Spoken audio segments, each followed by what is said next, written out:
Well, hello. Hi.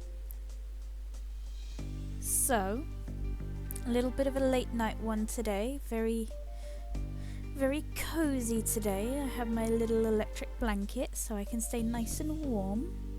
And, hopefully, what is under the... Oh, okay. Hopefully, this will just be a chill, sit back and relax kind of stream. We moved on to the second case today. Last time we streamed, which wasn't yesterday, I think it was the day before. It might have also been yesterday, I don't know. So, without... Oh my god, hello Reese! Hi! So, we will be doing Dual Destinies, Case 2, and we've moved on to the trial portion. So, without further ado...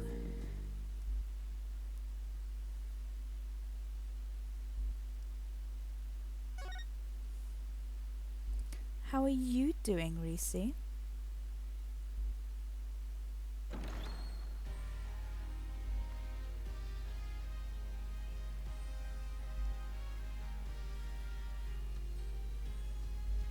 Hello, Emma Baker. Welcome into the chat.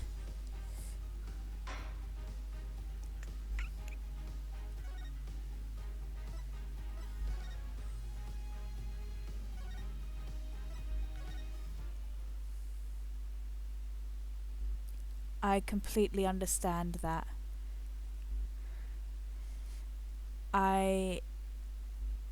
Honestly, when I'm laying down in bed and Vinny just lays down on top of me, what am I meant to do? Not fall asleep? Disgusting. Feel free to stick around as long as you would like. Everyone is in fact welcome in the chat. That must have been the power of suggestion Mr. Wright was talking about. Ahem. The opening statement, huh? Let's see here. The victim was one Rex Cuby, alderman of Ninetail Vale. The defendant, Damien Tenma, mayor of Tenma is accused of his murder. And why, pray tell, was the mayor arrested? I love this man, by the way. I love him so much. His prints were on the murder weapon. Plus, he had motive. Thank you for the follow. I really appreciate it. It helps us get closer to our goals. Plus, he had motivation. The elimination of the biggest roadblock to the municipal merger. The caretaker and the secretary, other potential suspects, both have alibis. And his daughter, who was in the vicinity at the time of the incident, has no motive. So, in a nutshell, I'd have to say the charges against the defendant are incontrovertible. Bravo, your boldness. Your years of experience shine bright like your head. Oh, flattery will get you everywhere. He's playing Simon Says with the judge. See, this is a joke because the prosecutor's first name is Simon. And that's a little funny. It's a little hee-hee-ha-ha. Moving right along now, let's hear from our first witness today, Detective Fulbright. I love this silly, goofy little guy. Witness, please state your name and occupation. I am the detective assigned to this case, Bobby Fulbright. Oh, and I'll also be keeping tabs on old Blackwell here. I also heard you would be providing protection if it ever came to that. He's not a happy camper. It would seem that I've been sorely underestimated. Wait, who's protecting who from what? I truly believe anyone... Oh. Fulbright, save your platitudes for funerals. Get on with your statement. Ha ha ha, that's the spirit. Justice must be swift and true. I see it in your eyes. There is hope for your rehabilitation and return to society. I will never give up on you. Prosecutor Blackwell doesn't seem to intimidate Detective Fulbright.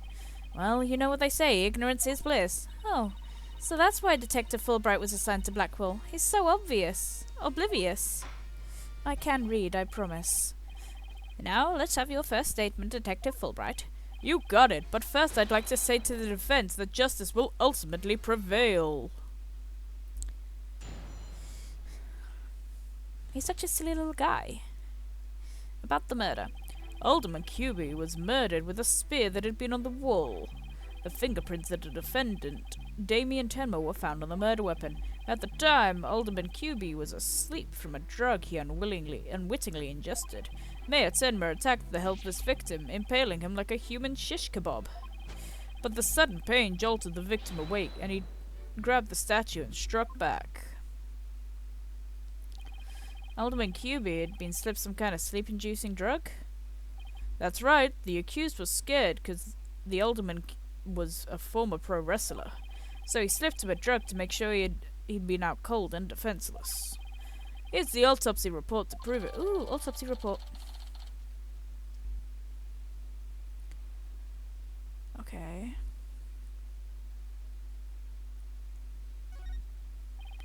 And the victim managed to attack its attack despite being impaled by a spear? Sounds like almost superhuman. Is it even possible? Well, he was a former pro wrestler after all. That spear was... Vinny! That spear was probably nothing more than a mosquito bite to him. Well, I wouldn't say that. It did kill him. Not so fast. Don't try to brush it all off by saying the alderman had been a pro wrestler. Do you really expect us to believe he could fight back after being skewered by a spear? Never heard of the incredible feats of which man is capable in a pinch, have you? Like the samurai of yore, wrestlers can battle through immense pain. It sharpens their senses. I used to talk about it with a former wrestler I met in the clink. I don't know. Still sounds a little far-fetched. Does it now? Then perhaps we should test that theory on you with the edge of my blade. I didn't sign up for this. He has been thwarted. And so your life is spared. For now. Please let those shackles be made of titanium. I don't want to die.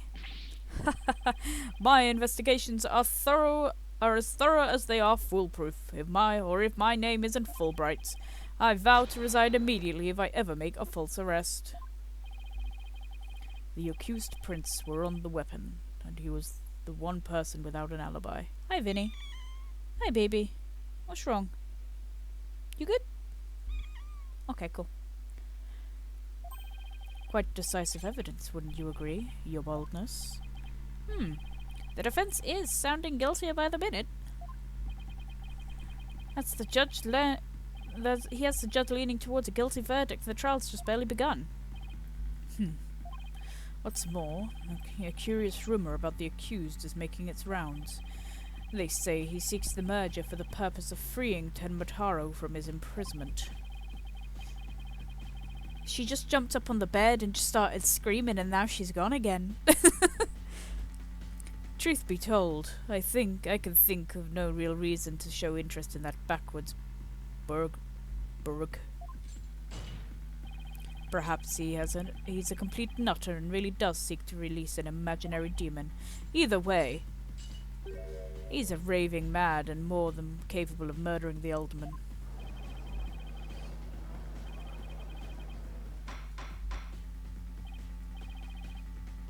What was it? That mayor is a strange one, alright. I heard he went to a blood drive, but instead of donating, he tried to make a withdrawal. The vampire? Question mark? Order! There will be no gossiping in my court. Your boldness, please take a gander at those charms plastered across his cranium. I hear they meant to keep him safe from possession by the demon Tenmataro. Then again, perhaps he's already under the demon's spell. Behold! The lunatic appears poised to lunge at you at any moment. Yep. Hold it. The rumours and quirks of Mayor Tenma have no relevance to this case. Besides, those charms on his head, they're just a fashion statement, I think. Come to think of it, such things don't really seem relevant to the case, do they? The prosecution will refrain from dragging our client's reputation through the mud. Oh, what a dreadfully fearsome lass we have here. Phew, thank you for that lifeline, Athena. Careful, Apollo. He has the judge dancing in the palm of his hand. The power of suggestion is one of the more powerful tools in Simon Blackwell's arsenal. He's trying to manipulate everyone's impression to suit his objectives. This guy really is bad news. I love him. In any case, it seems the victim did manage to defend himself despite being impaled. What sort of weapon did he use against his attacker? None other than this statue right here. It appears to be a statue of two strange creatures locked in battle. Two yokai, to be exact. On one side is the nine-tailed fox, and on the other is Tenmataro. Quite interesting if you think about it. It's as though this very case is rendered in art.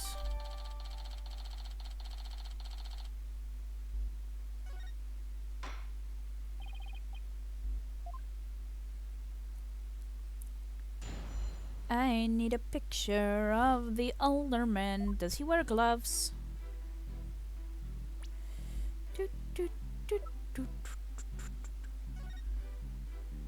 Yeah. He's not wearing any gloves, so there would absolutely be prints on it. Objection! No, that's not what I wanted. Oh. I'm gonna pretend that that didn't happen.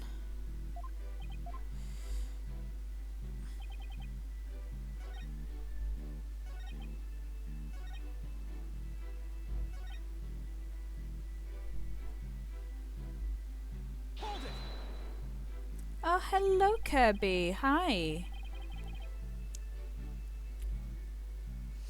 Could he really have attacked his attacker after being impaled with that huge spear? Absolutely. After all, he was once a pro wrestler. The injustice of being drugged, then speared, was answered with righteous counterattacks. But does being a former pro wrestler make him superhuman? Absolutely. After all, he was one of the good guys, like a superhero on the side of justice. Even though he was retired, he could still do his superhero guise in the time of need. You need to lay off the comic books, Detective. We're talking about real life here. Setting aside the half-wit's flight of fancy, the fact is this. The court-ordered post-mortem concluded the victim moved after a skewering. So he found the strength somehow to attack his attacker, huh? Detective Fulbright's testimony sounds airtight. No wonder he's so confident. No, he only thinks it's airtight. It's up to us to poke some holes in it. That part about the alderman fighting back seems like a big hole waiting to be poked. Okay, I know what to submit. I think. But I'm also very scared, so I'm gonna hit them with the save.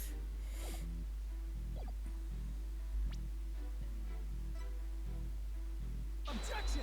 I was correct. I need to be more confident myself. Did the alderman really strike the mayor? What? Are you questioning my sense of justice? Yes, your so-called justice needs to find itself a pair of legs to stand on. You claim the alderman struck back after the mayor put a spear through him. But the statue he supposedly used to defend himself creates a major hole in your theory. It would appear the defense has a counter-argument. Very well. There are no fingerprints. Very well, let's hear what the defense thinks is odd about the detective's statue theory. There's no fingerprints, and he wasn't wearing gloves. There are no fingerprints on this supposedly crucial piece of evidence, and if you look at the crime scene photo, the alderman isn't wearing gloves. The alderman isn't wearing gloves. Yeah, that's literally what I just said. Wow, I'm good at this. Yes, I believe he is quite gloveless indeed. If he touched the statue with his bare hands, he should have left some fingerprints. Detective Fulbright, you did take that into account during your investigation, didn't you? Oh, this can't be happening. Did I arrest the wrong man? You did, sir. It was the fruit. You should have arrested the fruit. You did it, Apollo. You knocked Detective Fulbright off his high horse. Well, it's just 1 point in our favor. Who do you suppose clubbed the mayor if it wasn't the alderman? Well, if it wasn't the alderman, that means somebody else must have clubbed the mayor. You mean there was a third party in the Fox chamber? Exactly. And this could be the big break we've been looking for. You should have been homophobic, Detective Fulbright. How could you not have seen this? There does seem to be a hole in the prosecution's argument. Prosecutor Blackwell, would you care to respond to the defense's assertion? The least you could do is look at me while being dismissive. Your mind is as dull as an unhoned blade, Justice Dono. Justice Dono? He's been watching too many samurai flicks. It will take far more than that to cut down Simon Blackwell.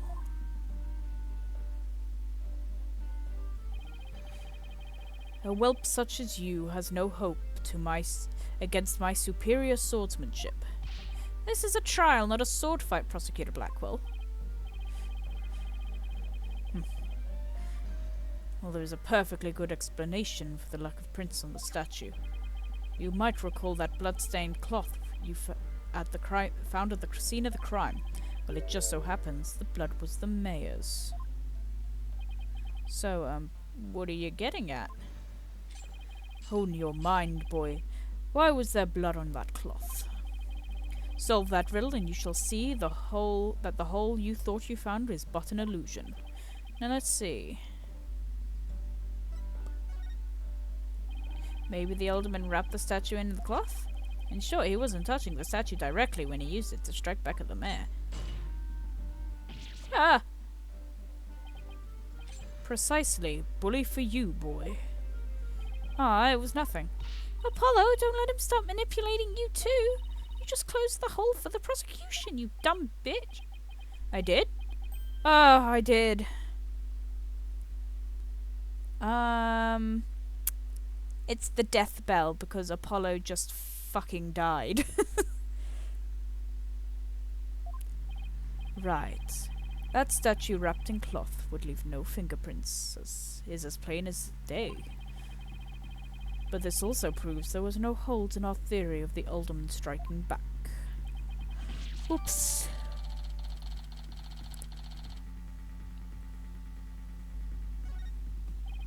Now, do you see how dull your mind is? I'll make sure to sharpen it next time. A particularly frightening inmate once told me that. He always tenderly honed his blades before he went to work, like the samurai of yore. Samurai? Sounds like like a homicidal maniac to me. Actually, he was working in the prison kitchen at the time. Wait, so the inmate was a murdering samurai prison chef? Well, it would seem the victim and his killer were the only ones there after all. I was kind of attached to that hole. Well, now what? Apollo, I just thought of something. If they didn't find anyone's fingerprints on the statue, who's to say someone other than the alderman didn't hit the mayor with it? Why didn't I think of that? Anyone could have not left fingerprints on it. Then who, pray tell, struck the mayor with the statue? Please, illuminate us with your wisdom, young lady. There's only one answer. The real killer. Prove the existence of this real killer, then. What evidence have you? I'll give you evidence, alright. Me trying to see who sent that, and if it was Bax or if it was Kirby, because I don't know. Everything on the screen is very pixelated because it just is. It's not a good time for me. Ah. Hello, Bax. It was in fact Bax. Hello. I'll give you evidence, alright. We do? Athena, are you sure about this? To borrow your words, Apollo, I'm fine. Take a look at this. Black feathers and tracks allegedly from a yokai were found at the scene. I believe they're from the third party that struck the mayor with the statue. Is the defense actually suggesting some sort of monster killed that alderman? That's exactly what I'm suggesting. No, Athena, you just lost what little credibility we had left. Oh, sorry, I guess I just got carried away. Oh, the emo? Well, he's my boyfriend. No, he is Simon Blackwell, and I love him. I love him. I can fix him. Or make him worse. Whichever he wants more. Mr. Justice, we have no time to deal with objections between members of the defense. Sorry, Your Honor, it's just that this kid's still, well, a kid. Ouch, you're a meanie. I'm reporting this to Mr. Wright. So, this court is to believe the feathers and tracks are from a yokai, as you put it. No, Your Honor, I believe they are a fabrication. The real killer wanted us to believe some sort of monster murdered the alderman. Interesting. And why do you suppose the killer would do that? Why indeed? Mr. Justice? You seem as new to this as your partner is. Ouch. I'm not reporting to Mr. Wright. Hoy, Fulbright, explain to his boldness what these brats are missing. You know, the who and why behind those feathers and tracks. What, you mean you can explain all that?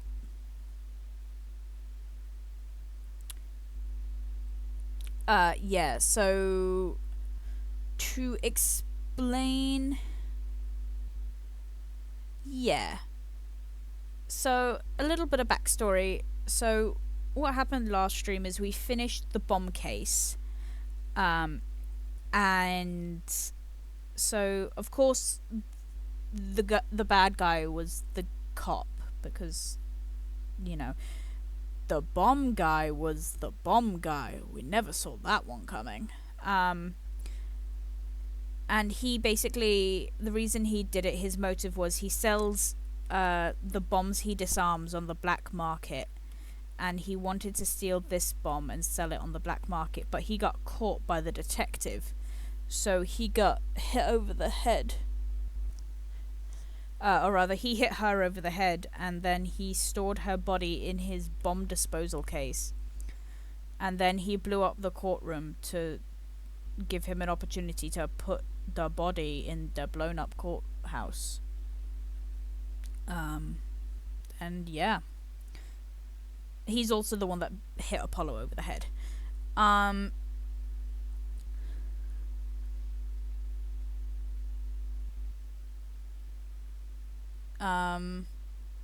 And in this case, we go to a town called Ninetail Vale, and it's founded by Japanese settlers.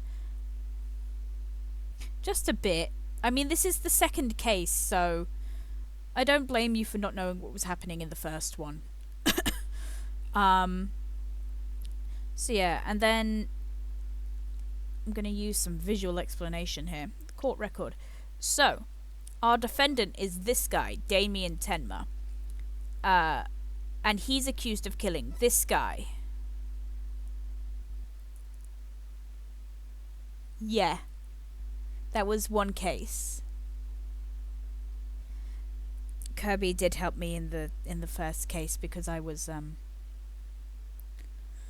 little bit stupid. I'm not the smartest sheep.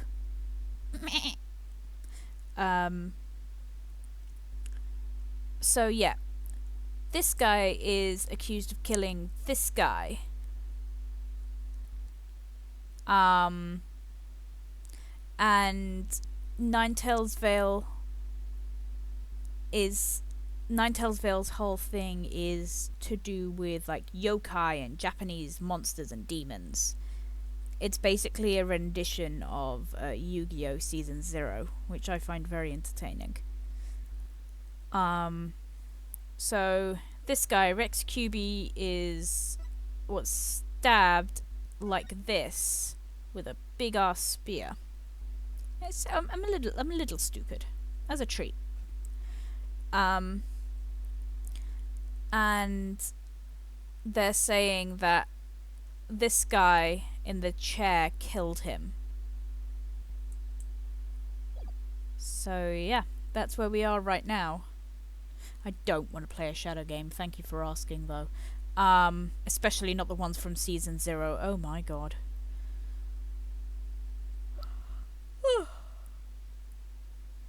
And apparently the motive for this guy, Damien Tenma, killing the alderman is there was a merger meant to happen between Tenma Town, in which he's the mayor of, and Ninetail Vale, which the alderman was the alderman of, which Rex was the alderman of. And it turns out he's told us. Shadow the Hedgehog stream after we finish the Ace Attorney streams. Oh god, not Shadow Generations.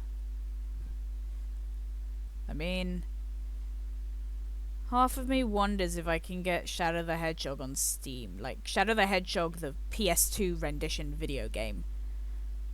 I wonder that.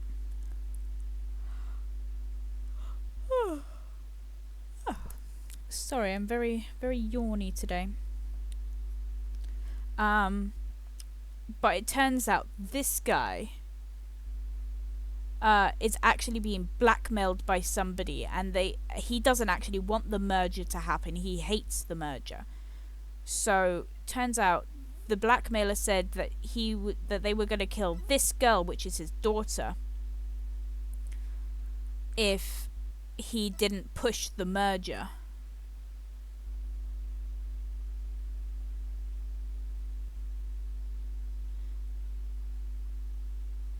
Oh yeah, the Snapcube version is like, I'm literally the devil from the Bible. It's so cute, you think you're gonna defeat me with the power of friendship, but I need to remind you that I am the devil from the Bible, so that's not gonna work. Absolutely not. She's 15. You leave Jinxie out of this. She's a good girl. Look at her. She has more anxiety than Basil does.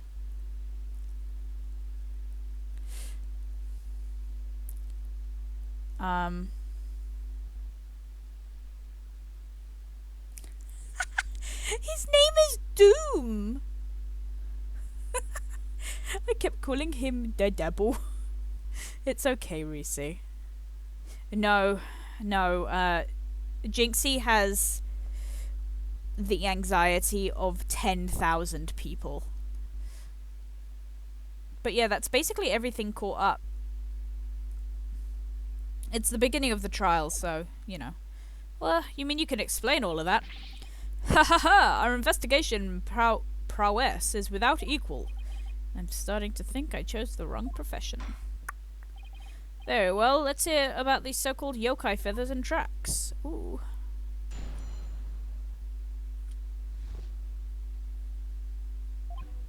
This entire case centers on one man's attempt to crush his opposition to the municipal merger. Mayor Tenma panicked when the amazing Ninetails helped. Hi, Vinny. Hi, baby. Hi. Mayor Tenma panicked when the amazing Ninetails helped embolden the protesters. So he stoked the villagers' fears by fabricating a monster. The strange feathers and tracks he planted made it look like the yokai was the killer. Patch for Vinny! Hello! Yeah, you go girl. Absolutely, he knew exactly how to prey on their superstitious minds. Those feathers only gave weight to the idea that the alderman was slain by a demon. You leave Fulbright alone. He's a good boy. No, he's the prosecutor.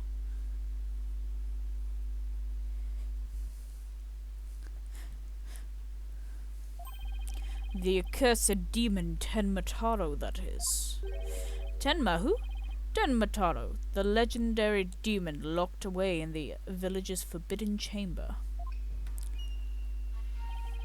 From a young age, the villagers are taught to fear the great black-feathered demon. Thus, they were blinded to other, more plausible explanations. Hold on for a second. Before we start letting our imagination run wild, isn't there someone else who can be considered a suspect? Mr. Justice, please explain yourself. On the day of the incident, there was a special event held at QB Manor. And as part of the event, there was somebody dressed in the likeness of Tenmataro. Obviously, this person is a much more likely suspect than any legendary demon. Oh. He's not a skunk. He's a good man. Dullard, you are playing right into the killer's mind games. What? Listen here. The feathers and tracks were merely red herrings. The villagers believe the murderer to be the work of the real Tenmataro. However, the police believe that the person in the Tenmataro suit is the killer. Ah! The defendant sought to sow this confusion in order to deflect the blame away from himself. However, he was knocked unconscious by the alderman, and thus our mentally deficient mayor was caught red-handed at the scene of the crime. Actually, he was caught red-foreheaded. You honestly believe Mayor Tenma would do something so stupid? Objection! The evidence speaks for itself, Fulbright. Right. It was the mayor's last-ditch effort to stop the opposition before things got crazy. The amazing Nine-Tails were fueling both the yokai craze and the anti-merger movement. Plus, he's one of the better-known masked wrestlers and the hometown favorite. And that's why the mayor panicked and set out on the path of injustice. But do the people of Nine-Tail Vale really believe a yokai is behind the crime? The yokai sightings are an everyday event there, so I wouldn't be surprised if they did. And I must say, a crime that preys upon innocent, impressionable minds. Just so. A particularly silver-tongued inmate once had the following words for me. The innocent of heart are the easiest prey. You don't say. What was this, an inmate a con artist? No. He was framed for the murder of his beloved. I actually felt sorry for the poor chap. Wait, so he wasn't the predator, but rather the prey? Oh, yes, well. Now then. The defense may proceed with that cross-examination. Oh, I didn't even fucking think about that. Okay. Alright. Feathers and tracks. This entire case centers on one man's attempt. Mayor Tenma panicked when he saw the...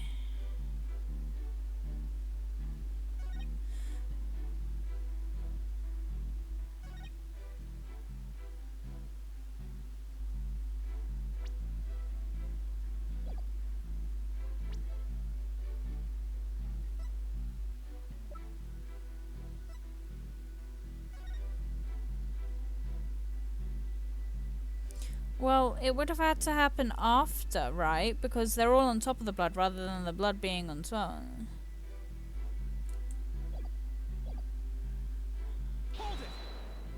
I don't know what I'm doing. I never know what I'm doing.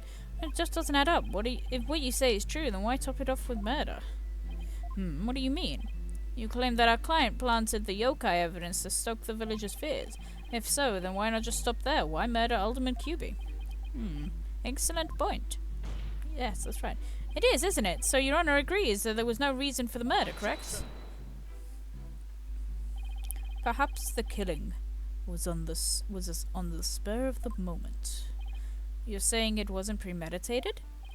From the onset, I had no intentions of paying any heed to your babble. However, the fact is, the mayor made a startling discovery. A startling discovery? Why don't I like the sound of that? Alderman Cuby's secret identity. Apollo! I think Prosecutor Blackwell has figured out the Alderman's secret identity. Oh, you didn't... it's just basically his character traits.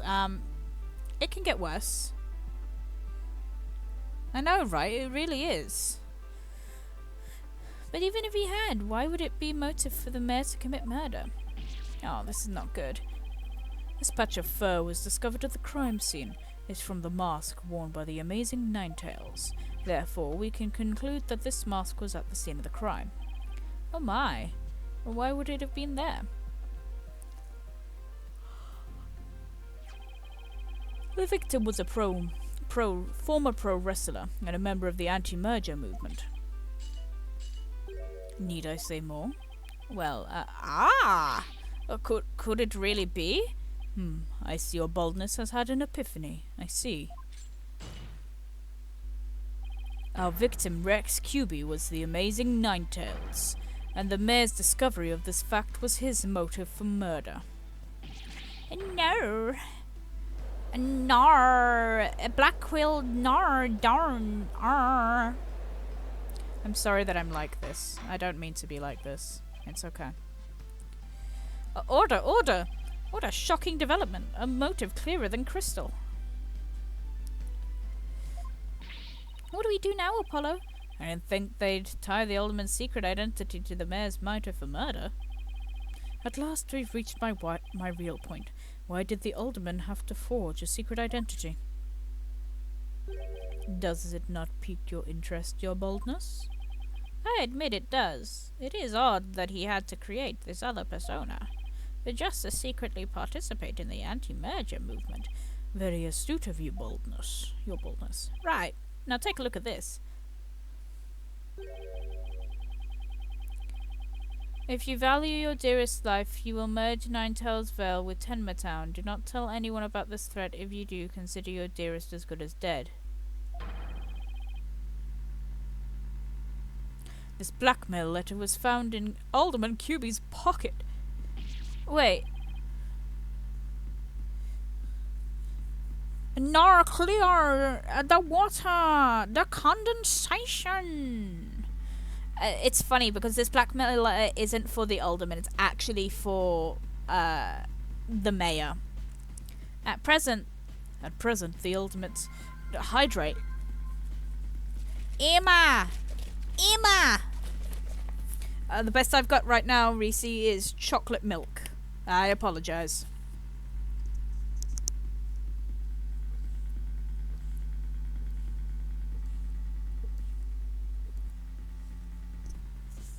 I have hydrated. I appreciate that because I don't know the last time I hydrated. Anyway, at present, the alderman's wife is in the hospital. And that letter is clear evidence that the mayor was blackmailing him by threatening her life. Wait, didn't the blackmail letter get sent to Mayor Tenma go missing? Right after the alderman's murder? You're gonna make me stream Minecraft again just to build you a house. You think maybe the killer took the letter from the mayor after the murder and planted it into the alderman's pocket? It's possible, but we don't have any proof that that's what happened. Talk about being up the creek without a paddle. Let him say shit.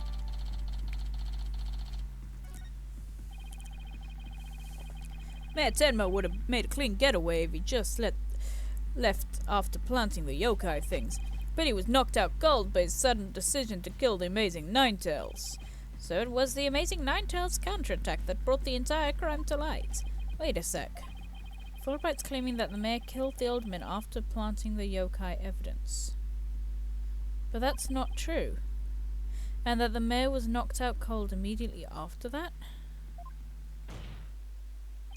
Detective Fulbright, please add your previous statement to your testimony. Mayor Tenma killed the sleeping alderman after planting... Oh.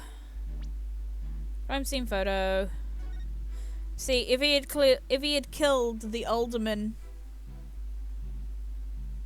Please don't make me mute and blind. Please. House. See, yeah, if he had killed the alderman after planting the tracks and everything, one, he wouldn't have been able to do that because the tracks are in blood, and two, the blood would be on the feathers. Objection! Detective Fulbright, your sense of justice is anything but fair. What's this? You dare question my justice again? Yes, and I'm gonna prove it to you. Take a look at this photo. This is the crime scene photo, and just what does this prove? It proves when the feathers and tracks were planted. But I already told you they were planted before the murder. The defendant planted the yokai evidence and was then knocked out when killing his victim. But that would be impossible. If you look right here...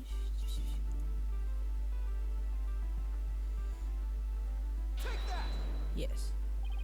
Are you just pointing at the yokai feathers and tracks, Mr. Justice? Yes. See how the feathers are on top of the blood and the tracks were made in blood? In other words, the yokai evidence could have only resulted after the murder, Then the mayor must have planted the evidence after killing the alderman. But you said it yourself, the mayor had been knocked unconscious thereafter. And there would have been no time for him to plant the evidence at all. Therefore, there must have been somebody else besides the mayor and the alderman at the crime scene. You dare question my justice again? I hope you know that I am justice. I am justice. You leave Bobby Fulbright alone. There must be some mistake. He's not wearing socks. Order, order. But where's your evidence? You can't possibly have any, can you? Ha ha ha. Evidence? I have evidence. In fact, I have an eyewitness testimony for you. You do? But how? Look at him, he's just a little guy. Was my vaunted sense of justice really just half-baked? Look at him. Look at him, he's just a baby. He does the cute little finger thing. He's taking this really hard. Mr. Justice, what is this testimony regarding a third party that you claim to have? I have it right here, Your Honor. It's the sworn testimony of Mr. Tenma's daughter. The witness, Jinxie Tenma, saw a yokai in the hallway after stumbling upon the scene. It was the demon Tenma Taro. He was the source of those feathers and tracks.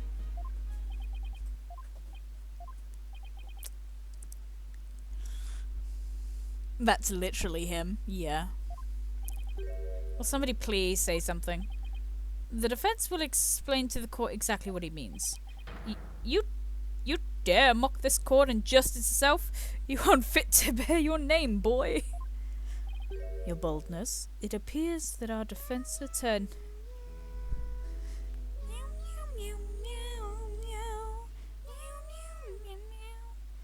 Your boldness. It appears our defense attorney here is delirious from exhaustion. Apollo! Think of something quick before you're held in contempt of court. What do you think I'm trying to do? Before you decide whether I should step down, please hear me out. Very well, Mr. Justice, I'm all ears, but you better explain yourself well. What was this yokai you were talking about? It's all in the statement here. Jinxie Tenma said she saw Tenma Taro. After she discovered the crime scene and called the police. She came around the corner in the hall. It was around here that she saw Tenma Taro fleeing towards the foyer. The defense asserts that whoever was impersonating this monster is the one who left those feathers and tracks, intentionally or otherwise. What? Your boldness meows. How incredibly unjust. Why haven't I heard about this before? The defense just proved there was somebody else. Meow meow meow meow meow meow meow meow meow meow meow meow meow. Apollo, the momentum has shifted in our favor. Good. Now all we need to do is go to the Oratrice Mécanique d'Analyse Cordonale. Mécanique d'Analyse Cordonale. My apologies. Good. Now let's keep it that way. Oh, fuck. No, Mr. Blackwell, please. Little do you realize that though you are in the midst of a fray, your sword is broken. My sword? I didn't know I had one to break. Are you implying there's a problem with my claim? I like the change. The chains. Yeah, it does. I'm sorry, Bax. Consider this. If that yokai impersonator had indeed fled towards the foyer, that fool and that fop would have seen him. See, he's homophobic, but also he is gay. Fool and fop. Oh, you mean Filch and LaBelle. Now that you mention it.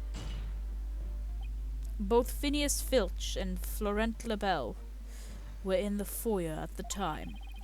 But they haven't stated that they saw a yokai, have they? Did you ever consider that yokai was but a figment of a scared little girl's imagination? Why didn't those two see the Tenmataro impersonator pass by? Why don't we ask them ourselves? I was just about to say that. No, I really was. No. He's the prosecutor. I do, for a fact want that, Kirby. But you'll see. Sometimes things are a lot better outside of chains. His bird lives in the courtroom, you'll see.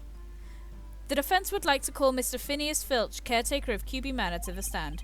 I just know he must have seen something. I suppose we can't ignore the fact that a little girl believes she saw a monster. I trust you have no objections to Mr. Justice's request, Prosecutor Blackwell. I understand that Mr. Filch is enjoying a nap out in the lobby. I knew that Tanuki was a rare find. But when we captured him, I didn't think he'd end up as a witness. Do with him as you will. Did he just say captured? No, I don't want to know. Well then, bailiff, please go wake Mr. Filch and escort him to the witness stand. Will the witness state his name and occupation, please? The name's Filch, Phineas Filch, caretaker of QB Manor. Oh no, this is for you, your lordship.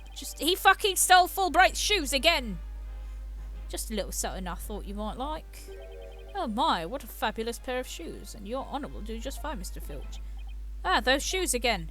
Don't they belong to Detective Fulbright? Don't tell me Filch stole them again. They're all yours, your ownership, sir. What? But they seem awfully expensive. Yep, too expensive for me, but I reckon they'd be perfect for someone like your ownership. It's a kind gesture, but legal ethics dictate I can't accept such gifts. Oh, ethics smethics. Just take 'em if you want 'em, polish them up all real nice for you too. I'm sorry about the shoes, Mr. Filch, but I will accept your testimony. The court would like to hear whether you saw Tenmataro in the foyer after the murder. He speaks like a rat. Guard in the foyer. At the time of the murder, I was on guard duty in the foyer, just like Mr. QB asked. I was making sure no one, fair, foul, fisher or otherwise, could get to our guest. But I was still in my office keeping a good watch when the murder happened after 3 p.m. I didn't see nothing out of the ordinary, no sirree. That yokai you keep jabbering on about was but a phantom of a little girl's dreams. So, you're telling this court that you never saw anyone dressed up like Tenmataro? Yep, I was guarding the old time. That's the truth, the holy truth, and not a but of the truth. Tenmataro, bah, you don't really believe in all that yokai mumbo jumbo, do ya? I certainly don't. Ooh. My bracelet, it's... My spidey senses. They're activating, Athena. What's the matter, Apollo? My bracelet keeps squeezing my arm. Really? So you think Mr. Filch has been lying to us? I wouldn't rule it out. Now, if I could just zero in on some sort of nervous habit. Oh my god, it's Taka! What's a hawk doing in here? It's his baby! That's his baby! Allow me to introduce you to my trusty cohort, Taka. He's got a little bandana. He matches his owner. He seems to have taken quite a liking to the courthouse, made it his new home, in fact. He has a bird, yeah! He doesn't live with you, you know, in jail. Who's ever heard of a courthouse bird? Taka simply loathes trickery and fraud. And that queer power of yours.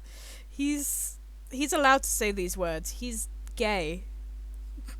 That queer power of yours seems to have offended my dear bosom buzzard. This isn't some sort of... I won't be able to squat like this. What the heck's going on round here?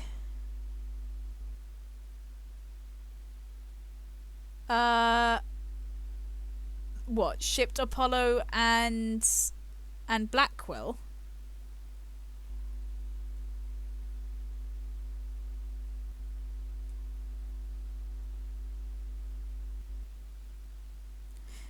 No, I have shipped Blackquill with a lot of people though. But surprisingly enough, not Apollo. Apollo has been shipped with a lot of people as well, but not Blackquill. To give a short list of some of the people I've shipped Blackquill with, I've shipped him with mainly Nayuta, which is the Nayuta Sadmadhi, which is the prosecutor in the game that comes after this game. I shipped him with Edgeworth. I've shipped him with Edgeworth and Phoenix together. I have shipped him with Clavier.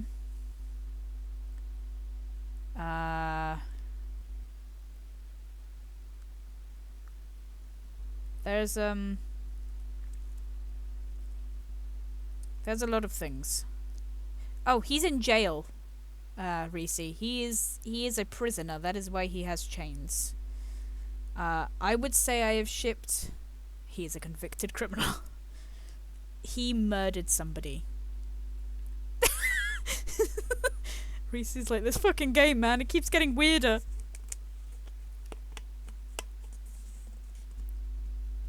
No backs.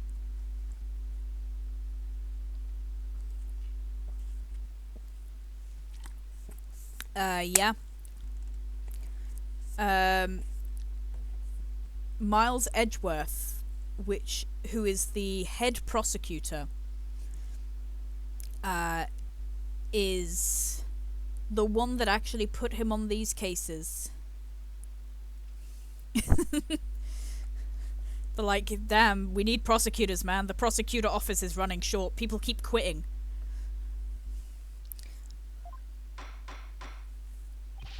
No pets or other animals are allowed in the courtroom. I love Taka. He's a good boy. Somebody help! Oh, he's merely having a bit of sport. He won't harm you, save for when truly famished. In that case, Prosecutor Blackquill, you will ensure your feathered friend is properly fed. Looks like we have to do this one the old-fashioned way. We'll be fine, I think.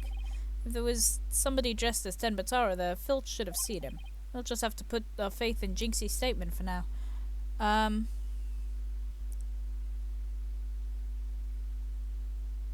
My top what? Like my top ship for him? Also, I think I know where the contradiction is. He said up until 3 o'clock, right? But we found this. We found this on his thing near his little cubby thing. His little caretaker office. It was on the desk there, and it has this this wrestling match at 3. My top ship with Blackquill is him and Nayuta, simply because you know those ships where it's like pastel pretty boy and dark emo goth boy. Yeah, that, and they have a lot of banter.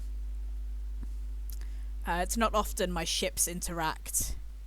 So yeah, I think it's to do with this.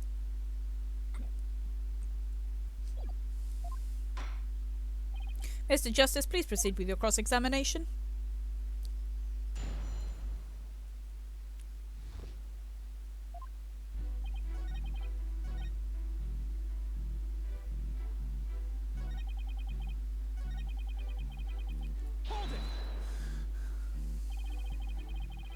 Yeah.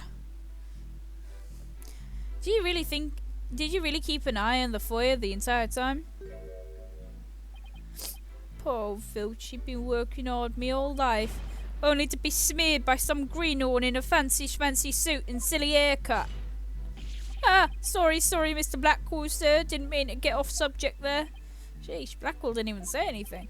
To answer your question, yeah, I kept an eye, no, both of them, in fact, on the foyer. So you don't get a lot of prosecutors interacting, in Ace Attorney, so we kind of have to get what we're given, which is nothing.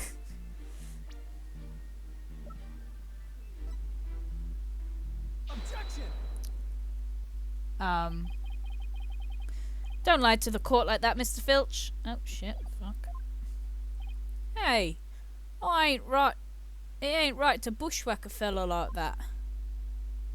Unfortunately for you, I have evidence that proves you're lying. If you look at this TV listing here, you'll see that at the time of the crime, there was a pro wrestling match scheduled, something you'd never miss. Ah! I didn't watch that one, no siree. I was doing my job just like I was supposed to. This guy doesn't know when to give up. Mr. Filch, someone even circled the match. It was you, right? Yipes! Not only that, you even told me you watched it. You said, and I quote, "It was a complete disaster." Huh. So, do you admit to slacking off? You can't trick me with your ruddy poo lawyer talk. I'm one of them professional types too. I can do double duty watching TV in the foyer at the same time. The only thing Filch can claim to be a profession is a professional thief. Mr. Justice, you would have this court believe the witness was slacking off. That's correct. He claims to have been watching the TV in the foyer at the same time, but that's just a bold-faced lie. And that is because you can't, because the TV's facing away from the foyer. So, you know, with your back to it, you can't watch both at the same time. Yeah.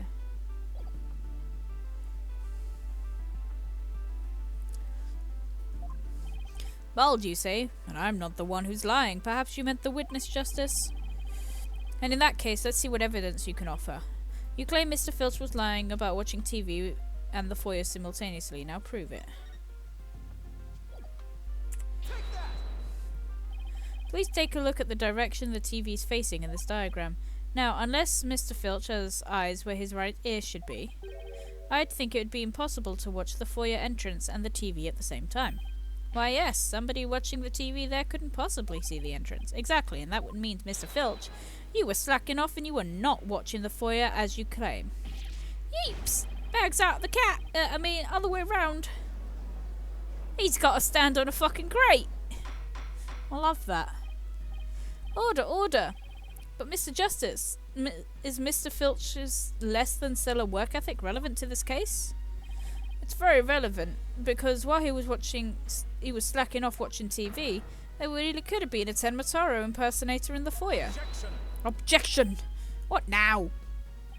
Granted, this Tanuki was lax in his duties, but he still had the foyer entrance covered. What are you talking about? This. Ah! Auditory sense. His eyes may have been slacking off, but his ears were hard at work, right, Tanuki?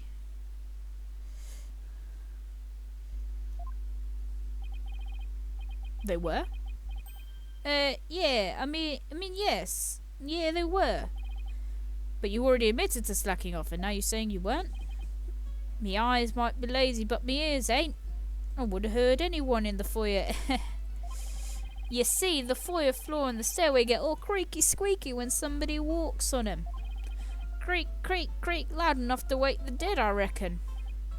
So you were saying you didn't hear anybody walk by? Yep, my ears were working full time, so who's the lie now, you good... you no good shyster? A lying thief calling me a shyster. That has to be a low point of my fledgling career. Gotta hand it to you, Mr. Blackhorse, sir. You're really something else. You don't miss a thing, and them bags under your eyes the darker than mine. Fair warning, Mr. Filch. Taka is particularly fond of Tanuki. Should you lie in this court again, you may suddenly find yourself on the menu. Yipes! Please don't eat me, Mr. Taka, sir.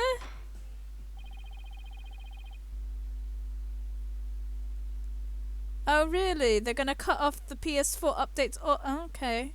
Amazing. That's so nice. They'll find it hard to cut off the updates if they keep getting hacked. Have their servers come back up yet? The witness will henceforth testify truthfully under penalty of painful bird attacks. And with that in mind, the court requests that the witness revise his testimony accordingly.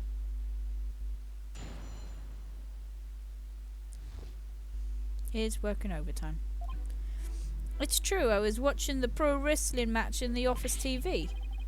Me eyes might have been slacking off, but me ears, they were working overtime. The floors there all quaky squeaky like. Nowhere I would have missed somebody walking by.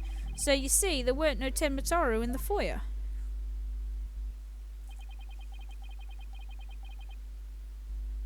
Superstition is the religion of feeble minds. Understand? A simple, rational explanation is best. Forget yokai, demon, and such. We must use common sense for lacking that. For lacking that, our entire world would be but upside down.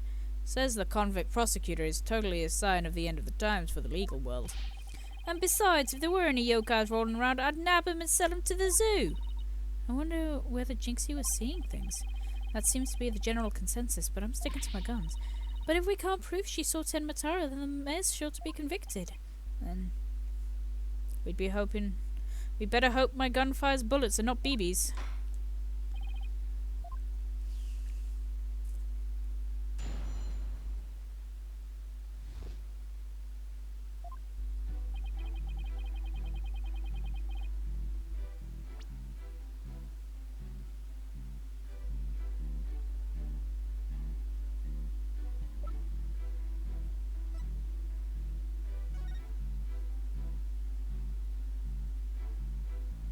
Okay. He was carrying a staff-like implement that jangled.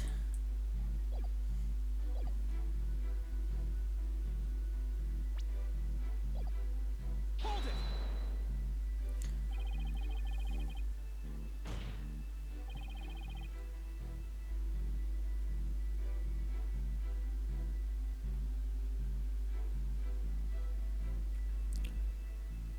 Thank you, Automod.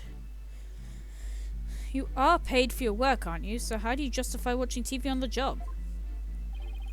But it ain't easy being me. I mean, I can't watch TV when we have visitors and there's no way to record stuff. Sorry, am I supposed to just be consoling you about over your first world problems? If those are his only problems, he should consider himself lucky. I guess pro wrestling's serious business to Mr. Filch. My eyes might have been slacking off, but my ears, they were working overtime. You lied earlier about taking your guard duty seriously, didn't you? Oh, that ain't no harm in bending the truth a little, right? Ah! Listen to me, you little tanuki. Lie again, and Taka shall feast upon that forked tongue of yours. So true, Taka. Yips! Yippers! Sorry, let me just keep me tongue. At least leave it until we get the truth out of him in any case. You were negligent in your duties, were you not? Yes, sir, I was, sir, but ain't like that.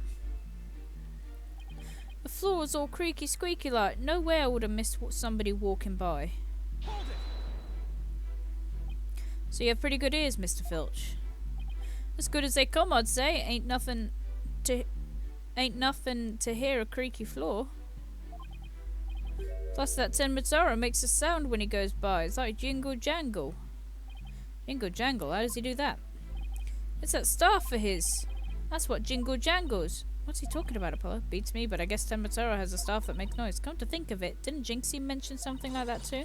She said she saw Tenmataru holding a staff-like object that made a jangly sound. I guess that's the source of the noise then. Well, Mr. Justice, it's very important because Jinxie said he doesn't normally jingle jangle. Extremely vital. I request to be added to his testimony. Present. After leaving the scene and calling the police, they passed each other at a bend in the halls.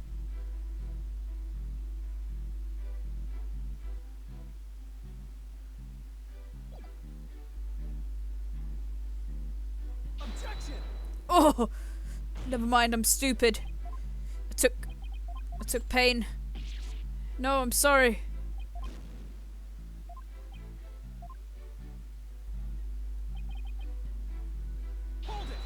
Oh, kill myself.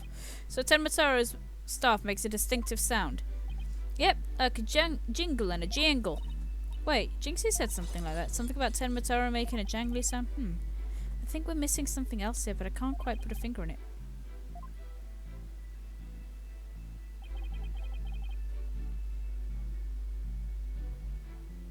Wait.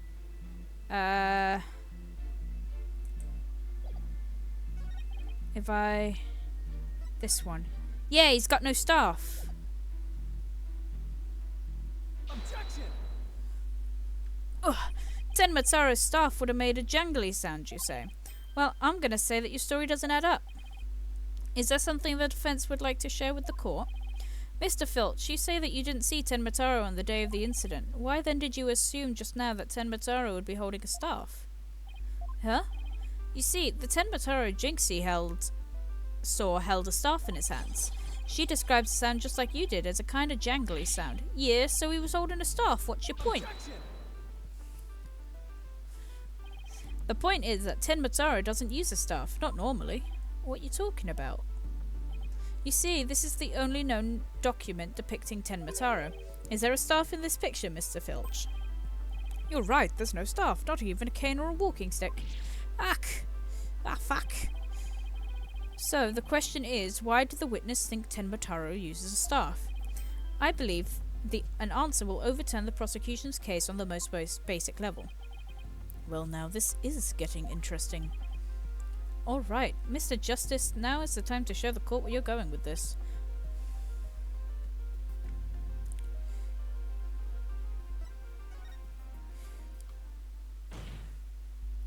Mr. Filch actually saw Tenmataro right after the crime occurred.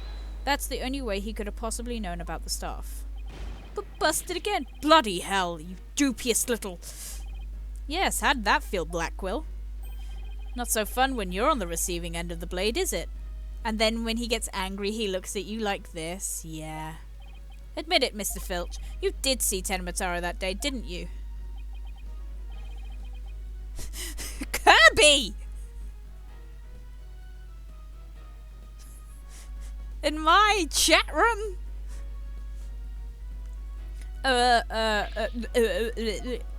Well, I'm begging you, please don't make me say it. But clearly, you did see Tenmataro. Stop stalling and testify to that fact. No can do, no way, no how. You ain't got any idea how terrifying he can be. He?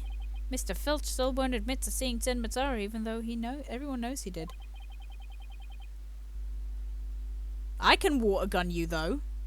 My question is why? Mr. Filch is scared to death. Is that why he can't admit the truth?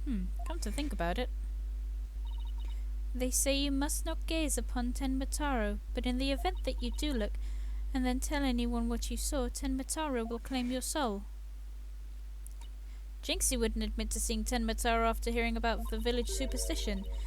She said that if she told anyone that she had seen Tenmataro, he'll claim her soul. Wait, you think Filch believes that too? Ah, so Mr. Big Time City Slicker lawyer's heard about him. Thank you. I know vaguely where you live. I know you live in the south. Them old village superstitions. Will the defense please explain what the witness is talking about? The people of Ninetails Vale believe some pretty strange things, and their superstitions may be the reason our witness can't admit to the truth. The truth that he really did see Tenmataro. Darn straight, that's why. It's all right here. Do not gaze upon Tenmataro. Do not tell others if you see him. Ignoring the superstitions will cost you your soul. There is, however, one way to save it. Your immediate departure from the village. Freeing him will bring ruin upon the village. Ignoring the superstitions will cost you your soul. See, that's why none of us folk in Ninetails Vale can talk about seeing Tenmataro. That clears up one mystery. The killer took advantage of the superstitions by wearing a Tenmataro costume. They knew that way no one would talk about him, so it's as if he never existed.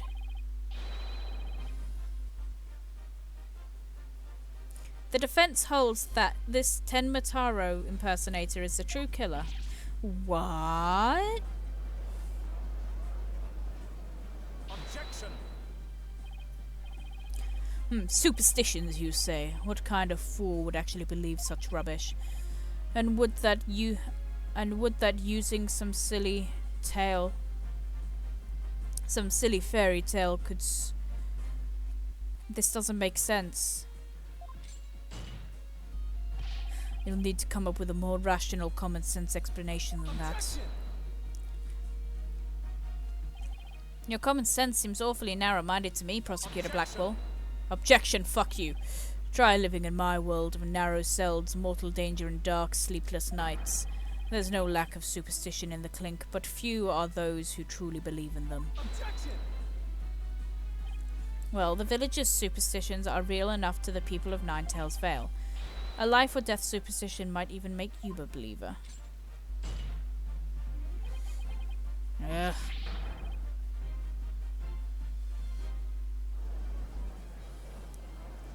Rah!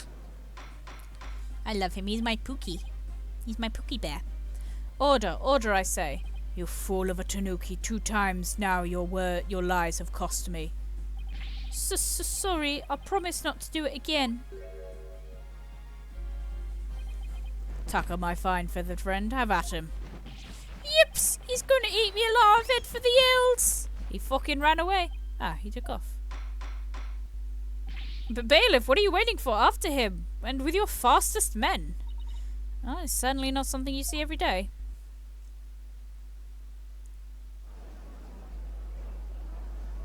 He got a little scared. Well, it would seem a new and important fact has come to light. A third party disguised as a yokai, Tenvatara, was at the scene. And now we have 2 witnesses who can attest to that fact. Any objections, Prosecutor Blackwell? Yeah! He did the thing! Huh? Ah! His shackles! Ah! I'm too young to die. Justice Dono, long has it been since I've been forced to draw my blade. You had best say your prayers. Ah!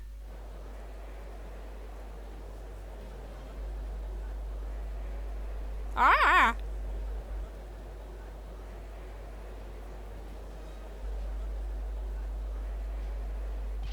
Detective, do something! Ha ha ha! Have no fear, Fulbright is here. When the going gets tough, the champion of justice gets going. Objection! Then get going already before he kills us! Oh, but I stand in awe of Simon Blackwell, for it is his sense of justice that has set him free. Objection! Objection! I object to Detective Fulbright's definition of justice. Silence! He also has a unique objection line, which is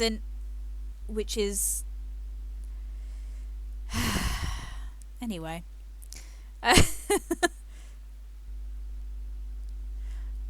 I'm not in the habit of cutting down unarmed cowards. Oh, well, in that case, Prosecutor Blackwell, can I ask you to, I think the judge forgot he's in charge here. So, Justice Dono's assertion is this: Tenma Taro is the real killer, not Mayor Tenma. According to him, there was a yokai at the scene of the crime. Right, and that yokai, or rather whoever was impersonating him, killed Alderman Cuby. Silence!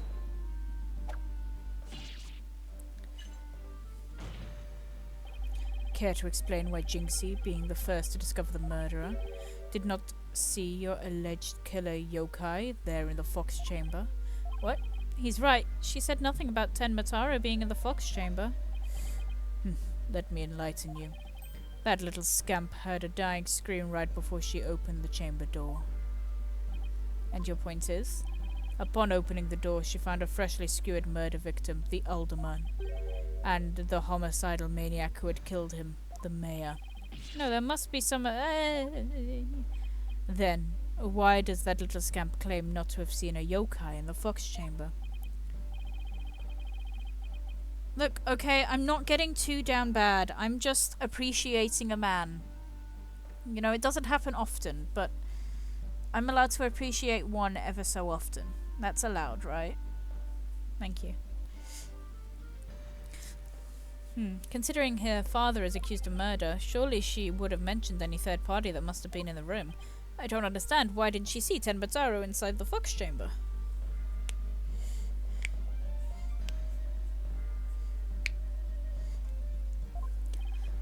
There is but one way to find out. Ask Jinxie Tenma whether she saw your killer yokai at the scene of the crime. Uh-oh. Then the final battle draws nigh. Only one of us will leave here alive. Long has my blade thirsted for blood. At long last it shall be sated. Wait, this is still a trial, right? Show me what you're truly capable of, Justice Dono.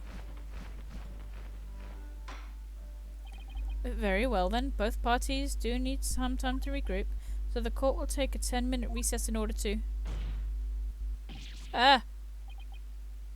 3 minutes. I'm sorry, but 3-minute recess? Just so. Plenty of time if your destination of intent is the loo. He needs to take a piss.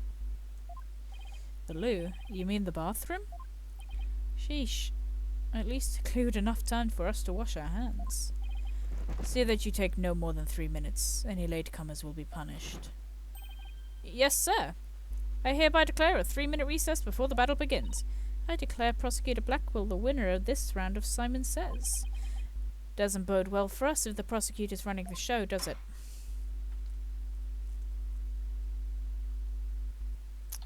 Well then.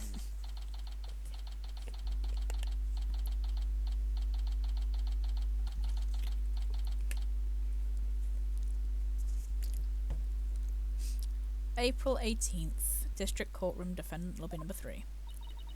He busted out of his shackles. Yeah, what's that all about? Guess they don't make shackles like they used to. Better be careful, Apollo. You've really brought out the samurai in him. You brought out the weeb in him, Apollo. Especially after you proved there was a Tenmatara impersonator at the manor. What's with that guy and the whole samurai act anyway? Such fine swordsmanship. That was no mere act. Mr. Justice, it's high time I challenge this jailhouse prosecutor to a duel. Oh no, he's gonna fist fight! Two attractive men fist fighting each other. No, don't do that. No, wait, let's save the dueling until after we prove your innocence. I suppose we can wait till later. Does anyone remember we're conducting a trial here? Athena, I'm gonna wash up. Remember what Blackwell said, Apollo? Don't be late.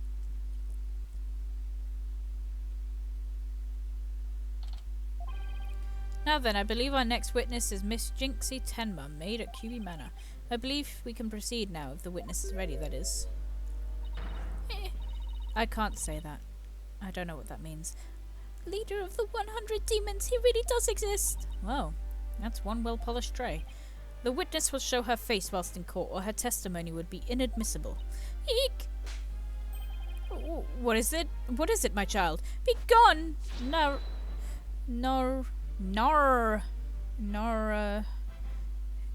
Rion. Okay. Leader of the 100 demons. Ho, you think I'm a yokai? Well, I was once known as a judicial monster of sorts. The beast of the bar, the demon of due process, if you will. Eek! My charm has no effect! The demon of due process? Not sure I can see that one. And now, you little scamp. Yes? I trust you know why you're here. The bags? Bags? Oh. That tricksy tanuki. Try the noodle stand and go enjoy a big bowl of tanuki tail noodles whilst you're at it. Everyone's a comedian. No, I meant your bags, the ones under your eyes. You must have trouble sleeping.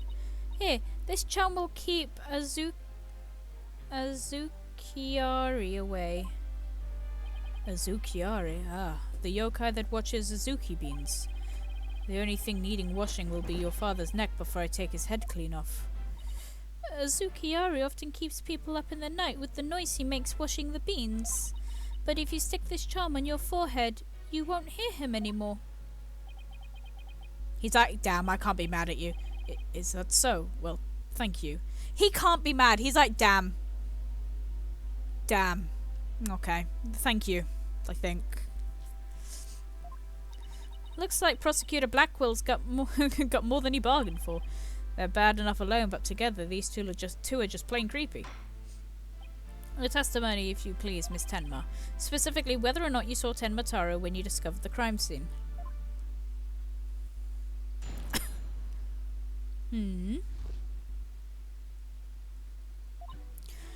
Did I see Tenmataro in the fox chamber? Oh, when I opened the door, I saw, yes, now I remember. Yokai, right there in the room. Oh, that was two. There's a yokai at the scene of the crime. Lots and lots of them. Wait, more than one yokai? Did Tenmataro happen to be among them? I don't know. I just don't know. All I know is the room was swimming in yokai. Kasha, Nurikabe, Sato, Taisho. Yeah, they were all there. Well, that isn't an unexpected turn of events. We've gone from no yokai to a flood of them. No. I now that you mention it, I see it as well. What ludicrous. You would have this court listen to this delusional little scamp's testimony. Hold it! Backward, stop being a bitch! Your Honor, I believe her memory is simply clouded by fear. But the quick therapy session should ease her mind. With the court's permission, of course. What a fabulous idea. Please proceed, Miss Sykes. You sure you know what you're doing, Athena? Nope. She's obviously not herself. The trauma of discovering that crime scene and her fear of testifying have her dazed and confused. A regular ball of confusion. But my analytical psychology-based approach should be able to help her. Any objections, Prosecutor Blackwell? Shall we let Miss Sykes proceed? It makes no difference to me. Do as you wish, but I doubt we shall get any viable testimony. She'd be better served by bearing witness to the sword skills I've forged in a distant land. This man has never been outside of America. I'll show you, you bitch. This is why Mum never loved you.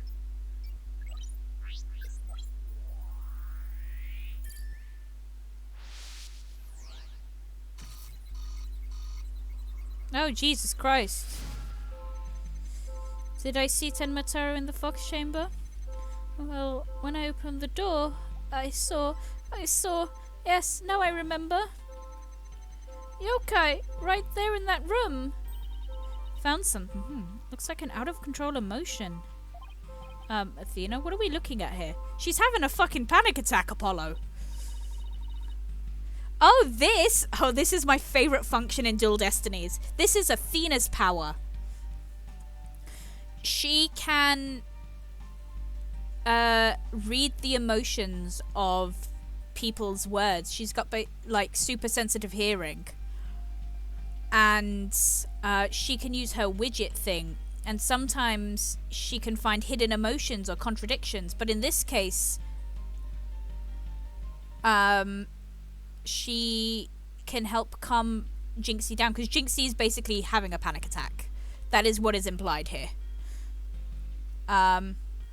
Okay, so Athena has a widget, which is this little blue thing on her neck here, and it lets her do the mood matrix, which basically lets her go through emotions and testimony and cross-reference them. And if the emotion doesn't line up, then she can, deal with it then. Apollo has his bracelet and cords of steel, but mainly his bracelet, and basically he can, whenever somebody is lying and they have like a little subtle tell, Apollo's body unconsciously reacts and causes his bracelet to tighten around his wrist, and then he can go into hyperfocus mode, and he can be like, oh my god, you're lying, I can see your eye twitching.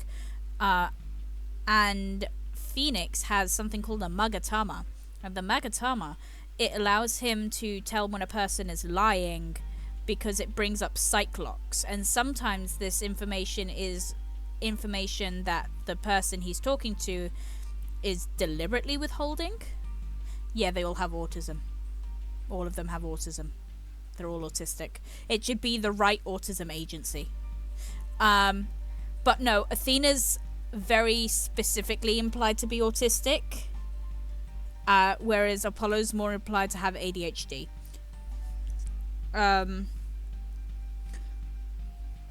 And yeah, sometimes it's information that they're deliberately withholding from Phoenix, or in the case of Black Cyclops, which will also be addressed in this game in case 5,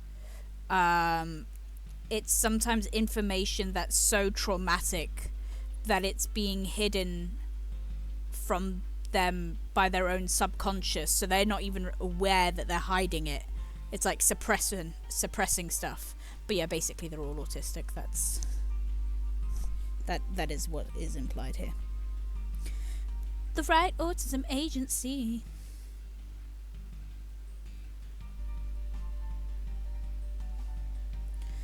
One sec.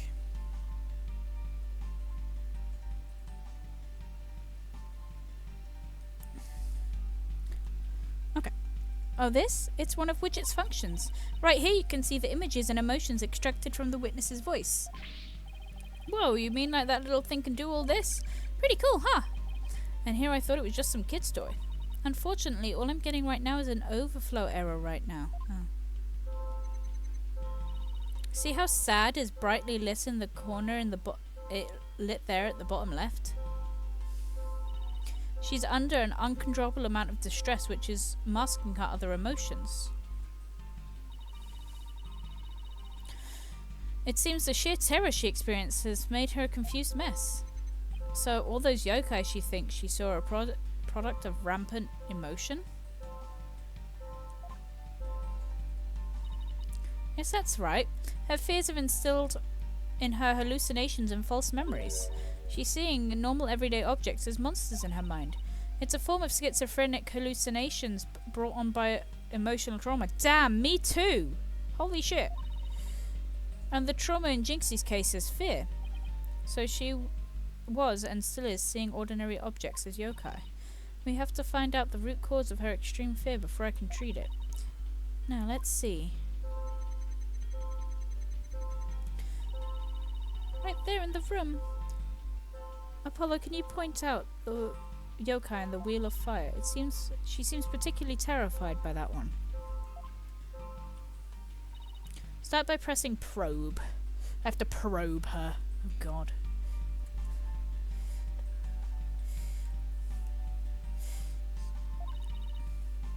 Next, point to what is causing Jinxie's out of control emotions. Finally hit probe again, R, and try and get to the heart of the matter. Okay, let's give this a try.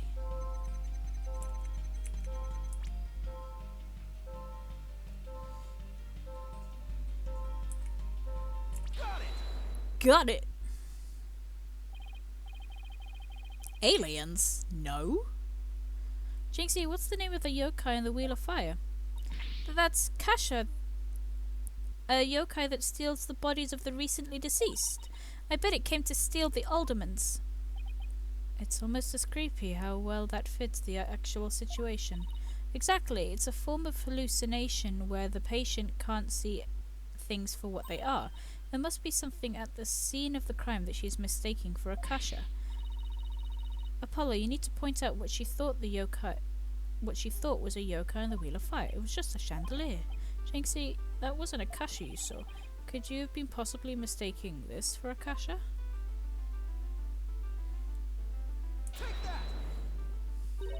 The light fixture? There's one right here. It has a flame design and is up there on the ceiling. It was never a yokai in a Wheel of Fire.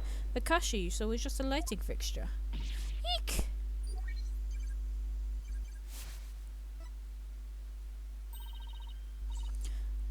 That's one memory back to normal. Nice job.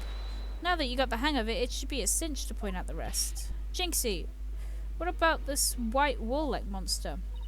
That's Nurukabe, the wall monster that blocks your way or leads you astray.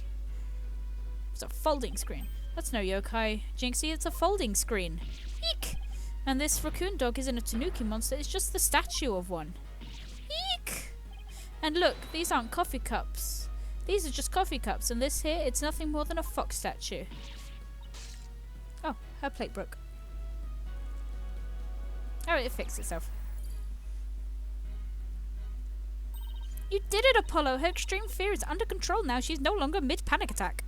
It was just my eyes playing tricks on me. There weren't any yokai after all. See? A clear-cut statement. However, there were no yokai at all is a problem for us. Right, there never were really any yokai there. So the defense is asserting the exact opposite of their original assertion. Wait, Jinxie, what about Tenmataro? There wasn't anyone there dressed up as Tenmataro or any other yokai either. I remember it clearly now. You've gotta be joking! The noise level is basically the amount of... It's like a progress bar. When it goes down to 0, the statement is completely truthful as far as they are aware.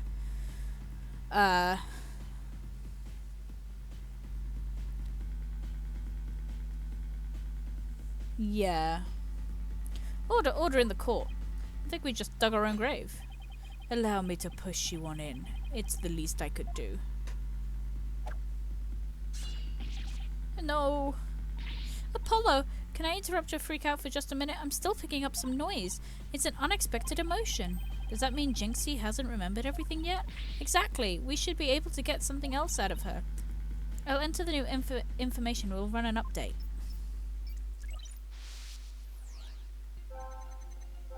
Did I see Tenmataro?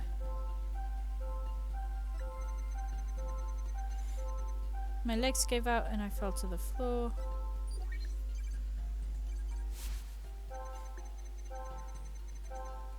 There in the fox chamber I saw the alderman dead on the table and Papa collapsed in a chair.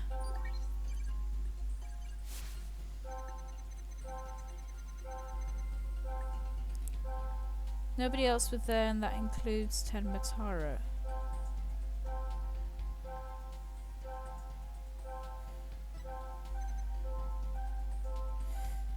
Why did her shock levels go down? Like, it's been consistent. Right? Yeah, it's been consistent. From here.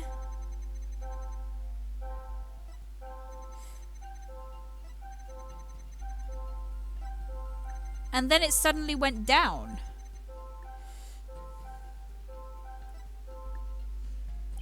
Wait, what am I supposed to do? Try to find the emotion that contradicts her statement. So if I find a contradictory emotion, I should point it out. That's right. But it's not just a contradictory emotion you should look for. You should also keep an eye out for sudden changes in an emotion's intensity. Her emotion might be getting stronger or weaker as you move from statement to statement.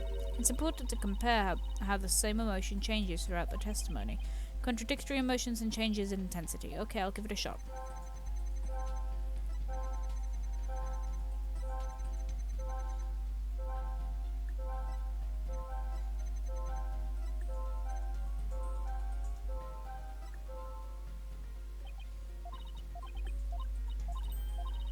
Oh.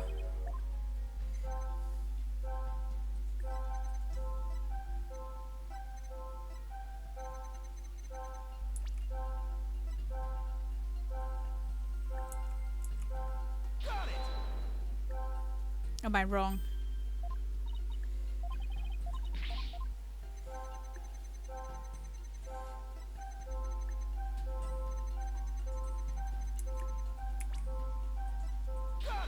Oh, okay, I was right, just, you know. Yeah.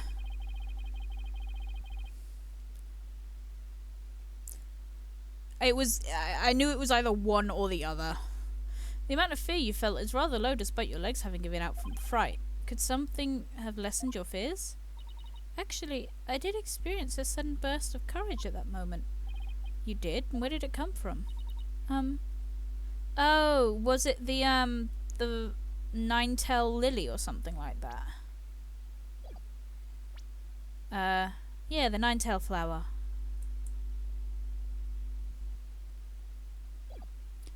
Oh, let me think. Oh, it was Mama. I suddenly felt as if she was there with me. Okay, I'll enter sudden burst of courage and now... Ah, look!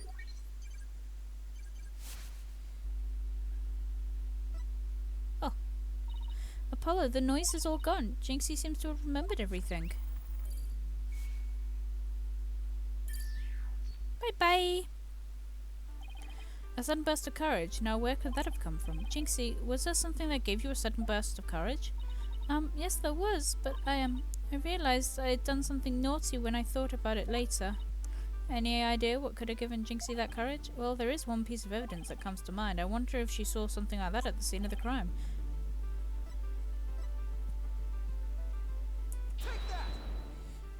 Jinxie, you didn't have to see a nine-tailed flower at the scene, did you? Ah! The demon lawyer strikes again. I can't hide anything from you. I found a small case with a picture of a nine-tailed flower in it. I liked it so much I kept it. You what? You can't just remove evidence from a crime scene. That's right, young lady. Removing evidence is a big no-no. Now, the witness will produce said evidence in an instant. Sorry. It does seem to be some sort of a case. Oh, something slid out. It appears to be a key. Might I have a look, your boldness? Ah, this is none other than the master key to QB Manor. Are you certain of this, Prosecutor Blackwell? See, Tucker delivers evidence, too. It matches the serial number of the key that went missing after the murder. A master key that went missing? I don't like the sound of that. That little scamp here stumbled upon an article of imaginable consequence. Isn't that a little bit melodramatic, don't you think? Heed these words, for I shall say them but once. The sole key to the Fox Chamber has been in this little scamp's constant possession. Ergo, she was the one sole person who could use it before, during, and after the murder. Which leaves the master key as the only other key that could have opened the chamber.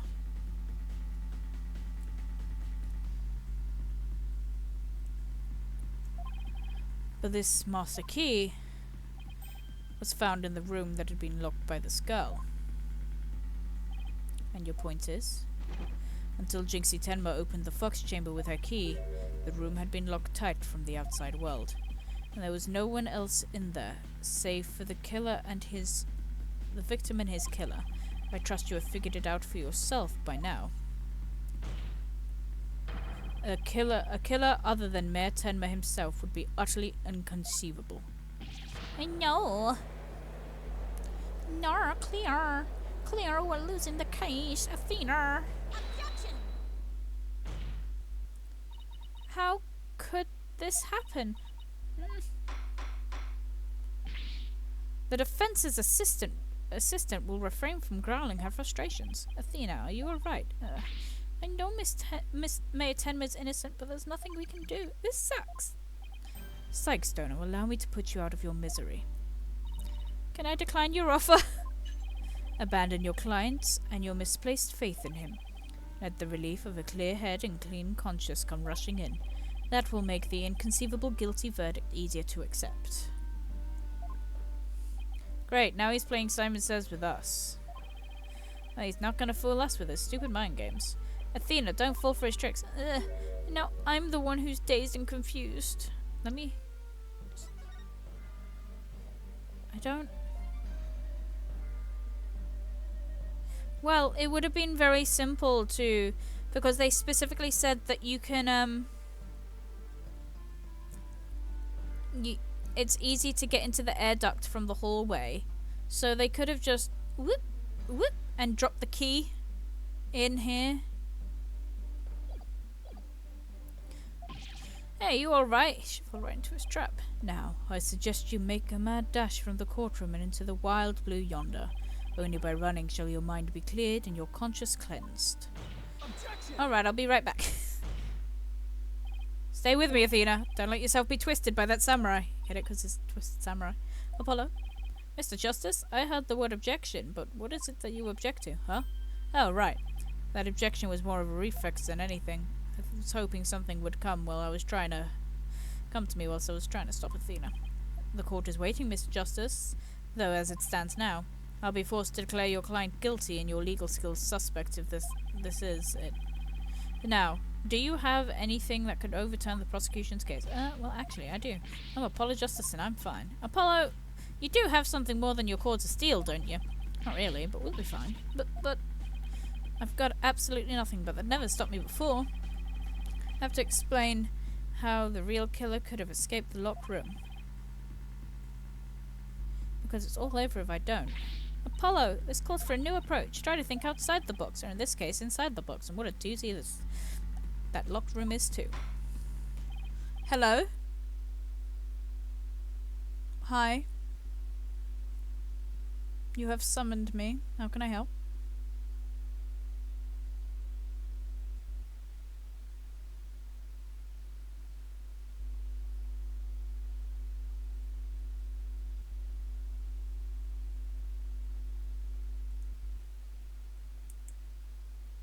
Well, I've messed up.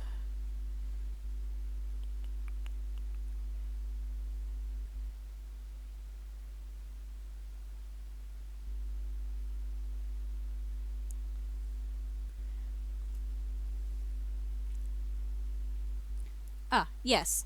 So, like I was saying before, what I think possibly happened is Fulbright very specifically said that it's easy enough to access the it's easy enough to access the vent, the air duct from the hallway. So I'm thinking if the killer went in there and then just dropped, like, dropped the thing, the key in there, then it would never have had to be a case of a locked room, because they could have just exited and locked it from the outside, come back in, and then dropped the thing. And that might have also explained why Jinxie didn't see Tenmataro in the room, and only saw him when she went here, when he had time to exit out the air duct.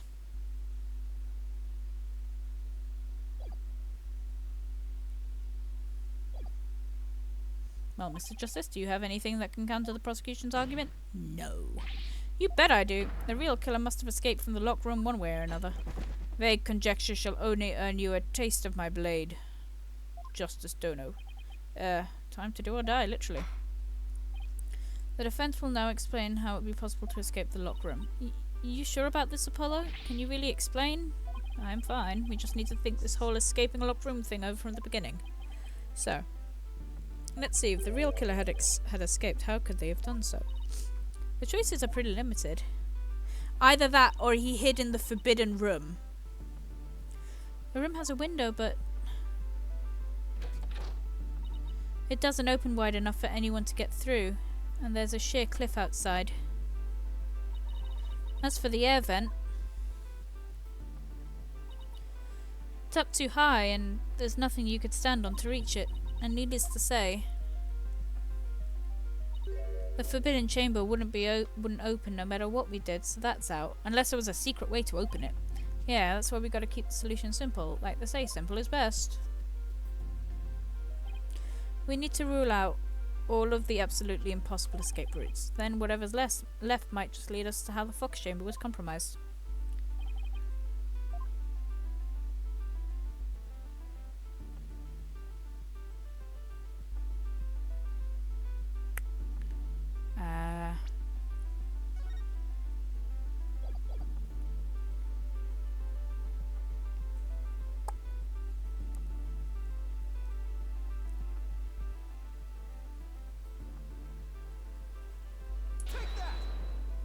That's not wrong. The only available key until Jinxie Tenma came onto the scene was within that locked room. How would one exit the Fox chamber and then lock it without a key? Should have seen that coming. Could understand if the killer had exited the room with the key, but... Well, Mr. Justice, the prosecution has some fine Japanese steel waiting... Unless you explain yourself clearly. I'm fine, I can explain myself. The perp locked it from the outside. What if the room was locked from the outside? Okay. Consider this. The master key was found inside the tightly locked Fox chamber. Any assertion that the key was removed from the room is a blatant contradiction of fact. Exiting the room before locking the door would require taking the key outside, but the key was found inside the room, which does seem like a contradiction. If only we could explain both, like how the key could be inside the room and be used to lock the door from the outside. Well then, let's see if the defense can respond before prosecutor draws his sword.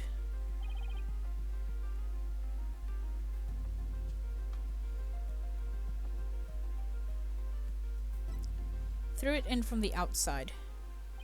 What if somebody threw it in to the locked room from the outside? You know, something like go out in the hallway door, lock the room, and then toss the key. Not through the window, you dipshit. And where would you throw it in from? There's a cliff outside the Fox Chamber's window. Throwing the key in from there is a possibility. Oh, right.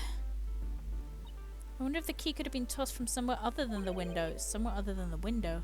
Oh my god, guys, I think I was right for once.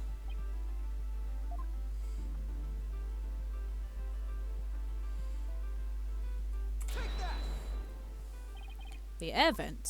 Yes, the window may have been out of the question, but the air vent's not. Oh, that's right, the Fox Chamber air duct leads out into the hallway. Guys, I was right. Thanks, Kirby. That's right, the real killer entered the air duct from the vent outside the Fox Chamber, and then dropped the key in through the room, into the room through the vent on the outside of the chamber. That's preposterous. Oh, that explains how the key got into there after it was used to lock the door perfectly. Mr. Justice, I'm afraid I'm still a bit confused. It's okay, Your Honor, we're used to it. First, the real killer, disguised as Ten Mataro, murdered the alderman in the Fox Chamber. Then, they fled the room through the hallway and locked it. Next, they entered the air duct from the vent outside the hallway. Finally, the killer tossed the key into the room through the air vent in the ceiling there. All that was left to do after that was go back through the air duct and flee the manor. Well, Your Honor, could that be any clearer? Amazing, even I could follow that. The judge seems really pleased. That explains everything. The real killer was someone dressed up like Ten Mataro, and there was somebody else in the other than the mayor and the alderman in that room. Hey, it looks... yeah. Wow. Woo. Silence. Order, order, I say. Now that I've proved the possibility of a third party, I don't see how our client could be guilty. Silence. Hehe, I was waiting for it. A valiant effort, Justice Dono, but your final thrust missed its mark. Huh? Both that little scamp and the tricksy Tanuki saw the yokai after it left the room. But then what? Did that irksome yokai simply go through the foyer and waltz right out the front door? Yes. Youch. But that's impossible without being spotted by the foyer's security camera, that is. The electric eye here would have captured the pesky yokai trying to escape. However, there's no sign of Ten Batara anywhere in the security feed. He just does it for dramatic effect. I don't think he cares somehow. There's a lot wrong with him. You'll see. It gets worse. It'll make you hate Fulbright even more, if I'm completely honest. Save for the foyer entrance, there's no other way to flee the manor, is there? I don't feel so good.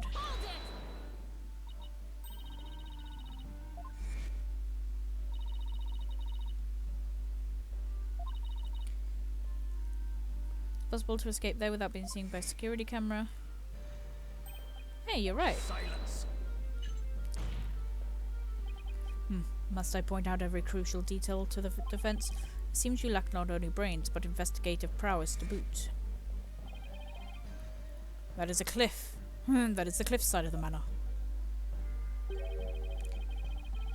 The only killer escaping that way would be a dead one. No. Wait, so the killer didn't escape out the foyer window? What if the killer took off the costume? Slipped past... So they went down to the foyer, slipped past the, slipped past the camera, went to the window, threw the costume out of the window, and then appeared like nothing happened. What the heck, right? Huh. I suppose your next proposal is the killer sprouted wings and flew off into the sunset. That would mean the killer really was a yokai. If only we had some sort of evidence that could point to a flying killer. Who's saying we don't? We do. We have evidence. What? You're just saying you can prove the killer could fly? Yes, I'm saying I can prove the killer could fly. Oh, I thought I was the one with cords of steel. Oh, I can't wait to hear this. Your Honor? What evidence do you have the... Here we go. Killer's flying.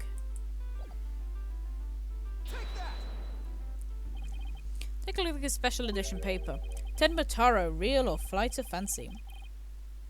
What does this article prove, Mr. Justice? The photo in that article was taken shortly after the murder. Maybe the yokai in that photo is the killer shortly after they fled out the window? Mr. Justice, you're not seriously suggesting. Oh, I'm serious. I mean it, and it all adds up. The killer disguised as Tenmataro flew away, you know, by some way or another. Silence. It is your brain that has flown the coop. That image is naught but a trick photography or some other form of artifice. Okay then, how about the Tenmataro figure that Mr. Filch saw just vanished into thin air? No, there is a rational common sense explanation for that. That infernal yokai our Trixie Tanuki witnessed never reached the entrance. He, or should I say she, turned back before the camera's electric eye. She? I don't like where this is going. Now then, the fact that we know the yokai had come from the Fox Chamber means that it was likely either Mayor Damien Tenma or his daughter Jinxie Tenma. However, we know that Mayor Tenma was already unconscious at that time. Not good at all. Do you understand the gravity of the situation now? Justice Dono? The falsified yokai remains and the appearance of Tenmataro were the work of one individual. And that individual is none other than Jinxie Tenma. He will not leave Jinxie out of this, actually.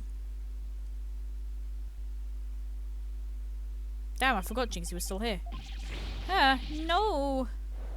Nar, clear. Nar, he's defeating our case.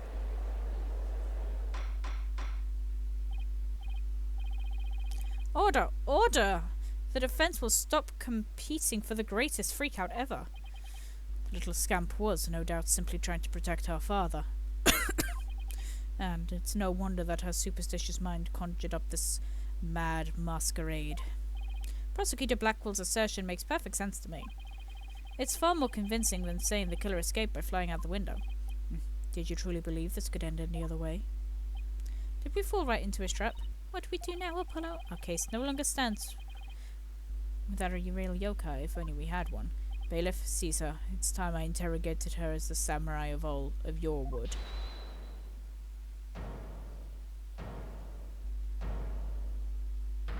That is her father. But Mayor Tenma? This farce is over. How does it feel seeing your own daughter accused of a cover-up most foul? Tenmataro's true identity is... Now, Mr. Mayor, it would be futile at this point to claim you were the yokai. After all, you had been knocked out cold by a blow to the skull. Slipping into a yokai costume and roaming around the manor would be all but impossible. Consider this well. As it stands, your daughter will be arrested for obstruction of justice. But if you confess, the prosecution would be willing to overlook her little yokai farce. Confess? The defendant intends to confess. Wait.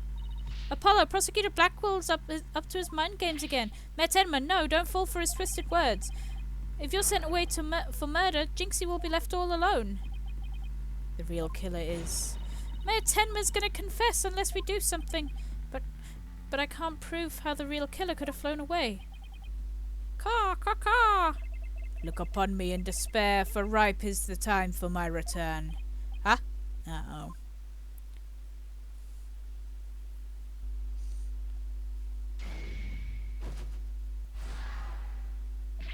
Caw, caw, caw, foolish mortals! I am Tenmataro, the yokai you seek. Ah, shit. Silence! I am Tenmataro, freed from the bonds binding me to the Forbidden Chamber. Behold the return of the Demon King!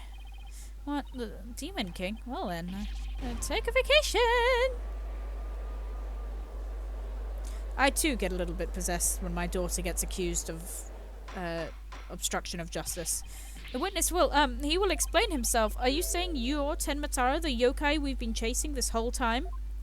Indeed, it is I, Tenmataro, the one whom you seek, come to reveal the truth. This child is This child is Tenmataro, you say? Ha! What nonsense. So, Mayor Tenma is a yokai now. Kaka! His body is now mine. So you are saying Mayor Tenma is possessed by you? And that the yokai Jinxie Tenma and Phineas Filch saw? And the one captioned in the newspaper photo, they were all you? The accursed power of these warding charms prevents me from revealing my true form. Your boldness.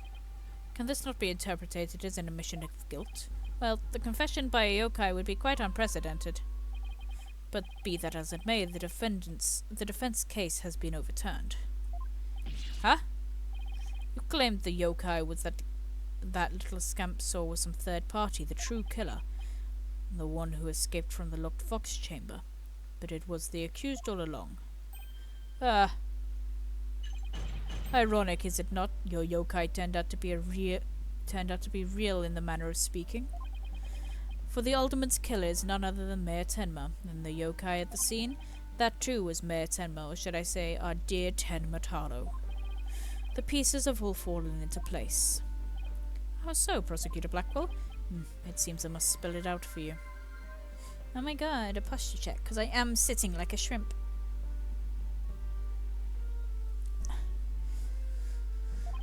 Mayor Tenma killed the alderman in the fox chamber, which was locked at the time.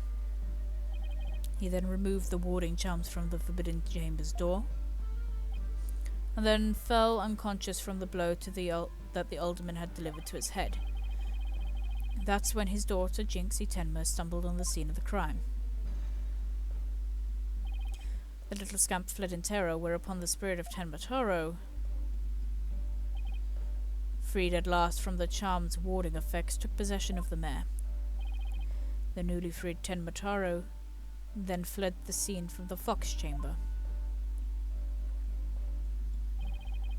So you see, the yokai Jinxie Tenma saw was her father possessed by Tenmataro. But when we arrived at the scene, the mare was found unconscious. How is that possible if he's supposed to have flown out the foyer window? Then what? Do you mean to say the maid of Kyubi Manor, Jinxie Tenma, was Tenmataro? Oh,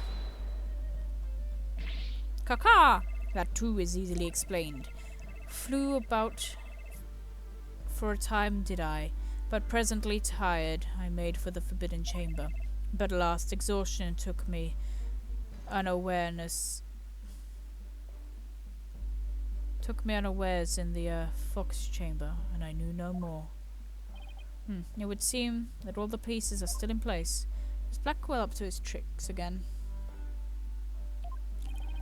I don't know what to say. Is the defendant a real life? I knew yokai were real. You mean he really did kill the alderman?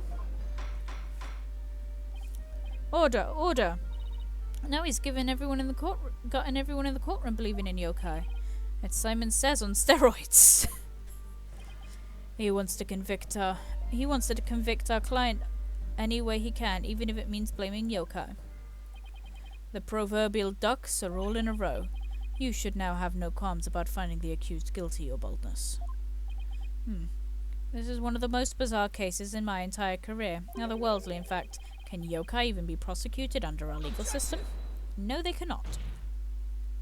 Mayor Tenma is just pretending to be Tenmataro to protect his daughter. Plus, I already proved about how a third party could have escaped the locked room. A verdict at this point would be premature. Since both sides have raised valid points, I have no choice but to... This is the dark age of the law where defense attorneys are not to be trusted. This is but a ploy to gain time for them to fabricate evidence. How will I sleep tonight? Knowing you will not let the sun rise on the mayor's day of reckoning, Justice Dono. Objection! I won't fabricate any evidence. Silence. Then prove it by joining me. A night in the clink will ensure you do not succumb to temptation. How about I just promise not to succumb to anything? We have both evidence and a confession. The killer is this yokai before us. It is beyond dispute. A guilty verdict is all but... Oh, there it is. What's wrong with him?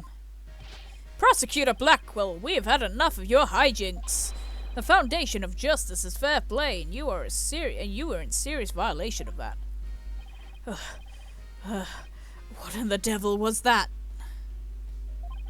Fulbright, have you tampered with my shackles in some manner? Ha ha ha!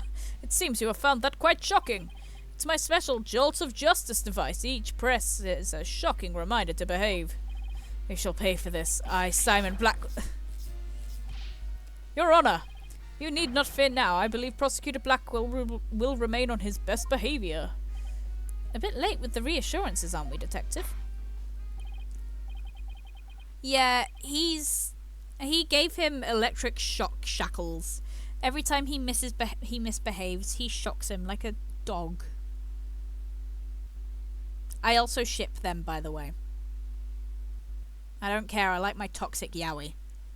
Well, in that case, this concludes today's deliberations. The prosecution and defense will use this opportunity to further their investigations.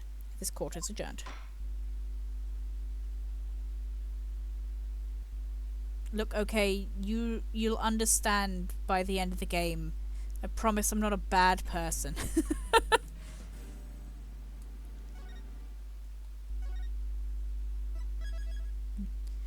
It makes sense by the end of the day.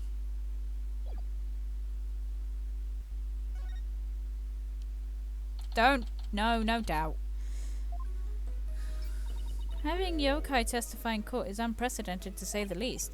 I am Tenma Taro, the yokai you seek. How could such a straight-laced man like Mr. Tenma suddenly become a demon?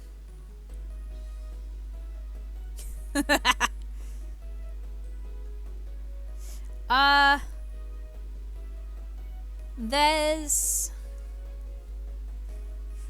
I don't know how to explain it without spoiling Chapter 5 and everything. Yeah, it's just strange. Even worse, Prosecutor Blackwell is playing along. I can't even think straight anymore. I need to go out for a run. I'll see you in a bit. Wait, what about the investigation? Oh my god! Whoa, Drucy, welcome back! Oh, you're in your sage outfit, back from work? This is her everyday outfit. I really nailed this new magic trick I've been working on.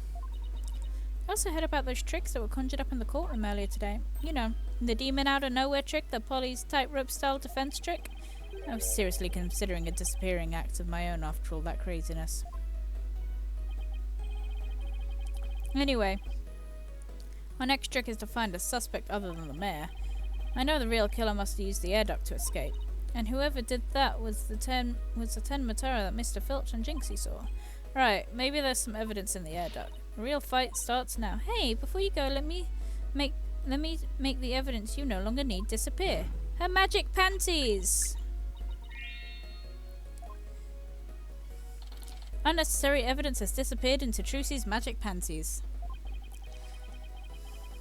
Oh, I wonder where all that stuff goes.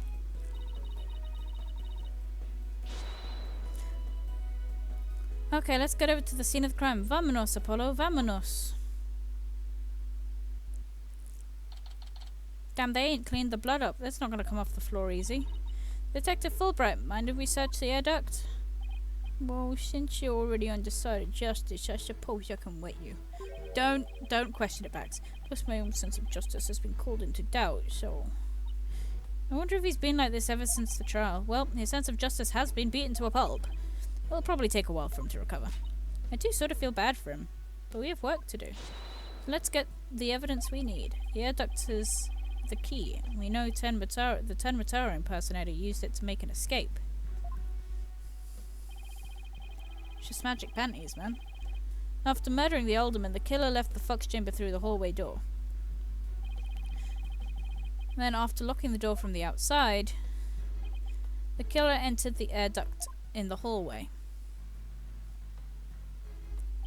Finally, the killer dropped the key into the fox chamber through the air duct. Then went back through the air duct and fled the manor. That's how the illusion of no one entering or leaving the locked room was created. If the killer passed through the air duct, maybe we'll find some evidence in there. Yeah, maybe some black feathers or something like that. Oh, here's our vent. It's awfully high up. Don't worry, I bought a step ladder. Oh god, no. How nice of her to volunteer me for the job. Wait, where? How did she get a step ladder? Whoa, it's pitch black in here. Well, here goes nothing.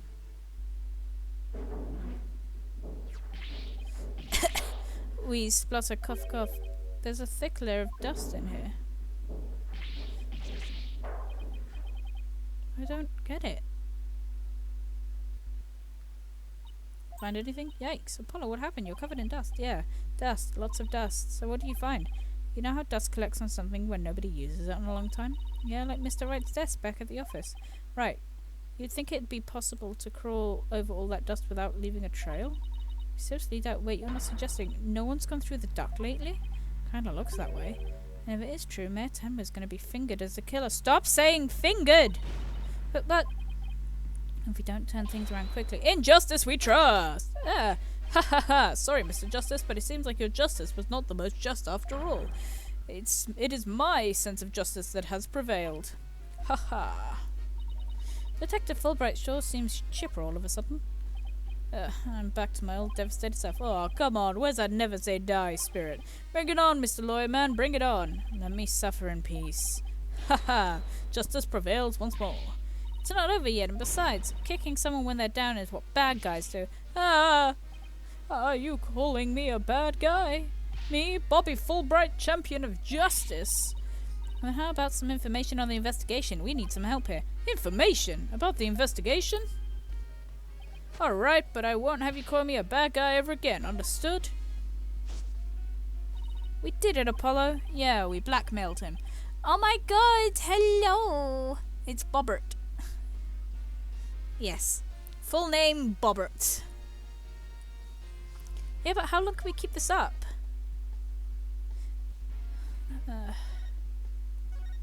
Investigation. I can't believe Prosecutor Blackwell would stoop that low. I mean, to pin the blame on a yokai, he really wants a conviction at all costs. She could give a yokai a run for its money when she's mad.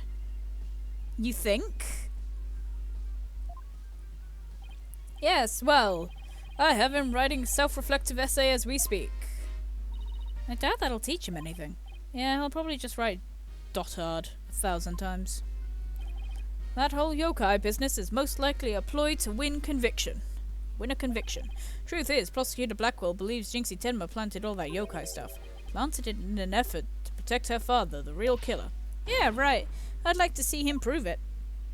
Whoa, calm down. He doesn't have any direct evidence, but we did find this. He was at the base of the cliff just outside QB Manor. Wait, isn't that the staff that Tenmataro was supposedly carrying? The one and only.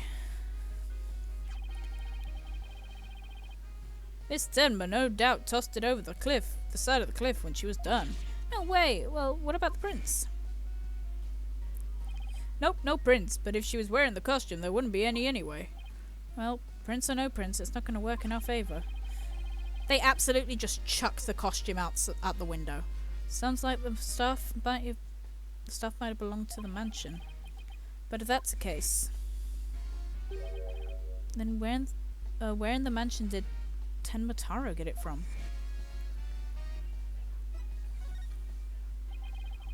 Did Prosecutor Blackwell figure out that the victim was the amazing Nine-Tails? He did indeed. He's a sharp boy, alright. He figured it all out while investigating the municipal merger and the victim's past.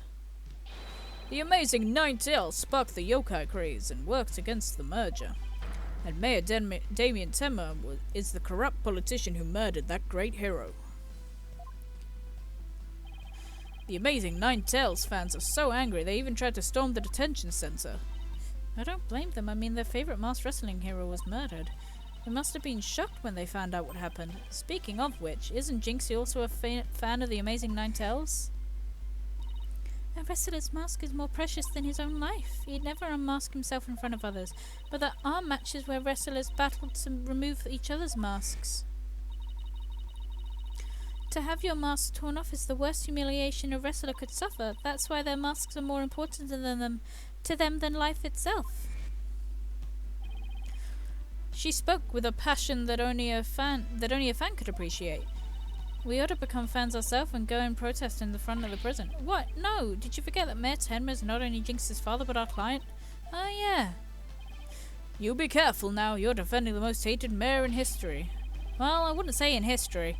Just hope you don't find yourself on the wrong end of the four-legged lock. Oh, figure four leg lock. Oh, hello. Not much. Just they're blaming Jinxie for planting evidence. Maybe I should wear a mask to hide my identity. Are there any other new developments we should know of? Now that you mention it. Our suspect is suffering from partial memory loss. But he did manage to remember something. He did? What did he say? He said he didn't want to speak with us. His exact words were, "I am under no obligation to speak with you mortals." And other things of that nature. Be nice to Bobby! I wonder what Mayor Tenma remembered. Too bad you can't go and ask him now because Prosecutor Blackwell's busy questioning him. I know, why don't you wait down at the playground with the rest of the kids? Haha. What now, Apollo? How about regrouping back at the agency? Good idea. We might get some words of wisdom out of Mr. Wright. You're not going to get any words of wisdom out of Mr. Wright. Let's be real. Goodbye, Bobbit.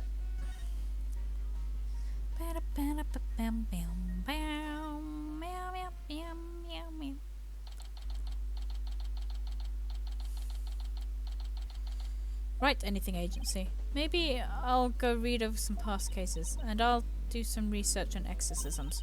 Hey, what's with you guys? You seem bummed out. How should I put this? It's like we're at the edge of the cliff, and the only way is down. In other words, business as usual, right? Yeah, suppose so. Except this time it's like we're bound and gagged too. Don't forget, blindfolded with our ears plugged up. Ooh, and monsters at every turn, huh? Sounds rough. That's literally your daughter. Oh my god, that is her. It's Trucy. It's a baby. Hey, Apollo. Oh, and Athena's here too. Here's your father. Look at him. He's all snazzy. He's in 3D. How goes the investigation, Apollo, Athena? We want to kill ourselves, Mr. Wright. It's safe to say that things have gotten hairier than before. Really? What happened? Dad, they're so mean to us. I was watching the two of you this morning from the gallery. That was one tough day in court, you say the least. I know, I've never had to defend a yokai before. That business about the locked room was another major hurdle. Yeah, and on top of that, Jinxie was accused of being an accomplice. But at the least you figured out how someone could have escaped that locked room. Yeah, well, we just found out that our reasoning might be a tad flawed. Oh, really? Oh, shit. Well, that is bad news. How are we gonna get out of this one? The worst of times are when lawyers have to force their biggest smiles. Force a smile? Yeah, my mentor taught me that back when we were still learning the trade. Vinny!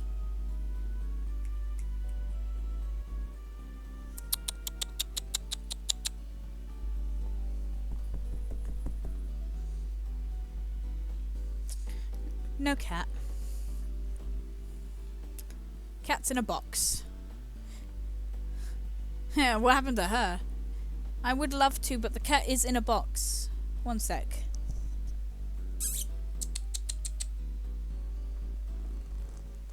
Vinny, come here.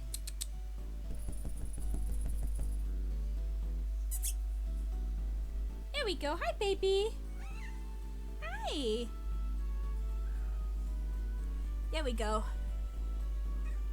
Hi. Hi. Oh, you got itchy. Okay. You got an itch. Hi. Hi, baby. There you go. There's your Vinny meow. Oh, and you're going on the table now?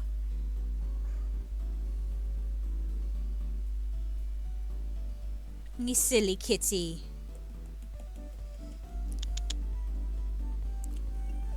Thank you for Maxwell.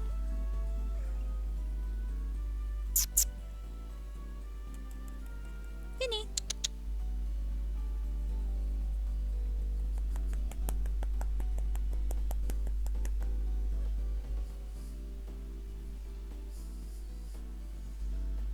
You good girl. Silly kitty. Okay. Yeah, my mentor taught me that back when I was still learning the trade. She also taught me to return to the basics whenever I got stuck. Return to the basics? That's right. Always believe in your client, no matter what happens. Even if your client happens to be possessed by a yokai. That's a lawyer's greatest and most trusted weapon. The basics. I always believe in your client, huh? You and Athena. So, Mr. Wright, how long have you known Athena? I met her during a trip in Europe. Huh? You were in Europe? Why haven't I heard about this before? Yeah, I went there a few times to study various legal systems over there. Oh, okay. Wait a minute. I thought you worked as a pianist after you quit practicing law. I did, but an old friend of mine needed help with some legal work from time to time, so... Oh, I guess you were never very far from the courtroom then. It was like fate brought us together. Thanks to Mr. Wright. It's thanks to Mr. Wright that I became a lawyer at all. Haha. I knew she was lawyer material from the moment I met her. I had high hopes for her ability to analyze people's emotion. Oh, it's nothing special. Maybe I've underestimated that analytical psychology of hers. It's just that I thought if my special ability could help defend innocent people, then I have to do everything in my power to bring it to the courtroom.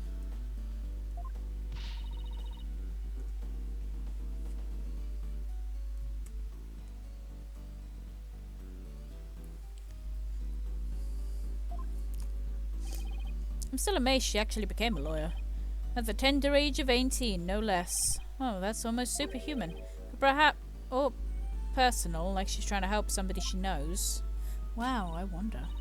Alright, I'm totally pumped up after talking to you, Mr. Wright. It's like you said, the worst at times are when lawyers have to force their biggest smiles. And don't forget to return to the basics whenever you get stuck. Keep believing my client. Right. I wanna see my little boy. Wait, which one? Mr. Wright? Yes, I'm gonna go visit our client again. I think that's a good idea. Right. Time to see what's new down at the detention center. Aw. Mayor Tenma, we wanted to talk to you about something. Kasha!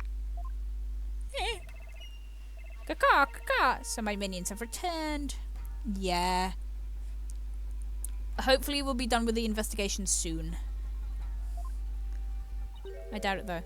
Apollo, he still thinks he's a yokai.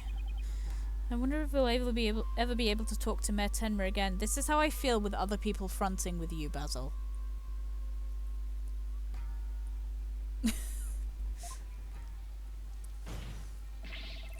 Silence, peddler of the legal trade. Free me from these imprisoning walls with great haste. Whoa, he's sounding more and more like a real demon every sentence. I wonder if I'm ever gonna be able to talk to Basil again. And it's fucking, I don't know, fucking Toby fronting. It's like, damn, my boyfriend's a dog again. Oh, what happened here? I'm starting to wonder if we should even be helping him win his freedom. Still, we can't let Mayor Tenma stay possessed, if you know what I mean. I know, I love Toby. Toby's cute. If you can clear me of these charges, I shall help in whatever manner I may. Now, ask of me what you will. I suppose it's worth a shot.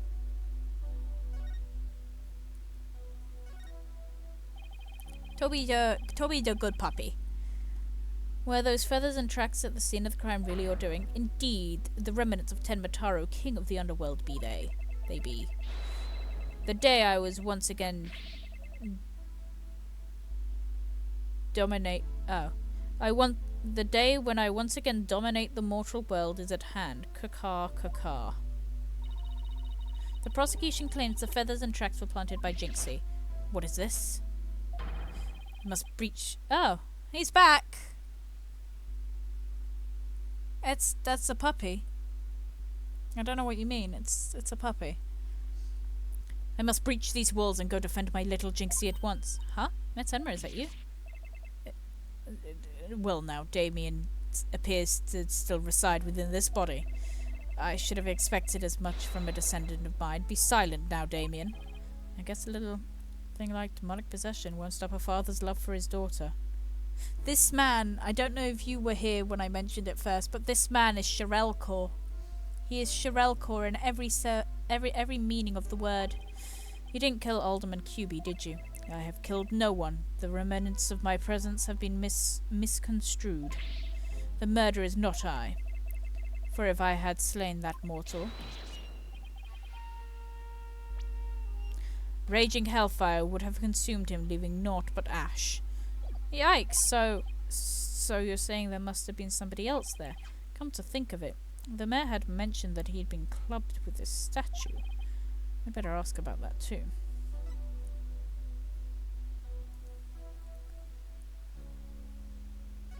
I'll let you handle that one.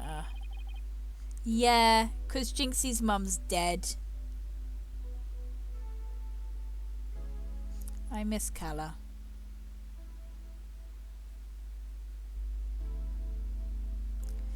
Jinxie is Pez if Pez had anxiety. And believed in superstition. Detective Fulbright mentioned that you might have something new to tell me. Indeed, I have. I regurgitated this key but a short while ago. Behold, the key to the forbidden chamber. Whoa! Is regurgitating one of your demonic powers too? Bah, I do not waste my power on such parlor tricks. Yeah, I have to decipher what Toby means by when Toby sends just gifts of dogs. Open up the kennel. Take the key from the killer, did Damien, whereupon he swallowed it. He sought to bar the killer entry to the forbidden chamber, so he wanted to keep it shut tight.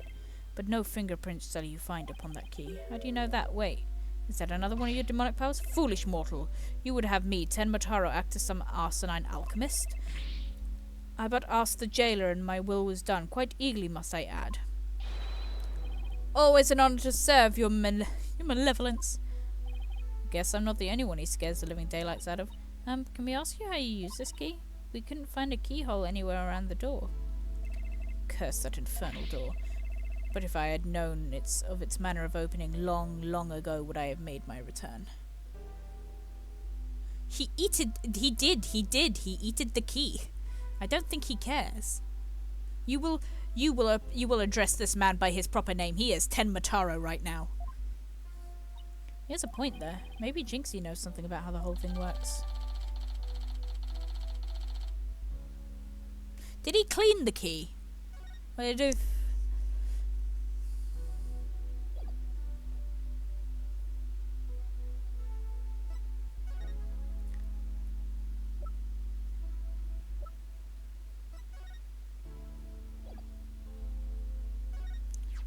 What, might I ask, is that?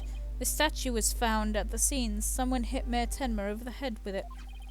It had been wrapped in a large cloth before the alderman's murder. Let me see whether Damien knows such a thing. Yes, something wrapped in such a cloth does he recall. A secret gift from Alderman Cuby, it would seem. He, however, had not a chance to see it till for now the cloth did conceal it.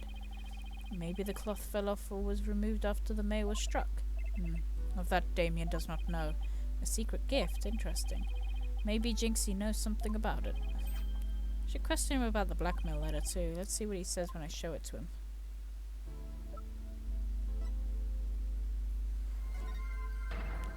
Stretch!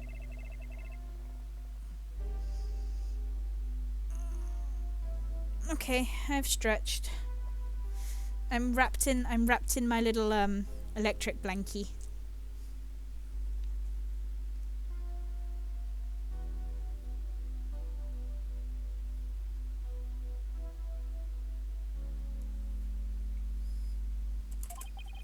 Apparently somebody slipped it into the alderman's pocket. We believe somebody, probably the killer, stole it from Mayor Tenma's briefcase. You wouldn't happen to know anything about that, would you? Kaka!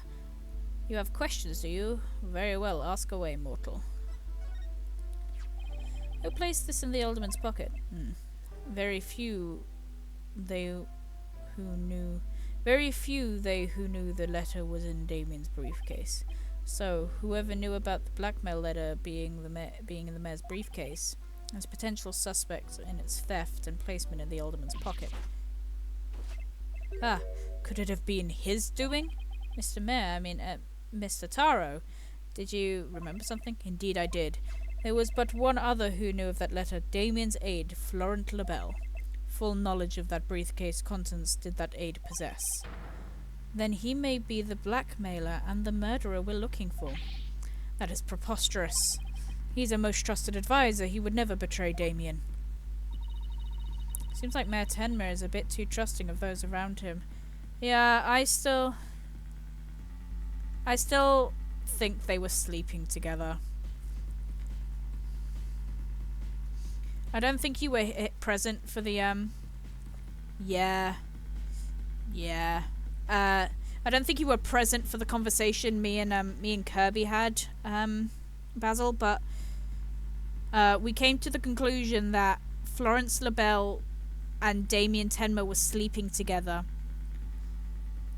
And the reason why Florence Labelle desperately wanted to release Tenma Taro is because he also wanted to sleep with Tenma Taro. That is what me and Kirby came up with. That is our working theory. Mainly because Kirby looked at Tenma Taro and said would. Yeah, he's the fruity Joker looking guy. You could have just said Joker looking guy, to be fair. I mean, there's no way the Joker's straight, let's be real. Still, this is huge. Now we know who might have slipped that blackmail letter into the alderman's pocket. Look out, Florent Labelle, here comes justice. Don't say that too loud, he'll get interested. Let's go find Mr. Labelle and rake him over the coals. Thanks for the help. You've just given us a major lead. Cat hair in my mouth. Okay, Kirby. There's something that still bothers me. If Mr. Labelle is the killer, what could have motivated him to open up the Forbidden Chamber? Monster fuckers. That's the only thing I can come up with. We should probably search for clues. Only one problem. How do you open a locked door that doesn't have a keyhole? Let's go talk to Jinxie. Maybe she can help.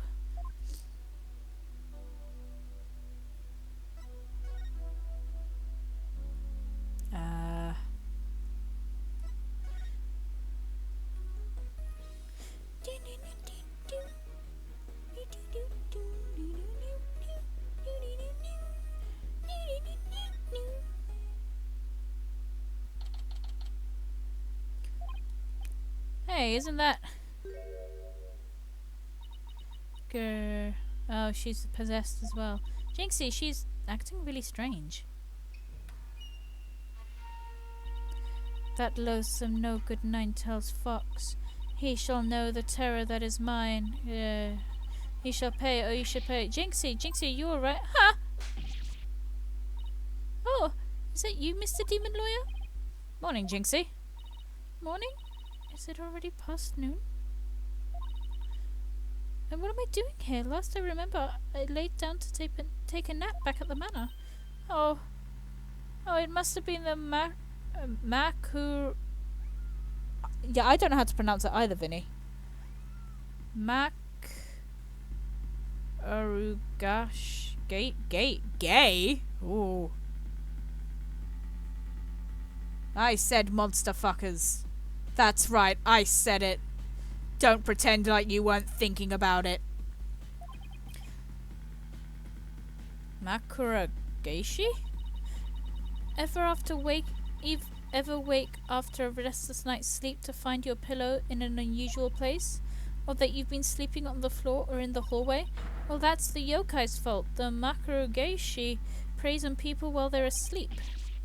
Sounds like you just need to be tucked in really tight, or maybe in a snug sleeping bag. Jinxie, how come you don't have any charms on your forehead? I don't? Oh, they must have fallen off. Without them, evil things creep into me. This gets worse and worse.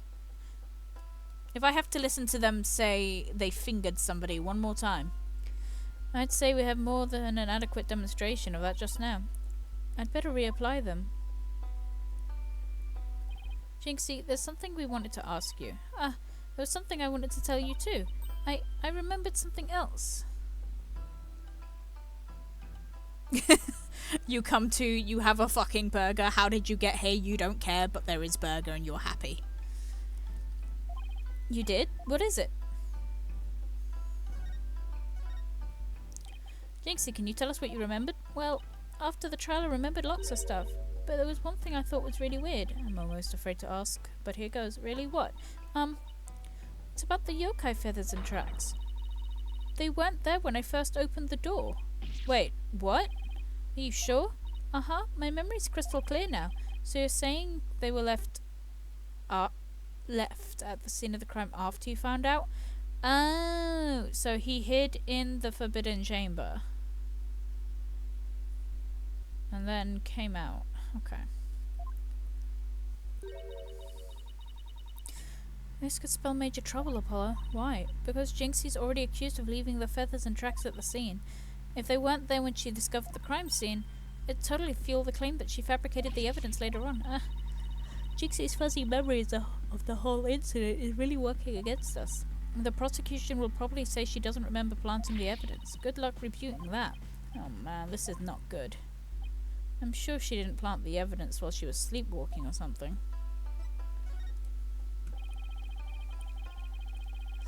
Jinxie, you wouldn't happen to know how to open the forbidden chamber, would you? That door doesn't even have a keyhole. Well, it's supposed to have a secret mechanism.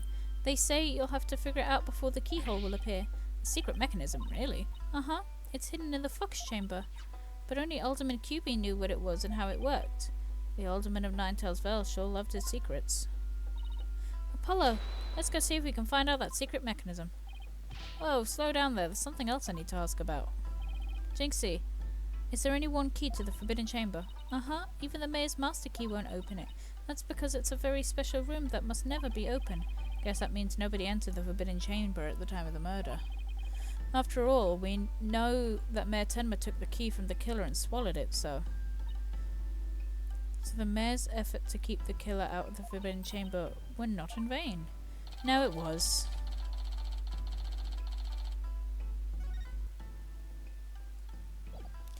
Well, see ya, kiddo.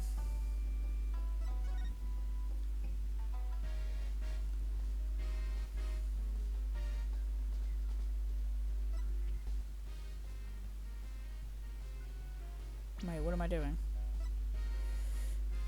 Oh. Whoopsie daisy. Sorry, I'm gonna need to go back to Yokai Lane there. Just gotta... Thank you, I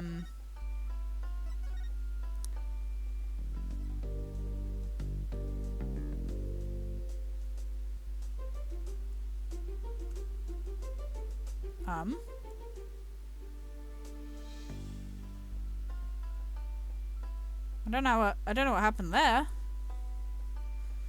My apologies.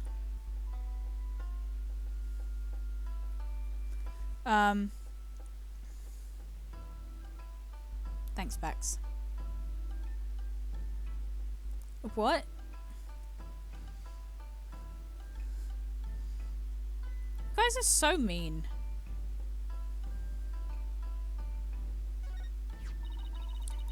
Alderman QB made that statue.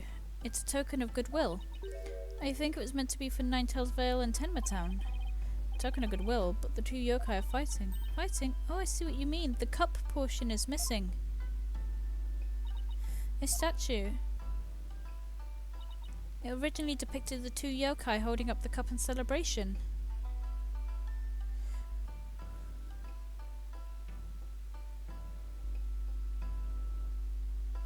Aha. Originally depicted, yeah. But it sure doesn't look that way now, does it? Maybe it broke when it was used to hit Mid-Tenma on the head. That would explain it. I guess the only two people who knew what it really looked like were the Alderman and I. Now it's just me, but its symbol of goodwill will be forever etched in my mind.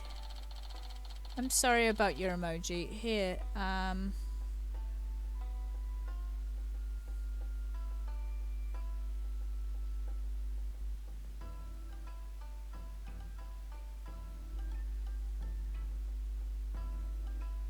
This is literally me right now.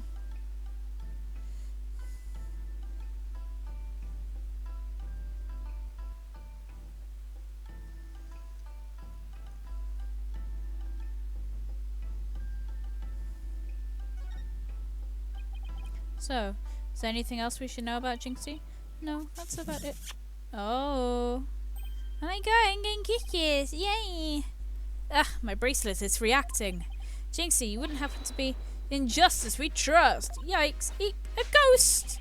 Detective Fulbright, what are you doing here? I have business with this young lady, if you must know. Prosecutor Blackwell has asked me to question her. Question me? Sorry, I'm not interested. Are you here to talk about the yokai affair? That's right. Specifically, we want to ask. But I can't tell you that now, can I? Ha ha ha. Oh, come on, please. We're partners in justice, right? No. Prosecutor Blackwell specifically told me my questions were of the utmost justice. I will not fall for your lies. Yeah, be nice to Bobbit. In justice we trust. The Twisted Samurai sure has him on a short leash. Yeah, he does. So you're not a ghost? Maybe just some sort of urban troll then? Now, come along, Miss Tenma, to the station with you. No, my justice. He took her away. Missed my chance to see what she was lying about. Well, at least we found out there's a secret mechanism for opening the chamber. You be nice to him! He's literally a golden retriever. If he had a tail, it would be wagging all the time. Apart from when he looked like a kicked puppy. I just hope they let us in now.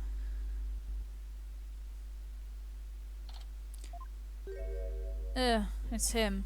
Oh, what an absolutely fabulous scent.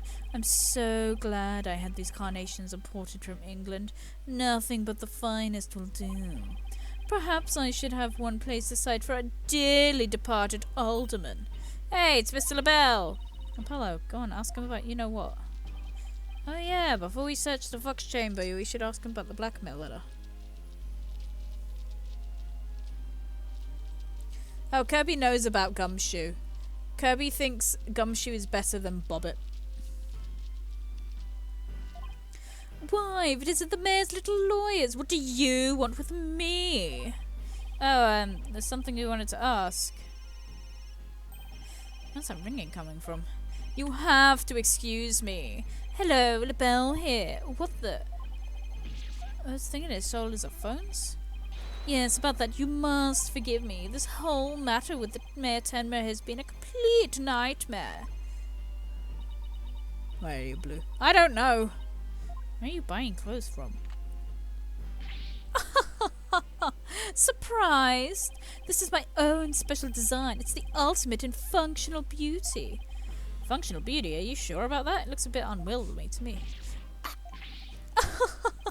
You simply don't have an eye for beauty. If having an eye for beauty means looking at this guy, I'd rather be blind. So, what do you want with me? He looks wrong. Whenever, honestly. I don't like him.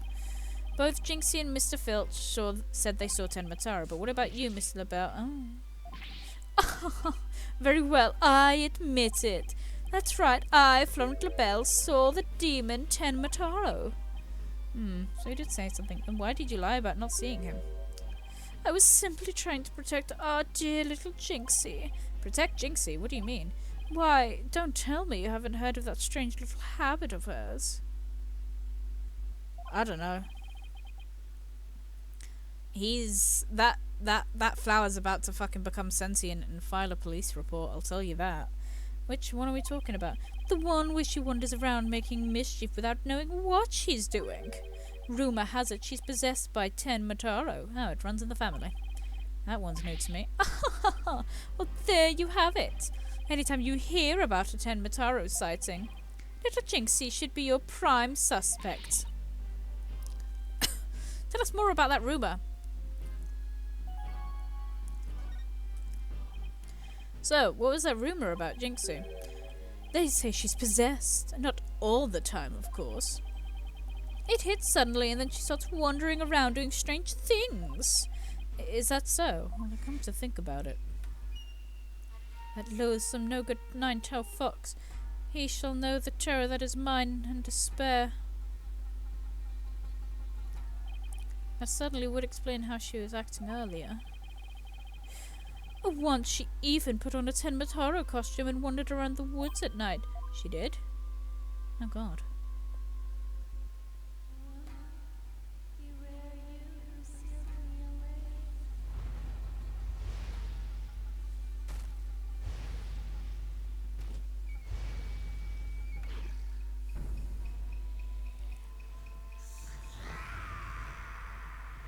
Well, I don't think she could fly.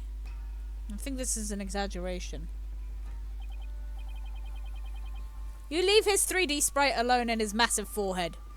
Ugh, I wish I never asked. Does she remember anything while she's possessed? Unfortunately, no. She doesn't seem to remember a thing about these episodes. Memory lost during possession, huh? Come to think of it, her memory of the murder scene was quite fuzzy. I suppose that, too, was caused by her possession. Ah, then maybe. So you do understand. That whole yokai business was entirely of her own making. Now wait a minute. Although, the yokai evidence wasn't there until after she discovered the crime scene. Did she leave those black feathers and strange tracks herself? You leave him alone. He simply wanted to provide a plane in which to play tic-tac-toe on. Apollo, let's ask Mayor Tenma about Jinxie's episodes next time we talk with him. I need to present the letter.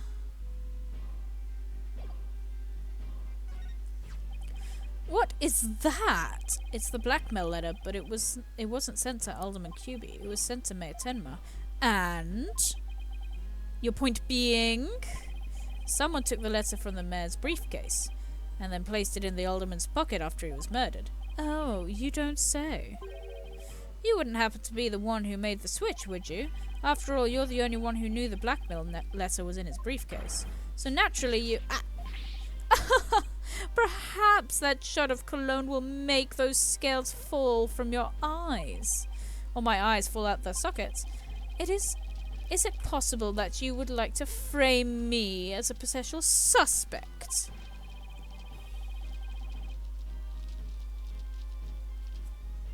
Yes, the monkey from Powerpuff Girls. Oh, well. My only crime is being born as beautiful as you see here. In other words, you have nothing. Now, let me show you what to do with this garbage. You can't destroy evidence like that. What do you mean I can't? I just did. Feeling a little lighter now. You've just won a one-way trip to the top of the most annoying people ever list, buddy. Are we done with your silly questions now? I'm a very busy man, you know. Hello, LaBelle speaking, really? You wish to carry my new product at your store? Oh, but I'm afraid it's my own private brand, not available to the public. What? Then I shouldn't advertise it on TV. But I don't understand. As the embodiment of beauty, it's my duty to announce my good looks to the world. Stop the bus, I'm getting off. Everyone wants my exclusive Je suis LaBelle brand products. It's the crown jewel of my collection, born of my long, relentless pursuit of beauty. But now that it's become so popular, it's been an absolute nightmare. You don't say. Well, they can't have it. It's just for me. It's not meant for you peasants. Peasants? This is my latest product. I'm calling it Color Me LaBelle. A dazzling hair color that you can wash out with just water. Guess that means you can't sweat. I have 7 colors in all. You can find out more in my commercials and magazine ads. Yet, it's still not available to the public. Great sales strategy there, genius. Come to think of it, Mr. LaBelle. Your hair color changed since the last time we met. The little lady has quite the discerning eye. Here's a little sample. Consider it a gift from those who truly appreciate beauty. Oh, Apollo, what should I do? Better take it before you get a face full of cologne. Good point. Oh, thanks, Mr. LaBelle.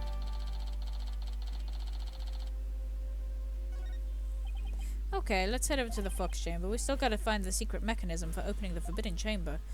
Yeah, let me just go release the devil from the Bible. You know, let's do that.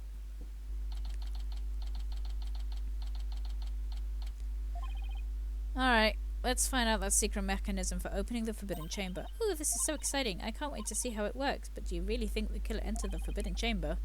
We'll just have to open it and find out. We should also see if there was anywhere the killer could have hidden this room.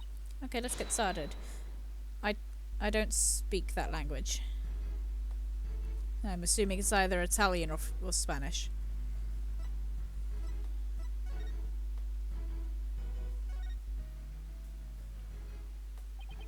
Still no keyhole, huh? Yeah, and the door won't budge, just like those spiky bangs of yours. Well, all it takes is some water, but I don't think it will work on the door. Oh, I know. I'll break the door down with a body slam. Haha, I seriously doubt you could do that. Psst. How do you know if I haven't even tried? No, wait, don't! Ah! As much as you hate losing, Athena, I think the door would win this match.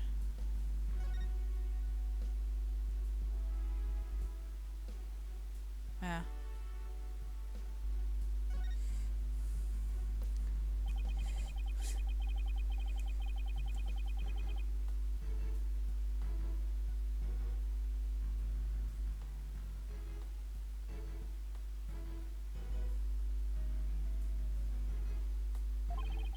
This has something to do with the keyhole. Wait a minute. 2 foxes. There are 2 fox statues in the Forbidden Chamber as well. Maybe the keyhole will appear folding to... No, not the folding screen.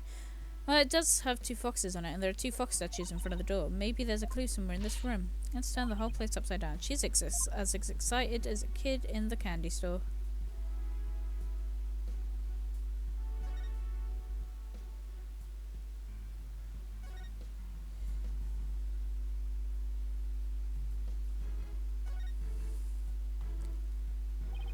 There's a carving of the nine-tailed fox over the door and the statues of him on either side. The way those 2 statues are glaring at me looks like they're guarding the door from us. Come to think of it, there are 2 foxes on the folding screen as well. Can't be coincidence, can it? Hey, the statue moves. Don't get carried away. I mean, who knows, it might trigger a trap. I can handle it. If a spear comes shooting my way, I'll snatch it out of the sky. After all, I have the reflexes of a regular karate kid, I guess. If you can catch something that fast out of midair, you can accomplish anything.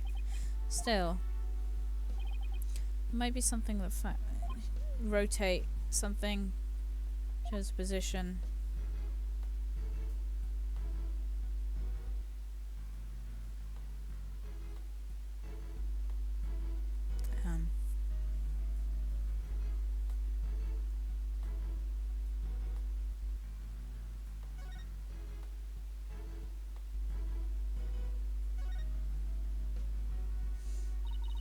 I just remember this mystery novel I once read. Oh, okay. The perpetrator made sure to hide behind the door when it was opened. When nobody was looking, he made his escape. Clever trick, but it would have been impossible in this case. See the broken Tanuki statue here? The door must have banged into it when it was opened. Oh, I get it. The killer couldn't have been there because of the statue.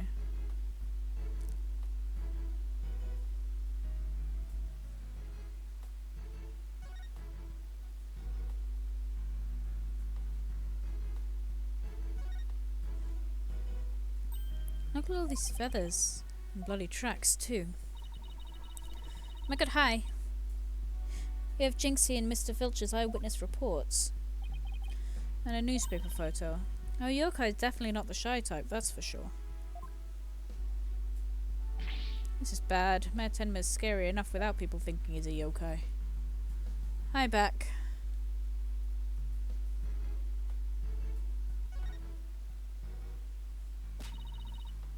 Maybe the killer hid under this table. That would be a terrible hiding place. The alderman's body would have been right above. Maybe you're right. Maybe the underside is a bit... Wait, there's something under the table. Let's check it out.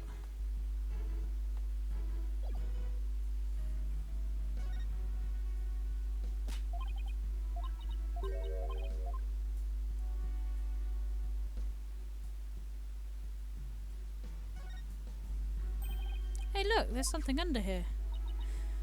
It looks like a piece of something. A piece of what? I'm sorry, I had to. Oh, I know. Might be a piece of a statue. Remember what Jinxie said? The statue originally depicted two yokai holding up a cup. It was a symbol of goodwill. This piece broke off and rolled under the table.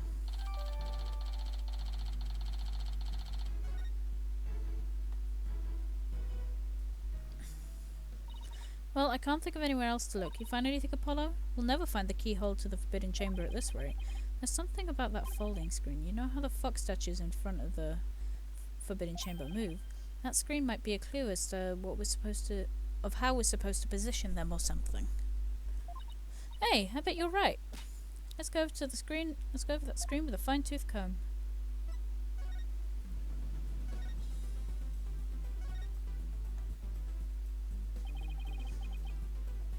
On closer inspection, I think there's more to the screen than meets the eye. Let's check every last inch of it. Can rotate it. Wow. Also zoom in and out.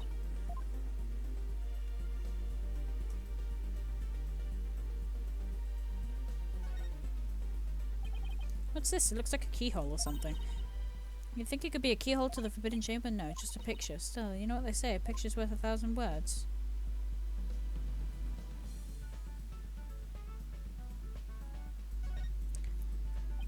Picture of a key. That shape looks awfully familiar. I know. It's shaped like the Forbidden Chamber key. Wait, what about the keyhole drawn on the center of the screen? You think the two are related? Key and a keyhole. Oh, I just got an idea. If we fold up the screen just right, the keyhole should overlap. Hey, I think you're right. Let's give it a try. I'm genius.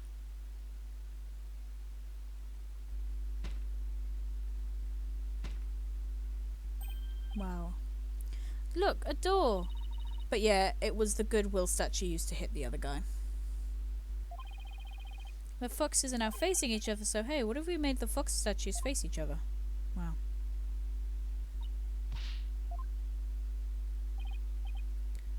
Okay, help me move the two statues so they face each other, just like on the screen.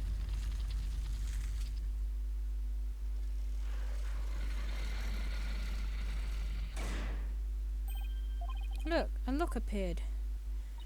Now we can use that key. Okay, here goes nothing. It worked. Huh. Time to see where this chamber's so forbidden. What secrets does it hold, I wonder? Kiwi Manor, Forbidden Chamber.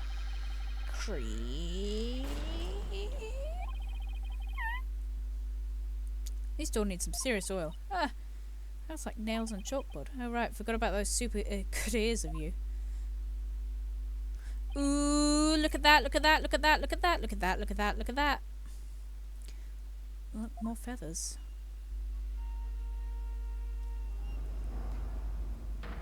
Well, that's Senbataro, right? Ah! What the heck is that? Is that Tenmataro statue? But there's something odd about it. All I know is I don't like it. You okay, Thinny? You look kind of pale. You're not scared, are you? What? Of this thing? Don't make me laugh. Really? Hey, look. What? What is it? Over there on the left, there's a bunch of staffs on that rack. Look kind of like the staff we saw earlier. You mean the one that Jinxie said she saw Tenmataro carrying?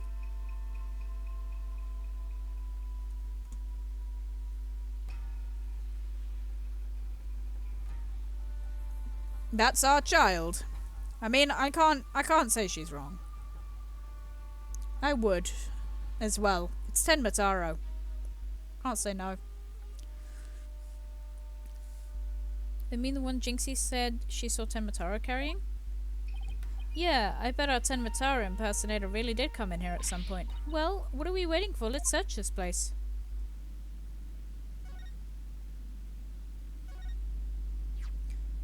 What's this? Whatever it is, the packaging is really gaudy. The fact there's no dust in it means it hasn't been here very long. No, it's our child. Oh, it's hand cream. Let's see.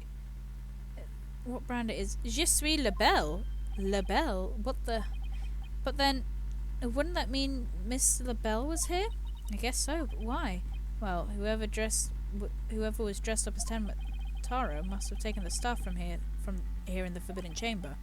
And that same person probably dropped this hand cream at the same time. In other words, the Ten Mataro impersonator we're looking for is none other than Florence Labelle.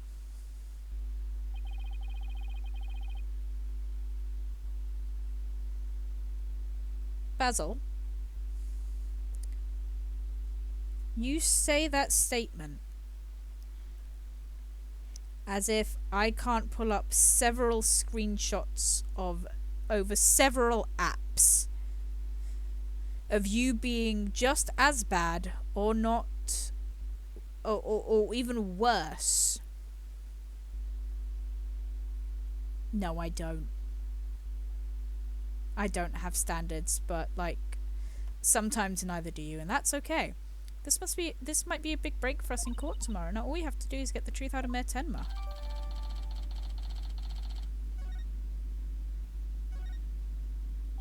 Looks like an old scroll. There's something drawn on it. Unless I'm mistaken, that looks like an old guy, some kind of monk maybe? A monk? What are you talking about? You know, people that take walks in the mountains in form of some spiritual training. Will that just be a hiker? The guy in the picture doesn't look like he's doing this for fun, Athena. Oh, there's some yellow thing strapped to his back. Whoa, it's turning into Ten Mataro. This is how Ten Mataro was born, actually. He was an egg. No. I wouldn't go... Me neither. I was actually telling them about Nayuta earlier and about how he's my #1 ship with Black Quill because he was just so baby girl, and they're like pastel and goth, and also they're both snarky, and you know, I just love them lots. I am down bad, but also I miss role-playing them. I miss role-playing them. I have a need, Basil. I have a desperate need.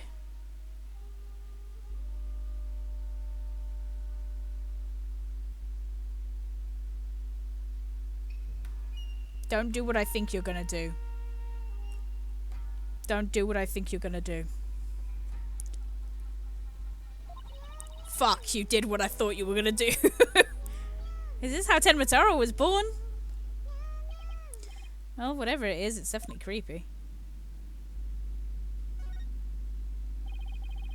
Looks like a gravestone or something. You mean you won't roleplay Nayuta and Blackwool with me no more? Here lies Ten Mataro, aged 80. Cause of death, choked on a chicken bone. Say it ain't so. Besides, that sounds like more like an autopsy report than an epitaph, if you ask me. Wait, you're joking around because you're scared. It's your coping mechanism. I'm not scared. Freak out central, right here, baby. Cut it out, widget. Denial is strong in this one.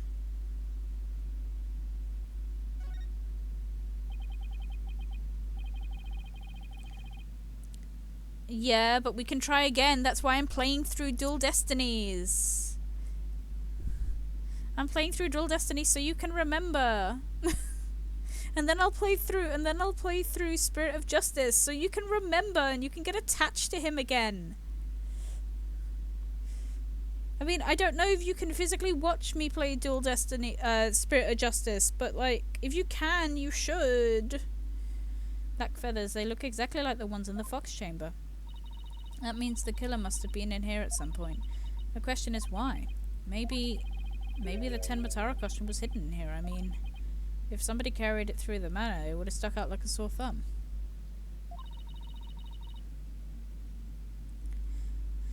But when did the killer get here? The mayor snatched the Forbidden Chamber key while the killer hit him on the head. That means the killer could have only gotten here before the murder. Well, that's a tough riddle, alright.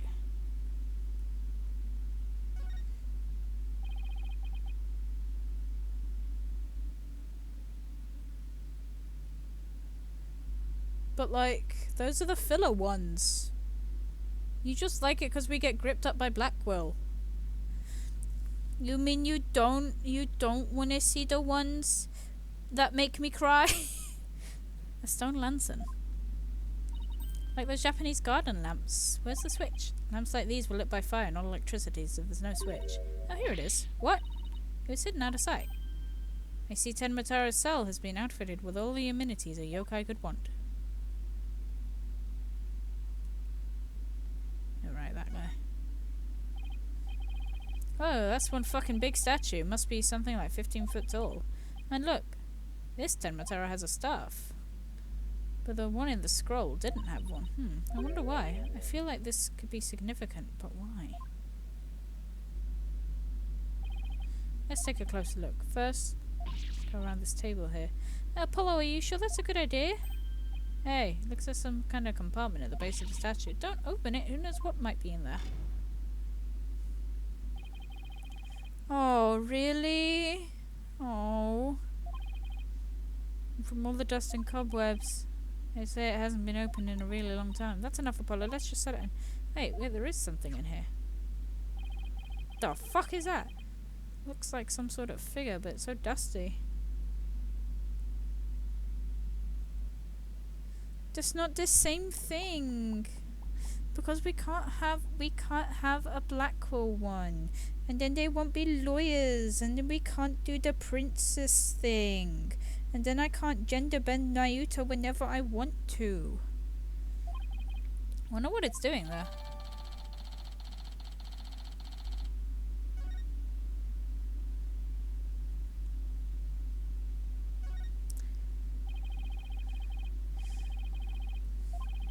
But I might as well just have him. See, I can't just OCify a person and then go on, because my brain's like, well, he's there. It doesn't work like that. The Tenmataro Jinxie saw must have taken it. I have to agree. These do look like the ones Detective Fulbright showed us.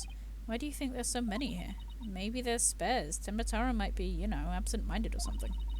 But the fact that he has spare staffs handy, well, it shows that he's aware of his faults and is trying to deal with them. Or at least that's my take on it. Well, maybe this will remind her to deal with her own faults. Damn, toxic bitch. But I won't hold my breath.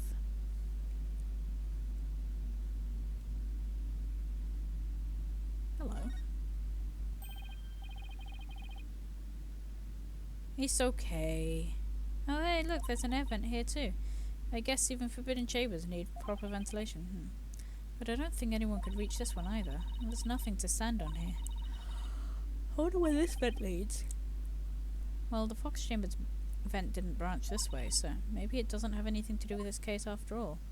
I guess that wraps it up. What now? We should probably talk to some of the witnesses again. You mean like Mr. Filch and Jinxie? Yeah, I really want to ask Mr. Filch about the village superstition in Tenmataro.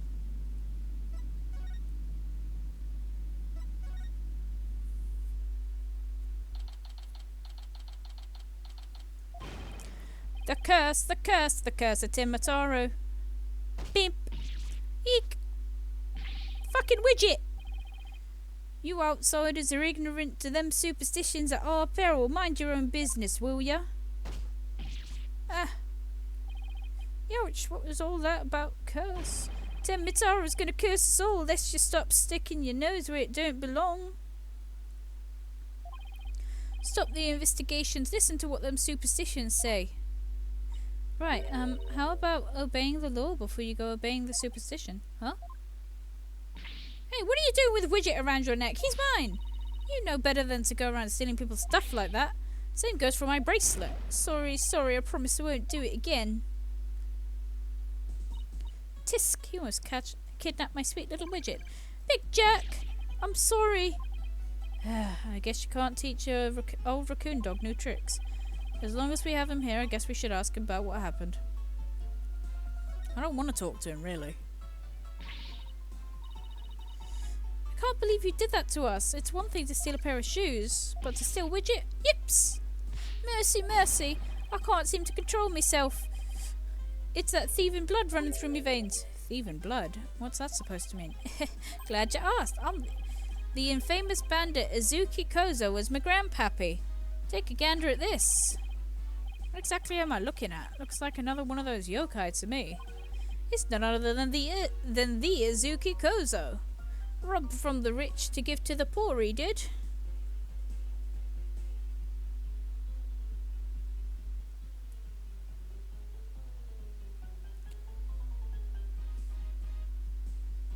It's fine.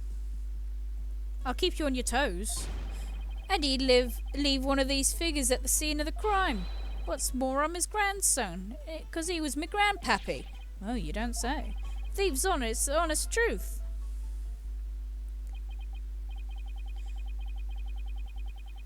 The slosh and sound of the Izuki beans scraping together in the dead of night.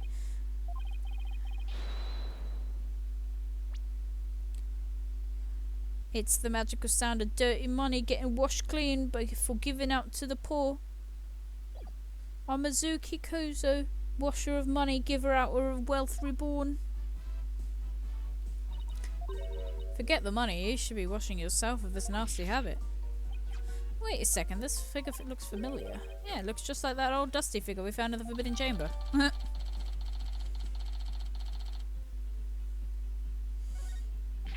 Hey! What you doing with that there figure? Oh, this? We found it in the Forbidden Chamber. Looks like it been there practically forever. Could it mean me grandpappy broke into the Forbidden Chamber way back? Hey, that reminds me. He once told me there's a treasure in that there chamber. Treasure?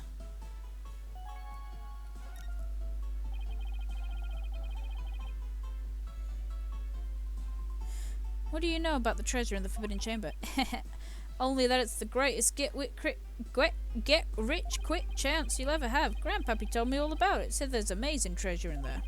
There's something amazing in there. Didn't seem like that though. Your grandfather didn't by chance already steal it, did he? See, now there's one of his figures in there. Just might be. That's grandpappy for you. Bet he washed that treasure up real good before handing it out to the poor. Of course, because he was so righteous. In court, you mentioned seeing Ten Mataro near the scene of the crime. Sorry I didn't come clean right away, but them superstitions got the better of me. The people of Ninetales Vale sure seem like a superstitious bunch.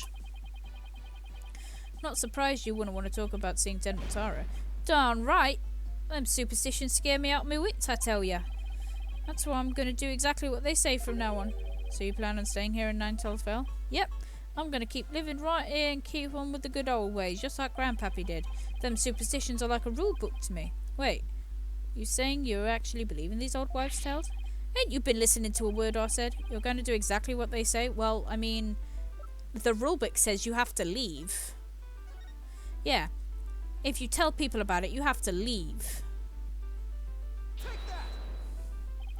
It's clearly written right here, ignoring the superstitions will cost you your soul. There is, however, one way to save it, with your immediate departure from this village. Ah. So according to this, you shouldn't even be here, let alone talking with us. You said you plan on staying right here in Ninetales Vale. But if you really believed in these superstitions, you would have booked it long by now. I know you've been lying to me. Time to come clean, Mr. Filch. Yippers! You were lying about believing in the superstitions, weren't you? Sorry, but I didn't have no choice. So what was the real reason you couldn't talk about seeing Ten Mataro? It's all that pretty boy's fault, Mr. LaBelle, if you know what I mean. He told me not to say a word about seeing Ten Mataro. He said if I did, he'd do to me what them superstitions said would happen. So it was Mr. LaBelle who muzzled you. Why would Mr. LaBelle want to scare you into silence? Mr. LaBelle's trying to protect that little maid girl. It was on account of that rumour, the one about her getting possessed. That rumour again. I guess we really do have to talk to Mayor Temmer about the possession rumour. Ouch, hey, watch it. Very superstitions, stolen. I'll be taking this back now. Kinda like family to me. Could have just asked instead of stealing it. Is that all I wanted to ask Mr. Filch? Yeah, I think that was it. Let's go see Mr. Ten Mataro one more time. I also need to talk to his kid, I think. Oh.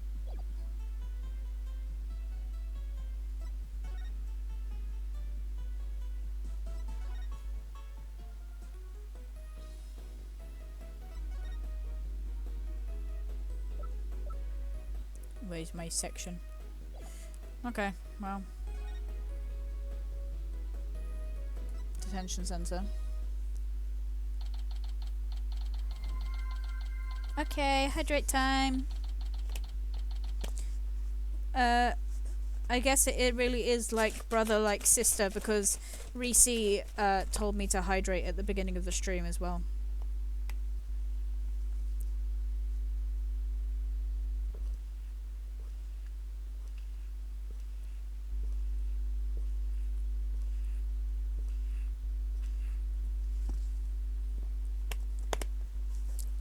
And I still, unfortunately, only have chalky milk. Lord Tenma, your attorneys are here to see you, your malevolence. Why are you speaking like that? Oh, Mayor Tenma, you've returned. Yes, well, Jinxie came by earlier to apply a new charm to my head. It seems to be suppressing the demon within me. That's a relief. Maybe we will actually get somewhere this time. So, what can I do for you today? We'd like to ask about the rumor that Jinxie is possessed. Ah. She allegedly left the yokai evidence at the scene whilst under demonic power. At least that's what the prosecution is going to claim at tomorrow's trial. Huh? Ah, fuck's sake. Caw! No match is this warding charm for me. Ah, the charm. Tenma Tara's back. Those foolish mortals, they shall regret blaming that child for my doings. I blew it. That question brought the yokai back. And he probably won't drop the act until Jinxie's name is cleared either. Alright, buddy. Rumor about Jinxie. We'd like to ask you about something your aide, Florent Labelle, mentioned. Did you know Jinxie is rumored to be possessed? I know not of what you speak. You're not trying to protect Jinxie, are you? I, Tenma Tara, demon lord of the yokai, protect a mere mortal? Caw! No affections do I possess for your race of humans. Please, we've already proved that there's a third party disguised as yokai at the scene. But if you deny that at tomorrow's trial, we'll never be able to clear Mertenga's name. But I have already told you I know not of what you speak. I don't think we'll get anything more out of him.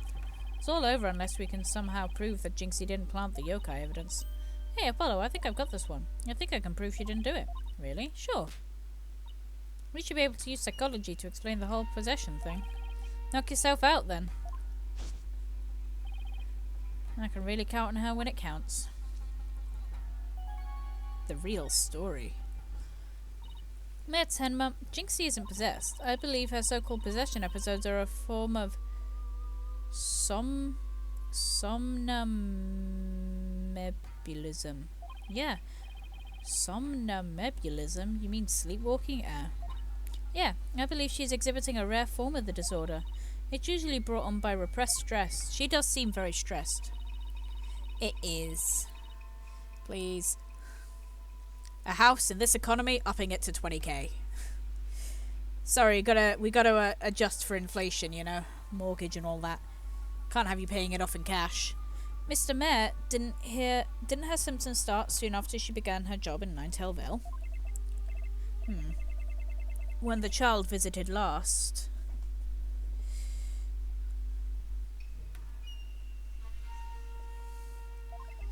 She did speak of dreading yokai and how they were robbing her of sleep each night. I knew it!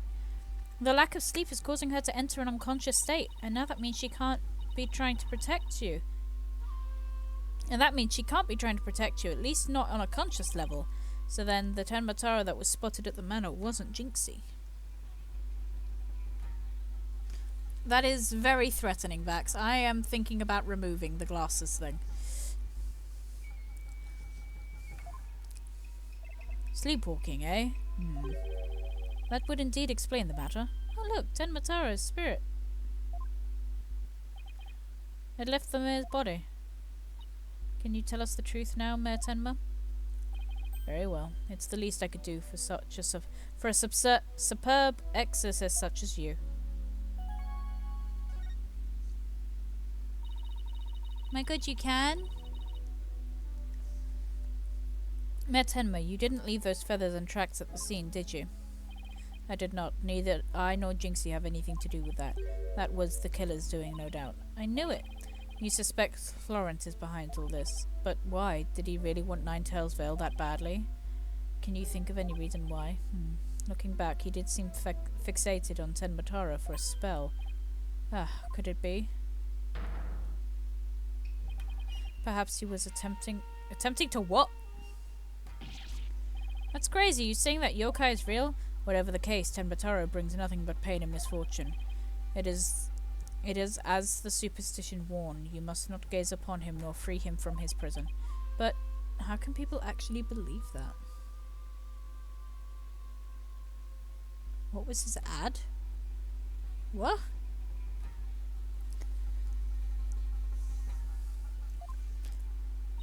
Well, at least we know who's behind this whole Tenmatara thing now. Yeah, and I think we need to have another nice long chat with Miss LaBelle. I don't want to. Your dinner is ready, your malevolence. An offering to the Demon King. You may place it right there. Did they now? That happens to be a favourite of mine. Just hold the hearts next time. What?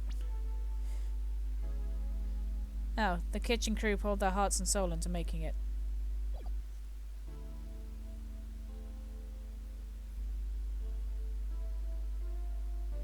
I could make a lot of money from the Forbidden Chamber. You should make dinner. Go and eat. Kaka. Yes, your malevolence. I'll remember that. How long is he planning to keep up this yokai charade? Well, we've already talked to Mr. Filch and Mayor Tenma, so why don't we go and see Florent LaBelle next? I don't want to talk to that fucking fruit.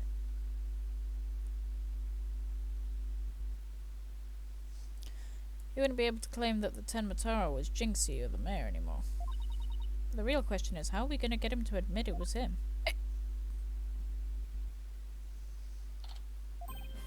Okay, now let's practice that again, Filchy, from the top. Mr. LaBelle was in the foyer at the time of the crime, and when we heard a scream, oh heck, what was the next part? You have the memory and capacity of a flea. This is the 13th time, you know. Now, 100 times more, and we're done. What on earth are they practicing? Oh, I ain't cut out for this. Whoopsie daisy. Yow!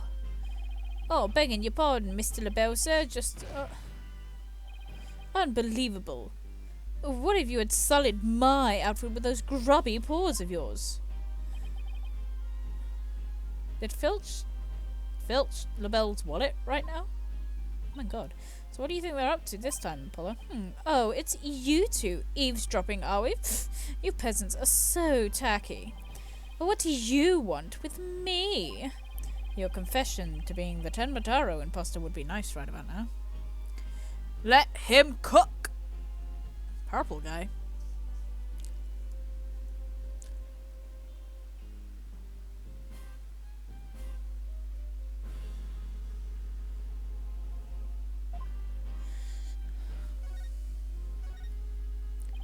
Mr. Filch filled me in on a conversation you two had about how you told him not to say a word about saying Tenmataro. Filch, you fool! I told you nothing good would come of you running your mouth. So why did you want to keep Mr. Filch quiet like that, Mr. LaBelle? Why, to protect darling little Jinxie, of course. But Jinxie was never really possessed. She was sleepwalking. Being asleep at the time, she couldn't have been consciously trying to protect the mayor. That also means she couldn't have possibly been Tenmataro. Interesting, but where are you going with this? Since you ask so politely, I believe you have a different reason for trying to keep Mr. Filch quiet. And that reason would be to deflect doubt away from the one who is really Tenmataro. Now this is getting interesting.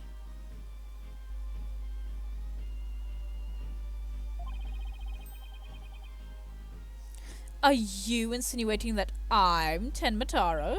I'm sorry to disappoint, but I'm nothing of the sort. That's right, Mr. LaBelle even told me that Tenmataro was Yo.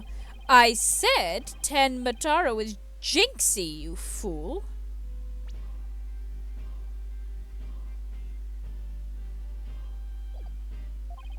Honestly, you have the memory and capacity of a flea. Practice it 100 more times. Yipers. So, are you being called to testify tomorrow? Yes, and I'm so looking forward to my courtroom debut. But you'll just have to wait until then. Oh, I'll be waiting. A special piece of evidence I've just saving just for you. Filchy, wake up, you lazy bones. Huh? What? I was sleeping? Yawn. Must have been that sweet cologne of yours, Mr. LaBelle, made me right sleepy, it did. Well, it's time for your lesson on what to do and say tomorrow.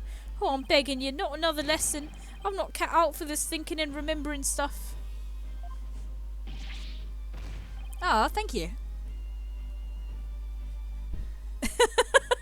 It's just it's really funny because it's just like it's just Cockney British. It's when my voice goes a little bit informal, it accidentally slips into it. So I'm just like, yeah, do it right up the schnozzle, schnoozler. Keep quiet and do exactly as I say. And no, please, anything but another lesson. There they go. Missed our chance to get the truth out of him. Yeah. We'll get the proof we need in court tomorrow, one way or another. All that's left now is that lie Jinxie told. We better go clear that up before tomorrow. You think they're done questioning Jinxie? Maybe. Let's see if she's on Yokai Lanes, shopping for more charms. Beep boop boop boop. No. Because I don't hate myself. So I'm not going to do a Scouse accent. I can, simply because we had so many Scousers come in when I was working at Pleasure Beach, and it's traumatized into my brain. But I don't like doing it. For some reason it makes me feel dirty. She's sleepwalking again. A cursed nine-tailed fox. Time for the setting with... Oh, my grudge has but festered over time. At least vengeance will be mine.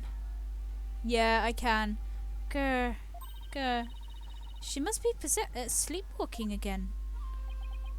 Maybe if I speak softly I won't startle her and get a charm plastered on my forehead. Psst. Hey, Jinxie. Huh? Oh, hello, Mr. Demon Lawyer. Ah, my charms must have fallen off again. Phew, guess we can avoid a charm slap by toning down my cords of steel. Who knew? Are they done questioning you, Jinxie? Uh-huh. And on the way back I stopped here to buy new charms that was just released. Yeah, which ones? Oh, the one with the nine-tailed fox and 10 Mataro. It shows them dancing together. Really? Two bitter rivals dancing together? Uh-huh. It's a charm for rebuilding burnt bridges. Oh, right. For the municipal merger issue? No, for the demon lawyer and the insomniac prosecutor. It'll stop you two from fighting like you did in court this morning. We weren't fighting. It was just a spirited debate that's... Ah! No fighting! Charm slapped again. Apollo, if you're done playing around, let's find out what she was lying about. The fucking Jinxie standing right next to her while she's yelling. I wasn't lying about shit.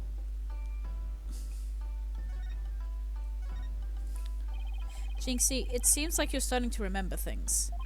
You already said the feathers and tracks weren't there when you discovered the crime. Have you remembered anything else that seems important? Eek! Like what? Tell us what you saw that day. Maybe you'll remember something else this time. Eek!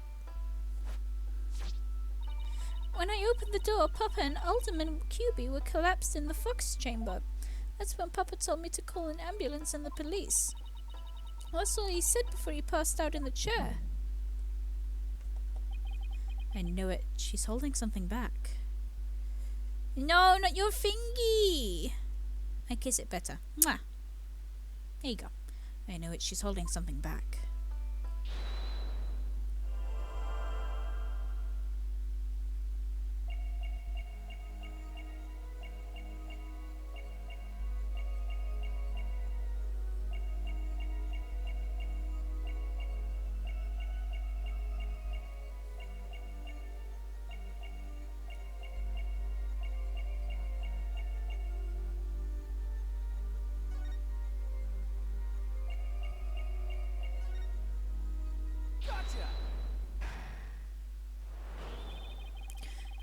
You were very nervous when you said that's all he said, weren't you? I know because I saw your fingers move as if you were going to slap somebody with a charm. Huh? Listen to me, Jinxie. This is very important. Did Mayor Tenma say anything else to you? It was nothing. He was just talking in his sleep. Talking in his sleep? So you admit that he did say something else? Ah! How could you tell? Only a demon could have such powers.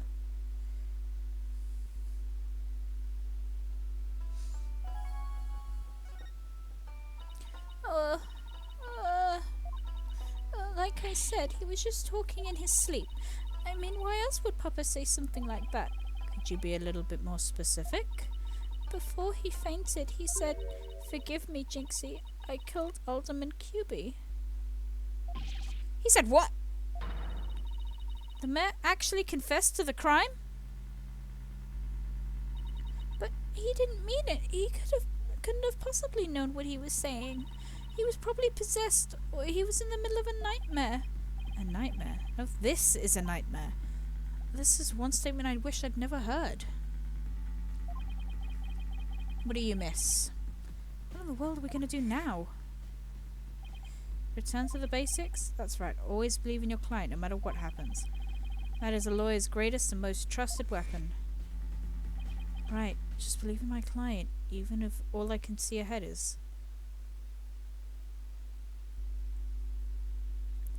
darkness and despair. Yeah. Just the you blank in the wrong neighborhood. Those edits were just good. I liked them. Jinxie, does Prosecutor Blackwell know about your father's confession? I didn't mention it when he was questioning me. I mean, there's no way Papa's the killer. Why would the mayor confess like that? Could he really have been dreaming or simply delirious? I don't know, but I sure feel like I'm living in a nightmare right now. Apollo, what are we going to do about tomorrow's trial? The crime scene was locked tight until Jinxie arrived, and our client even confessed. Not only that, Jinxie's been accused of planting yokai evidence.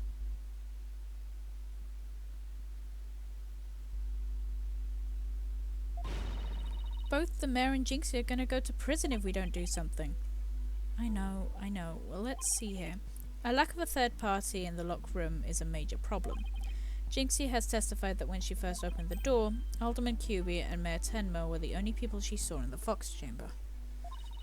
But the real killer must have been hiding in there as well. Considering the room was locked tight, that's the only logical explanation. A mystery person must have fled the Fox chamber when it was opened, and that's when Jinxie saw what she thought was Tenma Taro. But Papa and the Alderman were the only people there. I didn't see anyone else. What's going on here? LaBelle's extremely pale, but he's far from transparent. So just how did he hide himself at the scene of the crime? In the Forbidden Chamber. Whatever it takes in court tomorrow, Apollo. We have to take down that dirty, rotten Tenma Taro Florence LaBelle. Alright, we'll get him with a legal exorcism, justice style. Oh my god, Basil, psst, psst, psst, your baby boy's coming. Here, boy. Anyway, guys, we'll be continuing this next time.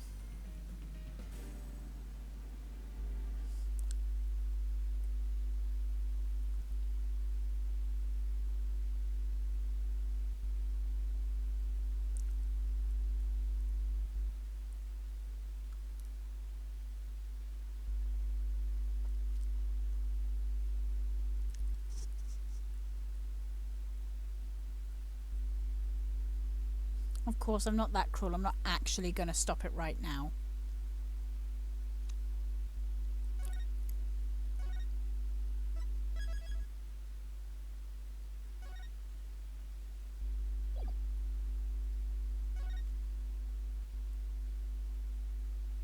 I pray for your ass. You know what? Fair enough, man. District Court, courtroom number 4.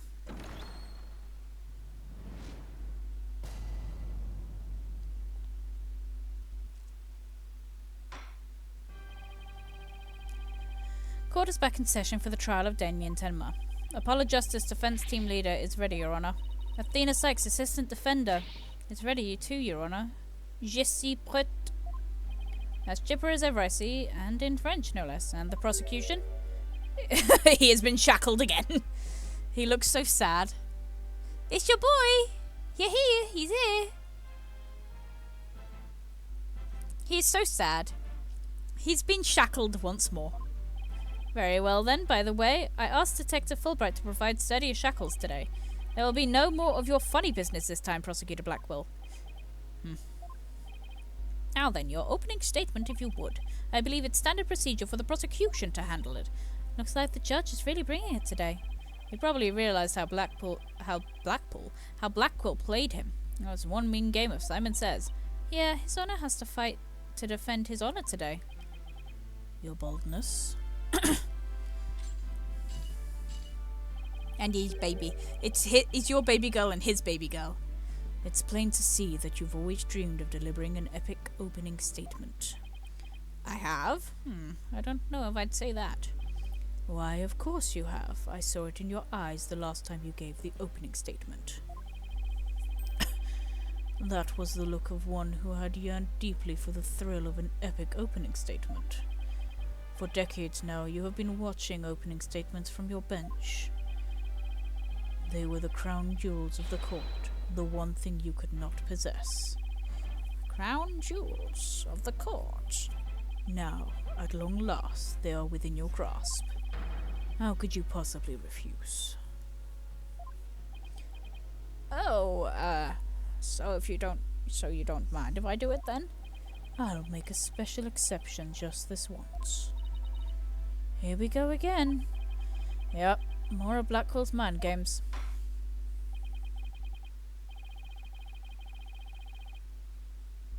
You can DM it to me. Well, in that case, I think I might go ahead and make the opening statement myself. Ahem. In yesterday's session, we learned the shocking truth that the victim, Alderman Rex Cuby, was the Amazing Ninetales. We also learned that the Amazing Ninetales was a key figure in the yokai craze and anti-merger protests. It was further revealed that upon learning Rex Cuby's secret identity, Mayor Damien Tenma murdered him.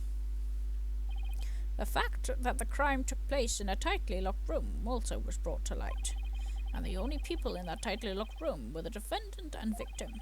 The defense proposed the existence of a hypothetical third party.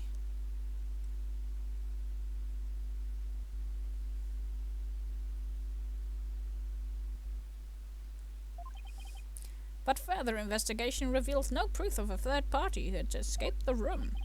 Ergo, we must conclude that the evidence against the defendant is well conclusive. Did I say something wrong? That was quite astonishing. You've truly outdone yourself this time. Oh, one more thing to boast about to my grandchildren. Well, this was an unexpected turn of events. Now then, it seems the prosecution has called a new witness to testify. An inexplicable yokai the inexplicable yokai evidence left at the scene of the crime. Well, does that not demand some sort of explanation? The feathers and tracks, weren't those left by the mayor while she was possessed? That was but an act to protect his daughter. Oh, yes, of course, I suspected as much. Wait, did he actually believe the mayor was a mayor's award-winning performance? His daughter was the one who planted the yokai evidence. Ergo, the true identity of the yokai in the manor was the manor's maid, Jinxie Tenma. Objection! The prosecution's engaging in mere conjecture. Would you care for some witness testimony then?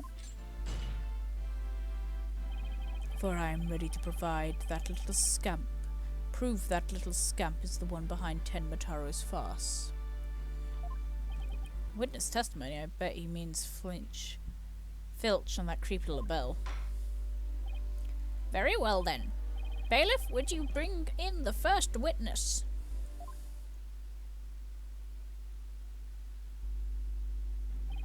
Mr. Filch, you made quite the hasty exit yesterday. Let's see that doesn't happen again today. Been known for my nasty retreats since I was a kid. Bit of a trademark of mine.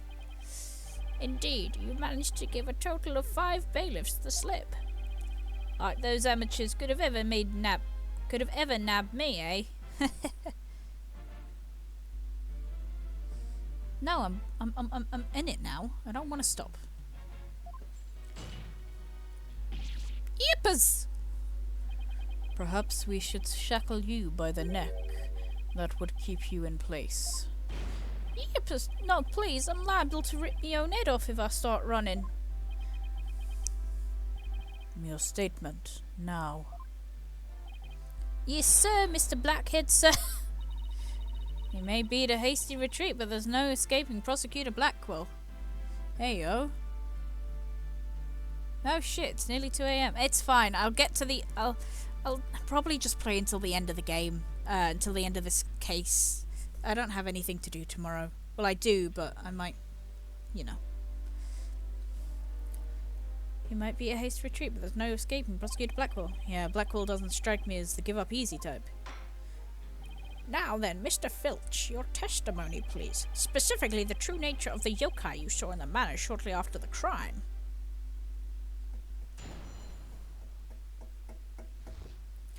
The yokai is Jinxie.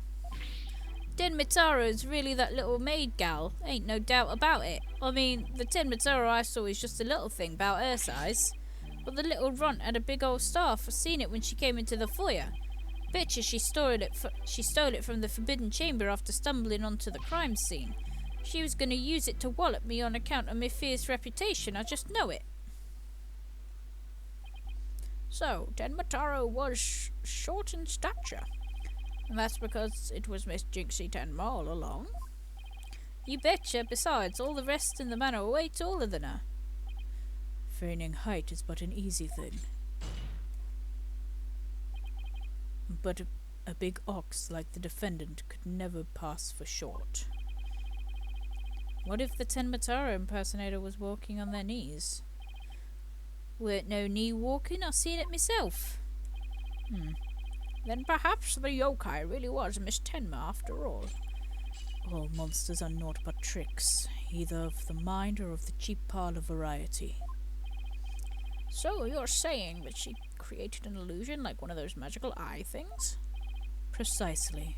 Human senses are easily deceived. Take the fellow in the cell next to me. Each night he cries and screams about some ghost he thinks he's seeing. But in truth, it was simply the janitor. Ho ho! Prosecutor Blackwell just gave up the ghost, literally. I feel like I've missed something in chat. What's going on here?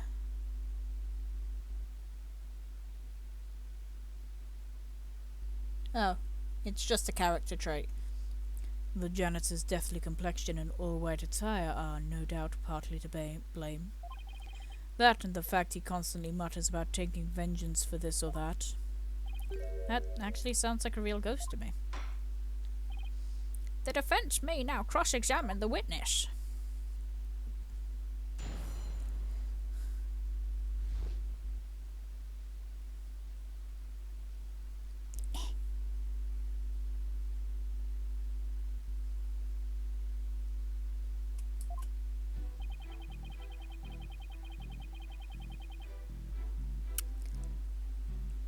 Yeah. We love Aura.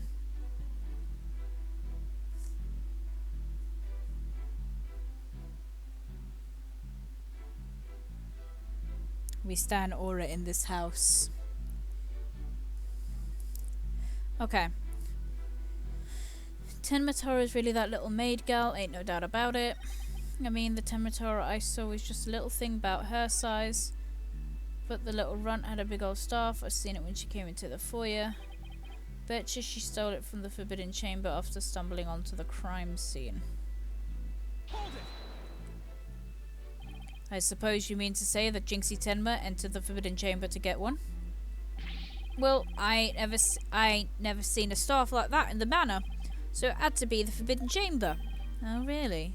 The stench of LaBelle is thick in the air today. Jinxie entered the Forbidden Chamber after the incident. And then she took the staff and tried to cover up her actions by pretending to be Tenmataro. I guess that's what Filch is trying to say. Could Jinxie have entered the Forbidden Chamber if she wanted to? There is one thing I was wondering about. Why did that yokai have a staff in the first place? Well, I've got me hunches about that.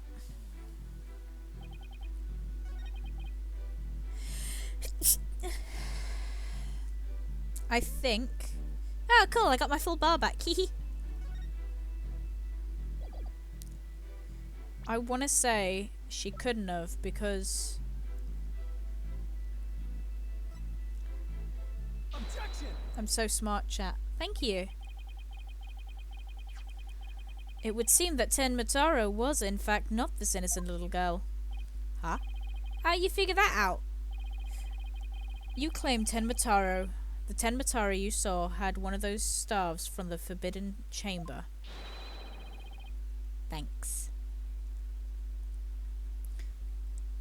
It would have been impossible for Miss Tenma to get a hold of one. Care to elaborate, Mr. Justice? The mayor swallowed this key shortly after the murder. He wanted to keep the killer out of the Forbidden Chamber. What's this? The key was deep in the mayor's stomach when Miss Tenma discovered the crime scene. So you see, it would have been impossible for her to get into the Forbidden Chamber. In short, the Ten Mataro holding that staff could not have been Jinxie Tenma. Ugh. Yarg. What? I like how he has to stand on the box still. But then who does the defense believe was impersonating Ten Mataro? Objection! Oh, okay. Objection. Such accusations beg evidence. Aside from his ghastly appearance, can you prove that he is the yokai we seek? Yes, in fact, I can. Very well. Let's see where the defense is going with this. Mr. Justice, please show us proof as to the true identity of the Ten Mataro impersonator.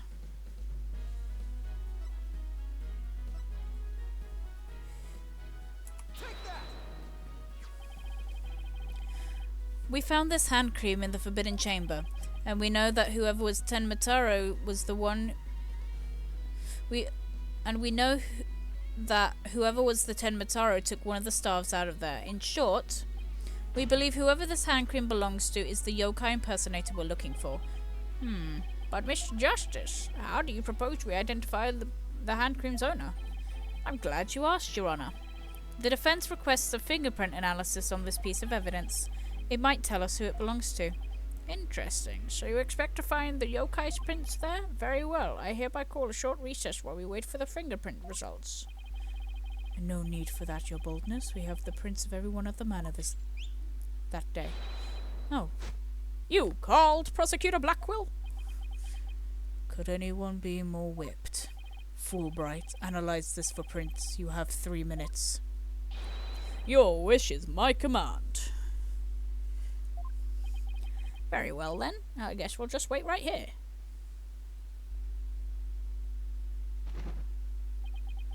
It would seem the fingerprint analysis is complete. What do the results show? What in the world? They're Florent Labelle's fingerprints, aren't they? This is absurd. Prosecutor Blackwell? Don't tell me they're Ten Mataro's fingerprints.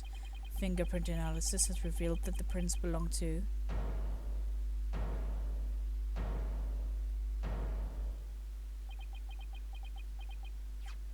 Phineas Filch. Objection! Wait, what? What? Then Mr. Labelle wasn't the one who entered the Forbidden Chamber? Objection!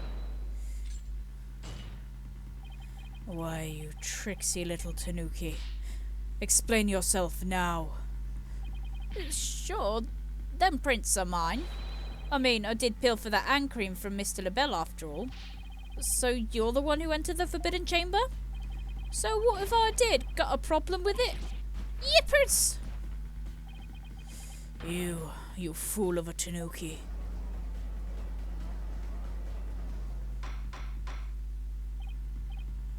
Order, order! Mr. Justice, care to explain what this could mean? Excellent question. The fact that Mr. Filch was in the Forbidden Chamber... Wait a second. Does this mean the Tenmataro holding that staff was Phineas Filch? Yippers! Another cat's out of the bag! Mr. Filch is Tenmataro!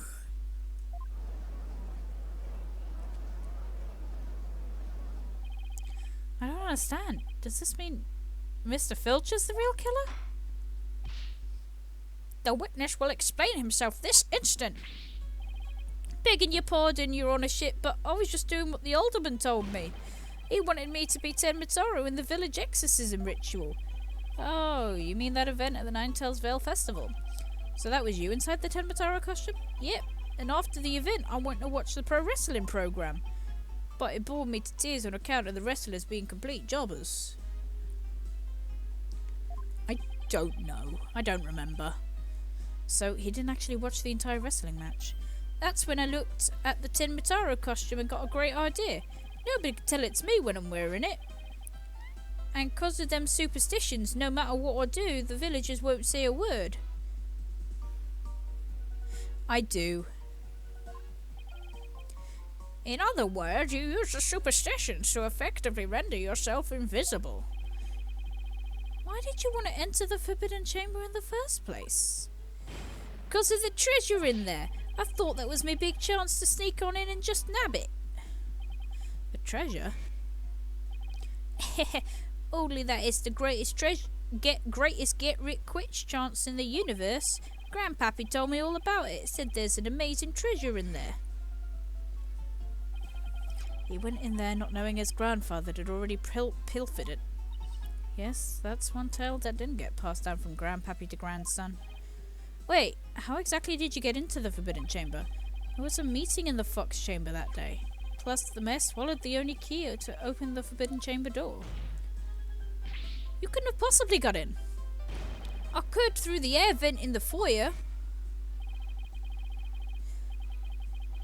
The vents left of the alderman's picture. I went on in and I took and made a nice little hole. Used that to get into the air duct that leads to the Forbidden Chamber, I did. You what? But how's that even possible? Wait a sec. Remember the air vent in the Forbidden Chamber? So Mr. Filch found a way to get into that air duct. And that's how he got from the foyer vent to the Forbidden Chamber vent? So Tenmataro was nothing more than a cat burglar, or rather a tanuki burglar. And we're back to being without anyone else to charge for the alderman's crime. Alderman's murder. Oh, shit. Looks like our so-called yokai is nothing more than one big troublemaker. Tell me, Mr. Filch, what did you do after fleeing the foyer? I got out of that costume right quick. Would have just caused trouble at that point. And where is that costume now? Heck if I know. And it ain't my fault if you never find it. The police searched every nook and cranny. No yokai costume was left in that manor. What if it was just tossed out of the manor?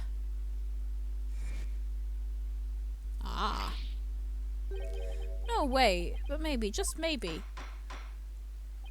The defense seems to have hit upon an idea. Well, go on, Mr. Justice. Okay, here's what I think. Mr. Filch, did you get rid of the costume here?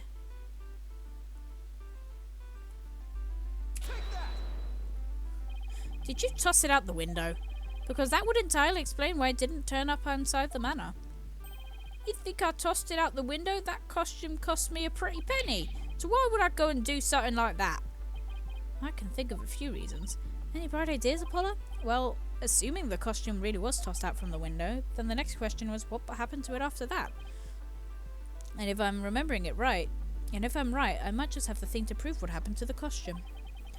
Phineas Filch, I have just the evidence for you. You do? This evidence proves you got rid of the Tenmataro costume through the window.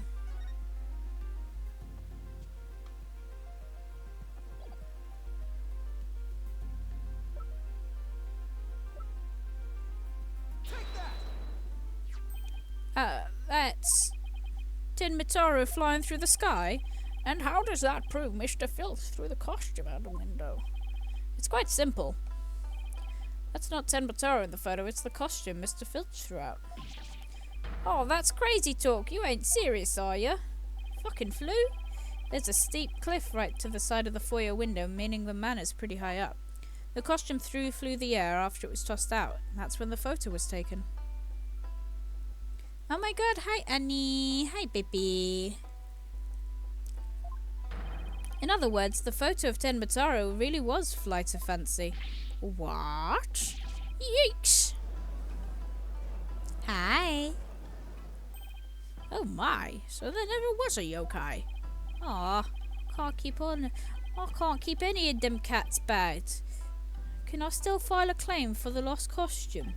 This more than proves the defense's position. Jinxie Tenma had nothing to do with the staging the yokai sighting. Care to raise any objections, Prosecutor Blackwell? None whatsoever. I'll deal with that tricksy Tanuki after I've dealt with this case. I've been fucking bamboozled again. We did it! Good going. Now all we have to do is make Florent Labelle take the stand. Fuck. Sheathing the sword a bit early, are we not? Huh? It's not the only thing I'll be sheathing. Anyway, nothing has been proven yet beyond a doubt. Take this tricksy little Tanuki, for instance. How do you suppose he was able to exit the Forbidden Chamber?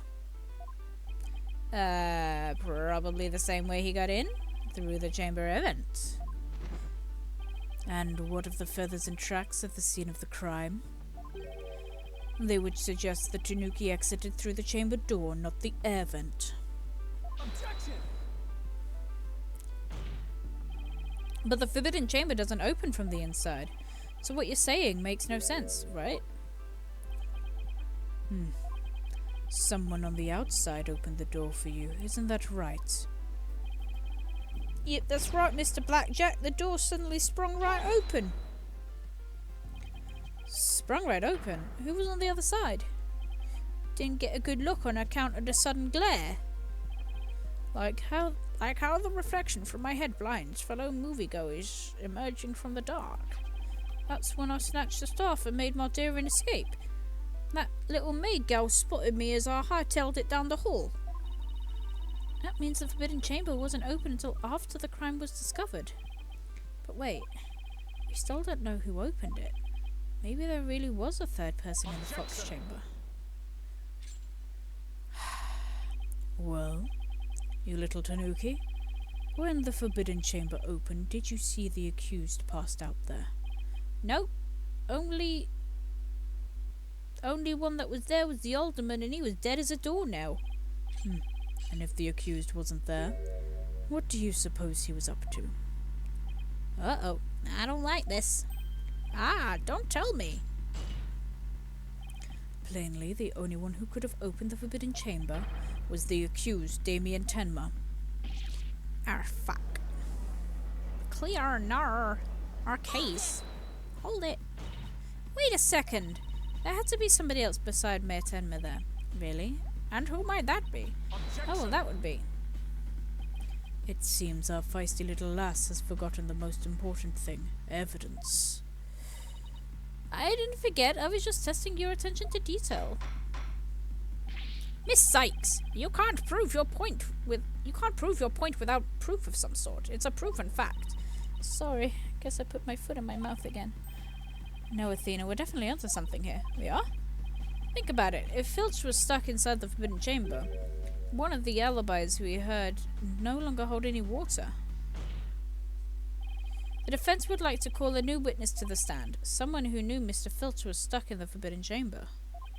And by virtue of knowing this, has an alibi that no longer adds up. Not that insufferable. Not that insufferable. I don't want to get cancelled on Twitch.com.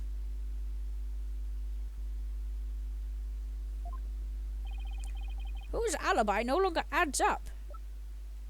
This fucking man. Take that!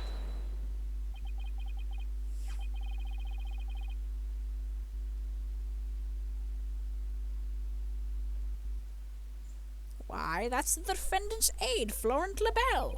Didn't he claim to be in the foyer at the time of the crime? True, but in his alibi he also claimed Mr. Filch was in the foyer too. However, as we all now know, Mr. Filch was not there with Mr. Labelle.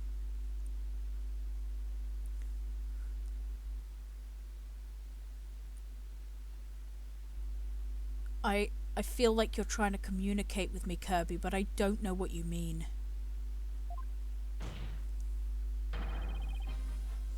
In short, Mr. LaBelle's alibi has disappeared. Ah, fuck.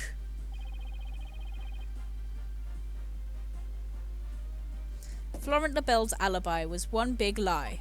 Isn't that right, Mr. Filch? I reckon there ain't no keeping that cat in the bag neither.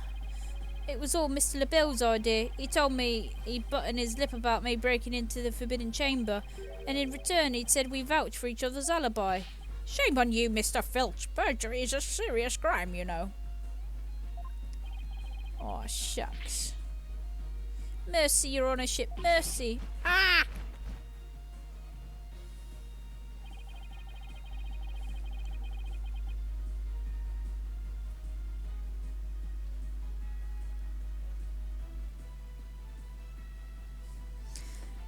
I also assert that the person who opened the Forbidden Chamber door for Mr. Filch was none other than Florent LaBelle. After all, his alibi has just been proven to be a complete fabrication. I see. We will take a 20-minute recess, after which time we'll see what Mr. LaBelle has to say for himself. Yes! We're finally going to drag that slippery snake onto the stand. In the meantime, the prosecution will question Mr. LaBelle about these new allegations. Yeah. I want to give you my full attention when I'm replying to your messages. It's not my fault. We did it, Apollo! We finally dragged Mr. LaBelle into court. Yeah. Hey, why the long face? I can't help but feel I'm missing something important. Plus, Prosecutor Blackcoal's bound to make a counterattack. You really are a worrywart, aren't you?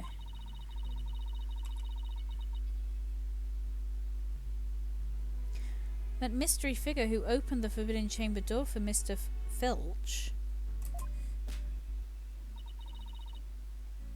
just had to have been Florent LaBelle.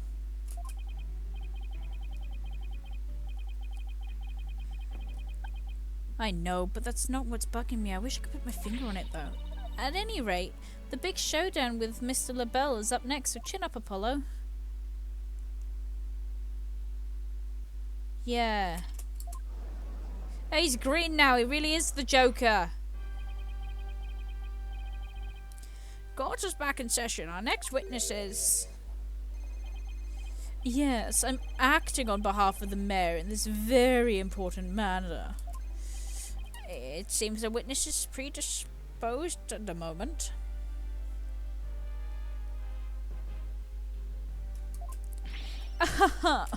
Surely you jest. I will hold you to your promise. Remember that. Oh, my deepest apologies. This is Florent LaBelle, personal aide to Mayor Tenmore, should I say, the accused. Ouch. Like the poor mayor hasn't suffered enough. Well, what business do you have with me? I'm a very busy man, so let's make this as brief as possible. Your boldness. Right. Ahem. Mr. Filch's testimony has revealed a hole in your alibi. As for this reason, you are suspected of having some sort of connection with the case at hand. To think I'd be associated with this entirely lurid affair. Well, I'm not. So may I go now? I have very important matters to attend to. Sit your ass down, Joker boy. I don't think so, Mr. LaBelle. Do you realize what a serious crime you've committed? Witness, you are being accused of perjury. This is your chance to clear the air. Fine. The truth is I faked my alibi for a very good reason. The mayor was obviously the killer, so I created a fake alibi to confuse the matter. You see, as his personal aide, I felt I had to protect him. Sorry. You think this is funny? Without your alibi, you're a suspect too. And what were you really doing at the time of the crime? Peasant, how dare you accuse me? One of the beautiful peel of oh, fucking hell. Stop stalling and tell the court what the fuck you were doing. God damn.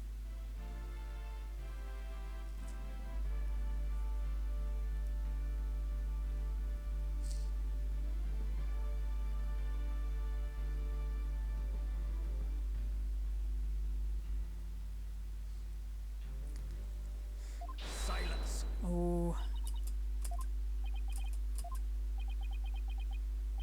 Enough jabbering. Swords have been drawn. The time for talk is past.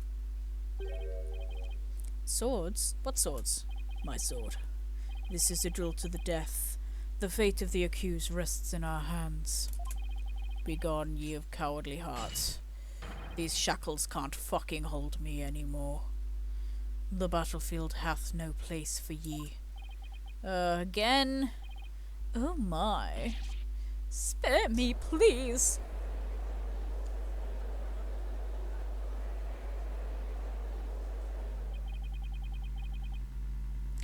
So much for sturdier shackles. Those chains hindrance my vow that heeds what these chains hindrance my vow that heads would roll this day.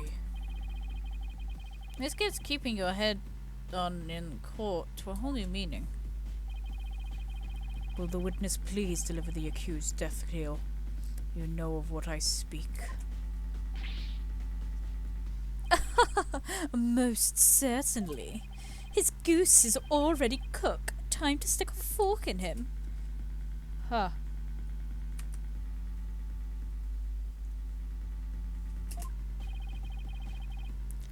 Whatever he has to say won't be good.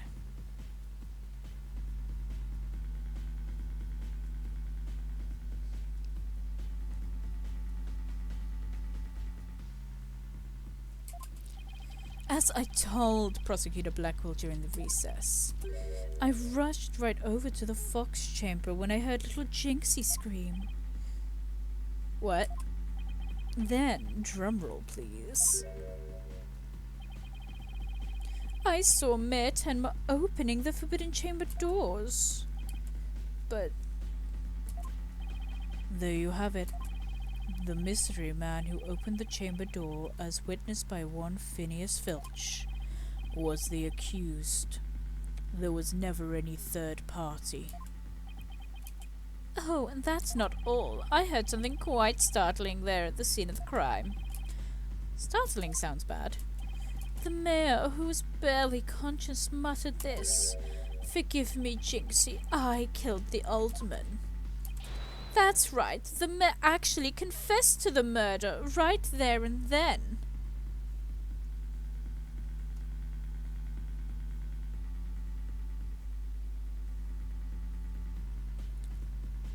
I look away from chat for 5 seconds.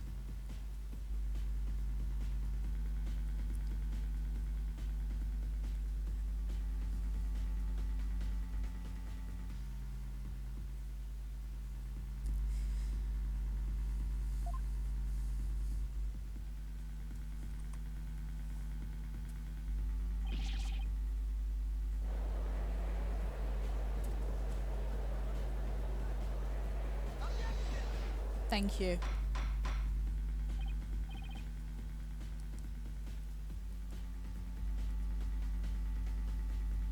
Order! Order in the court! This is quite a conclusive testimony as it stands. Just so. And quite astonishing, might I add. I only learned of this fact during the recess. I just love surprises, don't you? That's why I saved the best for last. Consider this a gift from me to you. No way. I don't believe Mr. LaBelle heard the mayor confess. But is this really true? Did Mayor Tenma really confess?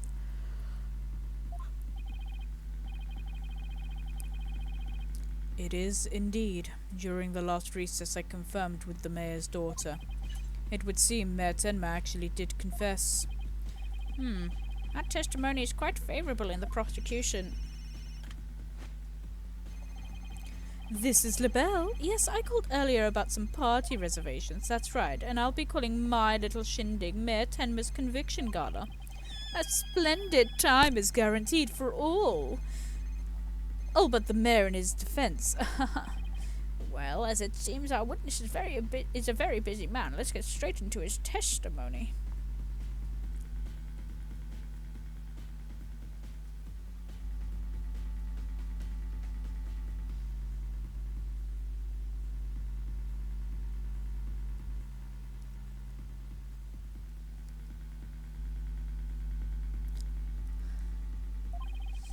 Mr. LaBelle, please tell us what you saw when you came upon the scene of the crime.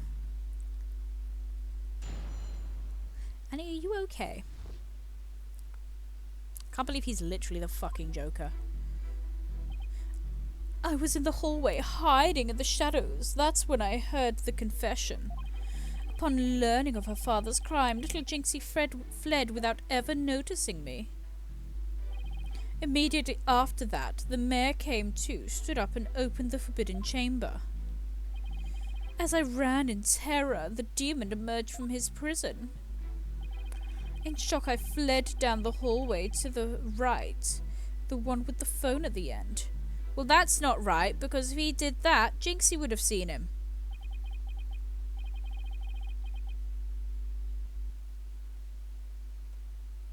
I must say, this is a shocking revelation, quite unexpected, to think the defendant actually confessed there and then to his crime.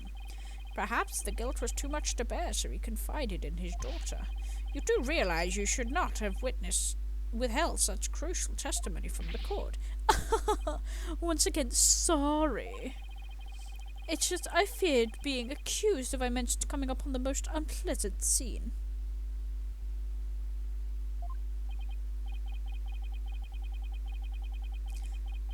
Why did the mayor's confession have to be brought up by this guy? We better do something. Let me just... As a death row inmate once told me in years gone by, there is a time to fight and a time to yield, a time to live and a time to die. Hello? Okay.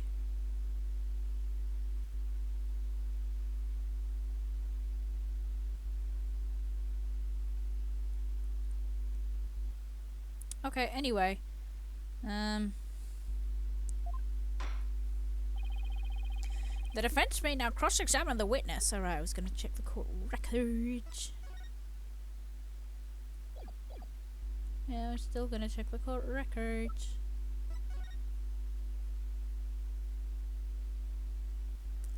Yeah.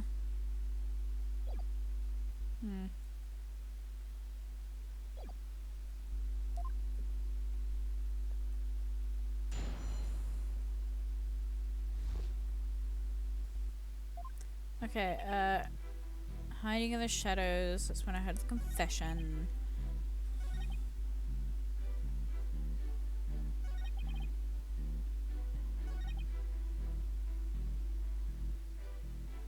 Hold it!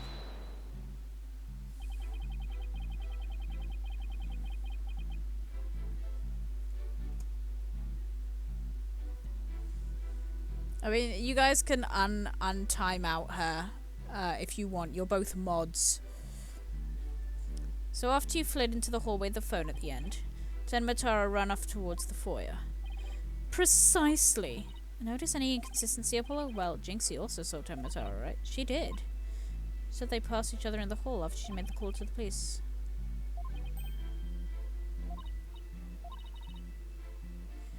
And if she saw him, she would have definitely asked him for help. Right.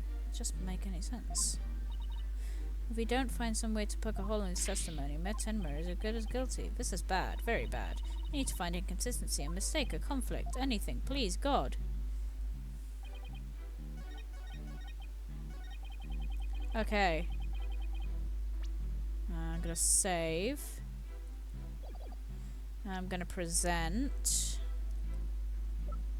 Gonna... Jinxie's statement? Objection! Yeah.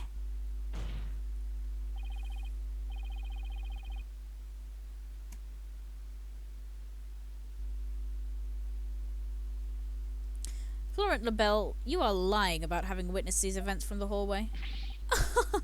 What on earth do you mean? Yes, care to fill in the rest of us, Mr. Justice? Oh my god, thank you.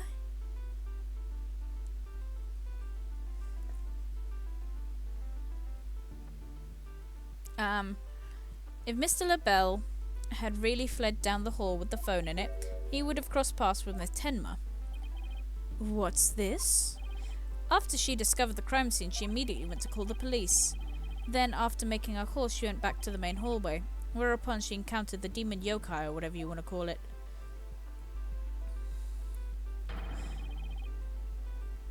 As for me, I call it Phineas Filch, or in a Tenmatara costume. The encounter happened right here, where the hallways meet. As for Mr. LaBelle, if he had fled here, feigning escape from the yokai imposter, why yes, the two would have crossed paths. I'll let you kiss him, don't worry. Right, except Miss Tenma told us there was no one else in the hall. In short, Miss Tenma did not see you in the hall because you were never really there. Ah! My eyes! My beautiful eyes! Haha, not such a fabulous scent, is it now? But Mr. Justice, the witness, also stated he heard the mayor's confession. If he was lying about hearing the confession from the hall, then where was he when he heard it? Inside the Fox Chamber, where else? But isn't that within the very crime scene? It is, Your Honor. And that means he's not really a witness. Rather, he's the third party I've been alleging this whole time. What? You think I'm the killer? How dare you? Silence.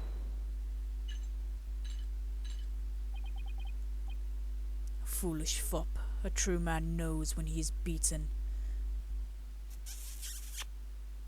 There you go. Are you happy?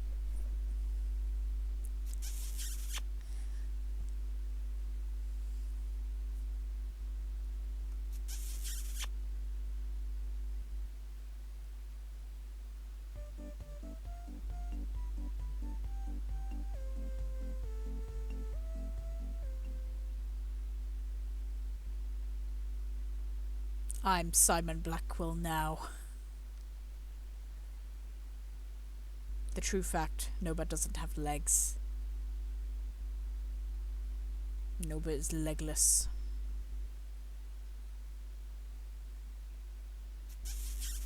That was right on her titties. That was right on my titties. Okay, thank you.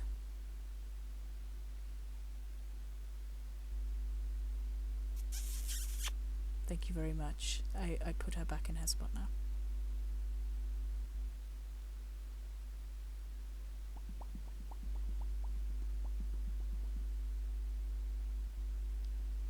There we go. Foolish fop, a true man knows when he is beaten. A shield of lies comes to naught but a foe with a sword of truth bared. Okay. Prosecutor Blackwell, what are you? I thought we were on the same side. You are mistaken. There are no sides here save for my cold, steely edge of judgment. You are alone upon this battlefield, with naught but your lies and sickly sweet perfume. Whoa, what just happened? Blackwell's totally tearing into him. Yeah. You heard the mayor's confession from inside, did you not, you deviant dandy? He's getting as close to calling this man a slur as he can without actually calling him a slur. For the sole location from which you could have seen and heard the mayor and the Tanuki, without either of them noticing you, were right there in the Fox Chamber. Oh my!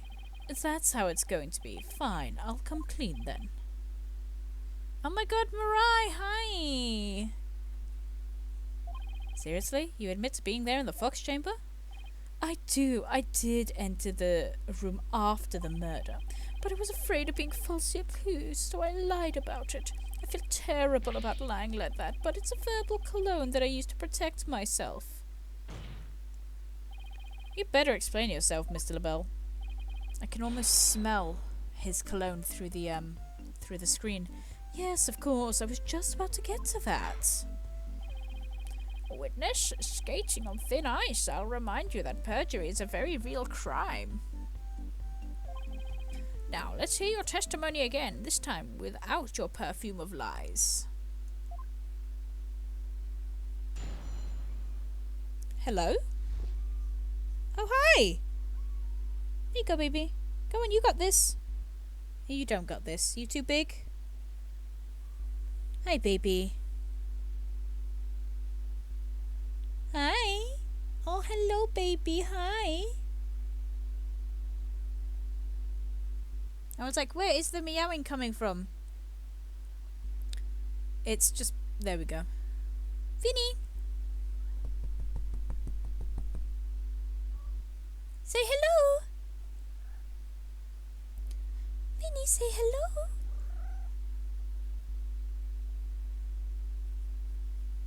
She's drooling all over the place. Vinny! Say hi! She does not want to speak. Vinny! My hand is soaked. Vinny. Vinny, baby. Hi, baby.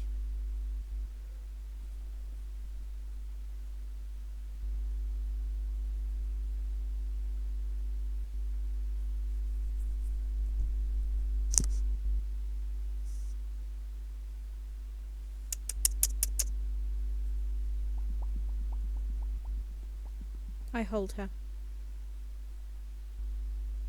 Oh my god, Vinny! There are there are drops of drool. There are dribbles of drool all over me.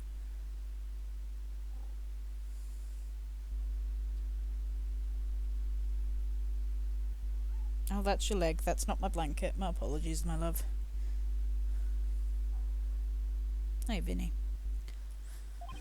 I did enter the Fox Chamber after the murder, but I didn't enter until after Jinxie had heard the confession and left.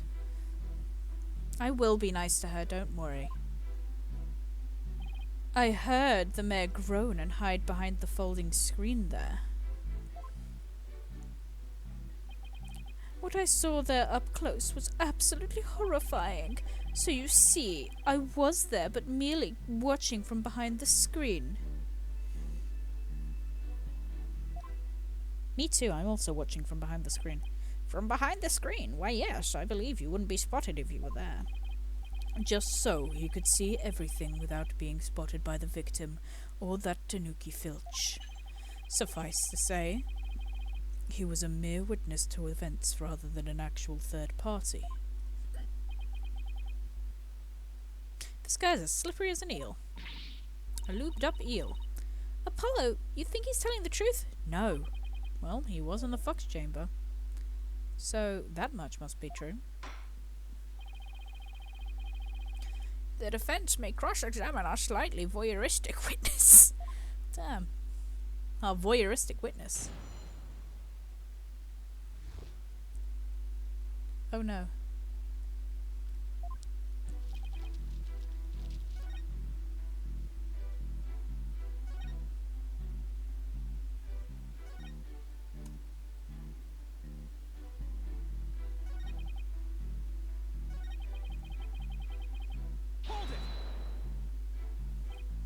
Could you describe the crime scene in a bit more detail? And what exactly would you like details about?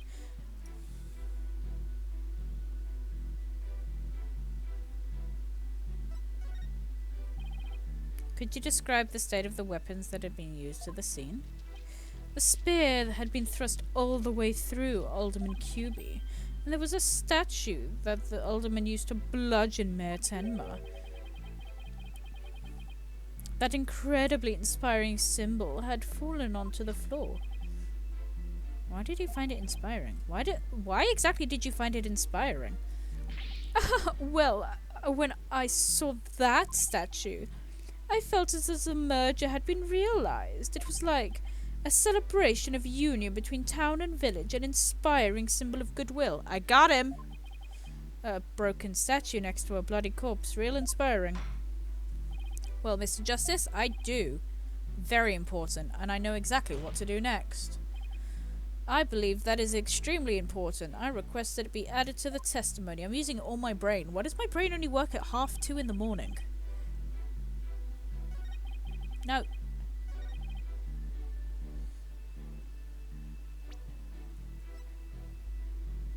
Objection! It literally only works at 2:30 in the morning and no other way. Oh, thanks. Thanks, my love. Your lies have finally betrayed you, Mr. LaBelle. What possibly could you mean? You said this statue was like a celebration of union between town and village. Isn't that correct? It is indeed, but what of it? The two yokai are joining hands in goodwill, as if they were celebrating the municipal merger.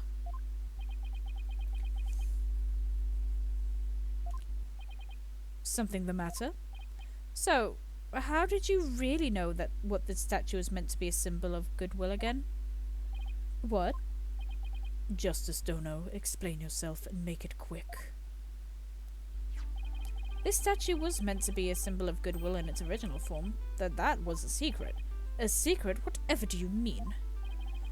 What I mean is that it was broken when somebody used it to strike Mayor Tenma on the head. What left clearly makes it look like the two yokai are battling it out. The statue's secret and its true form were lost inside that locked room.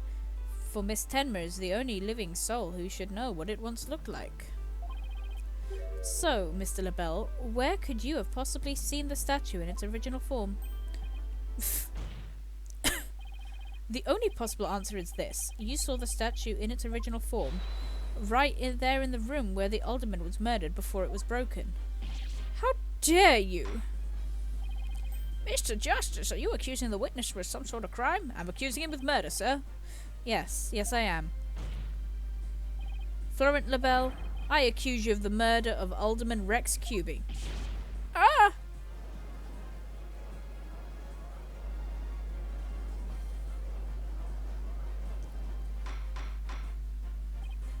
Order in the court. Mr. LaBelle, you've been accused of murder. Do you have anything to say in your defense? How could you wrong voice.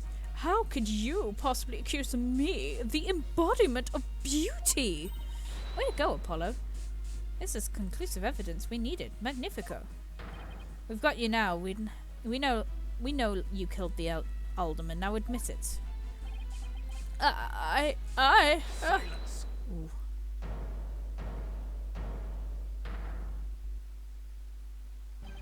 Enough of your silly games, Justice Dono. This prancing peacock could not have possibly be the killer. Objection! What are you talking about? His alibi is already crumbled to dust. And I just proved that he was in the fox chamber whilst it was still locked tight. Okay. Why could he have not seen the statue in its true form before the murder? After all, he was close friends with the alderman. Ergo. Yes, that's right. I clearly remember it now. The alderman. Cuby told me about it.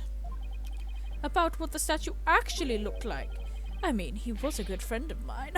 Objection! Yeah, right. He wouldn't show you a secret gift just like that. Moreover, it's already been proved that he was not present at the scene of the crime. It has? Forgotten, have we? Recall the little scamp's statement, if you will. When Jinxie Tenma unlocked the fox chamber, she saw the alderman and the mayor collapsed therein and no one else. Dang it. Shit.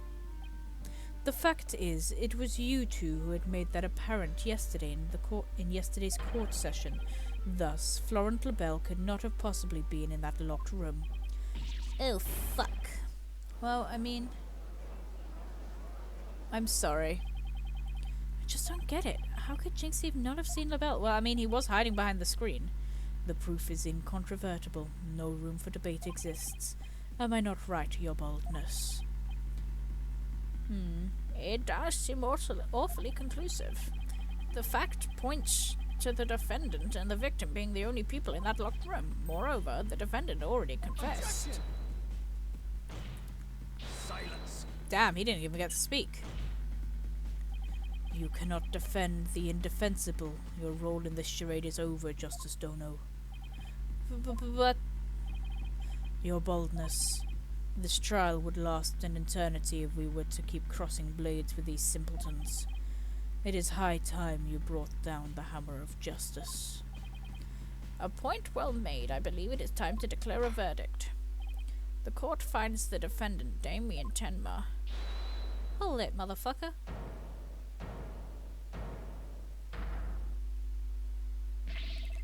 Kaka, it would seem that my time is at hand.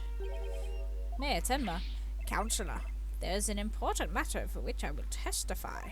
I recall it now, only your good graces.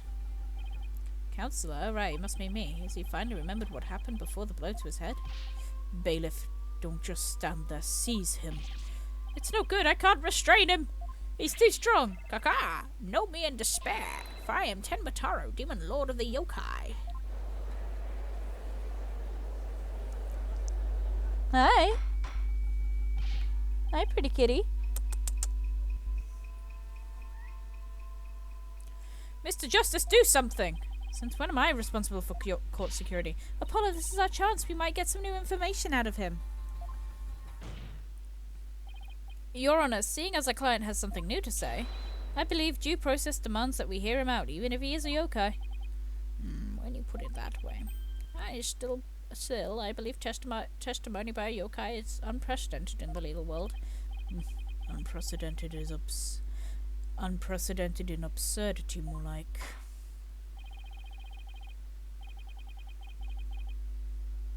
Alright then, Mr. Damien Tenma, or should I say Mr. Tenma Taro? Your testimony, please. I shall now speak of the recollections most real, courtesy of my host, Damien Tenma. Heed these words, Bottles, for hear them but once you shall. Actually, we'll hear them twice because we have to make you recap the testimony. Maybe 3 times if I'm particularly stupid. Ruler of demonkind. Barely conscious was Damien. There, amid the darkness, suddenly 2 yokai did appear.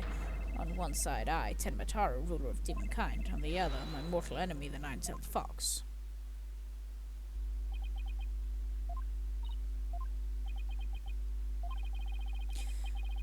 So, is the defendant asserting that the room he was in was very dark at the time?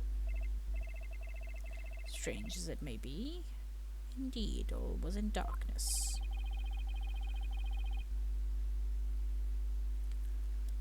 And the part about Tenma Taro and the nine-tailed fox being there? Yes, that too. Tenma Taro towered overhead and the nine-tailed fox glittered in gold. It would seem the defendant's recollections are not to be trusted. I don't have gambling set up in my chat box. Yes, well, truth be told, my host's recollections are still a bit fuzzy, as if half-dreamt. That happening still lingers in his mind. Apollo, maybe I can help. Really? Oh, wow, okay. Yeah, I can hear it. The discord in his heart. Discord! He's howling at the moon. I sense an unusual emotion in the mayor's memory of the event. Okay, have fun.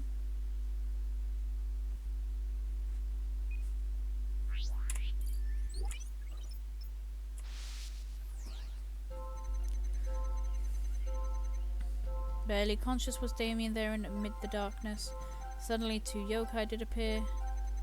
On one side, Tenma Taro, ruler of demonkind.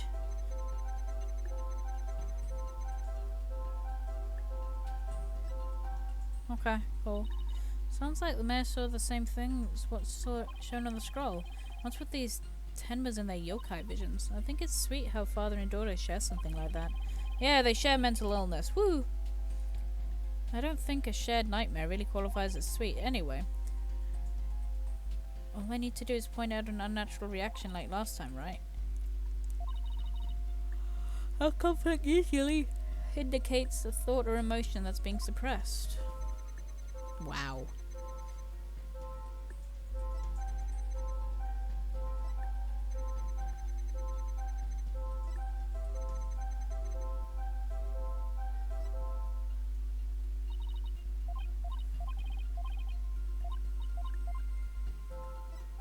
think it's the happy. Yeah. Got it. That's my mortal enemy, but you are in fact very happy. When the nine-tailed fox appeared, you not only experienced shock and sadness, but also something like joy as well. Joy? Perhaps it was joy at the light coming to my eyes at long last. A long and terrible creaking did pierce the silence, and then there was light. On reflection, it was a door that did produce the infernal racket. A creaking door? Oh, you must be talking about the forbidden chamber door. It does make a lot of noise. So this means the forbidden chamber really was opened. But what about the sudden light he described? I think I know. I mentioned darkness and Ten Mataro, how maybe the mayor wasn't in the fox chamber at the time of the crime. Mr. Mayor, did the darkness you were in happen to be in here? Take that. You were in the forbidden chamber, sir. The forbidden chamber? Was it not in the fox chamber where the murder occurred? Yes, but it all makes sense if you were in the forbidden chamber. It does. That terrible creaking sound was probably the forbidden chamber door opening. And the towering Tenmatar you saw? Most likely the forbidden chamber statue. Why, yes. That would explain it. Wow. The darkness and the staff in the demon's grasp.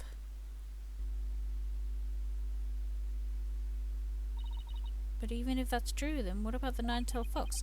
Maybe he was seeing things, just like Jinxie and her imaginary yokai. Fantastico. Apollo, that's possible. He was just fucking hallucinating. In a groggy, dreamlike state, people can misremember things and events. Misremember, you say? Let me think. I do believe I remember now that it was not the nine-tailed fox, it was the amazing Nine Tails. What? The amazing Nine Tails? At first, this is but a dream. I thought. Oh.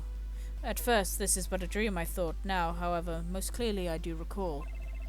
'Twas the amazing Nine Tails who did open the forbidden chamber door. I'm sorry I asked. The amazing Nine Tails, but wasn't that the victim, Alderman Cuby? Yeah, why would he open the forbidden chamber? Wasn't he trying to keep it a secret?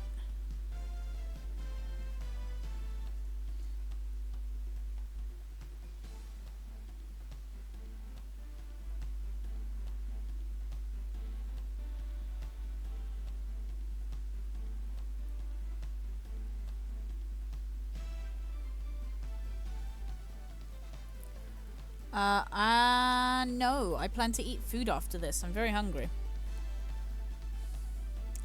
Yeah, why would he open the forbidden chamber? Wasn't he trying to keep it sealed? Never mind that. This is completely new information. Let me enter it and run an update.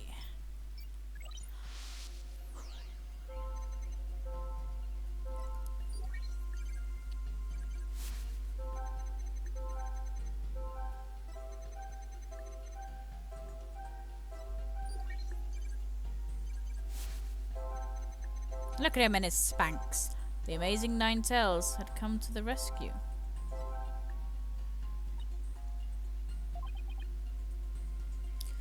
Good question. Could he have been trying to free the mayor from the forbidden chamber? But why help an enemy like that? Wasn't he supposed to be the mayor's? Wasn't he opposed to the mayor's merger plan? Well, at least now we know why the room suddenly lit up. Must have been a huge relief for the mayor.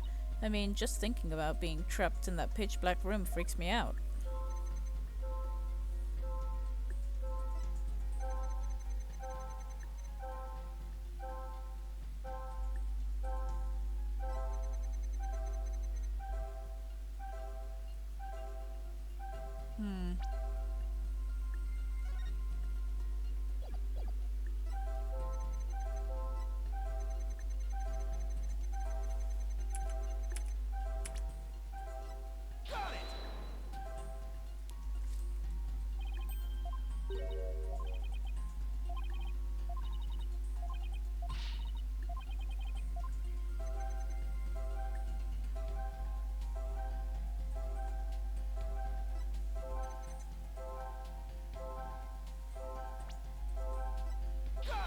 I was one slide too early.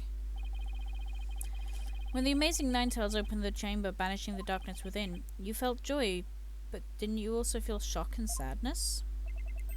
Yes, in the hazy depth of my mind, I do recollect something of that nature. I believed it was the Fiend's Cape of Red. Fiend's Cape of Red? For when I did behold it, a great wave of sadness did inexplicably wash over me. Cape of Red? Apollo, we reduced the noise level. Oh, but there's still a little left. Mayor Tenma, why were you sad when you saw the red cape? Why indeed. What could this mean? I guess his memory's still a little spotty. I know because his latest recollection contradicts the events. Yeah, there was no red cape.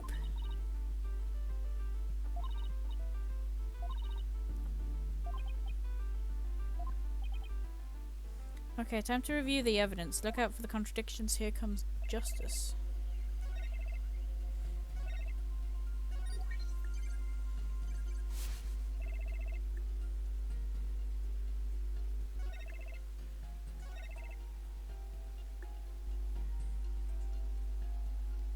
I think I know.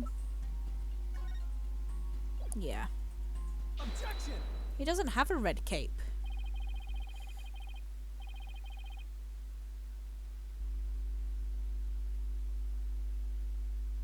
Oh my god. You said the amazing Ninetales cape was red. Are you sure about that? Yes, well, I do believe it was a red cape I saw, but...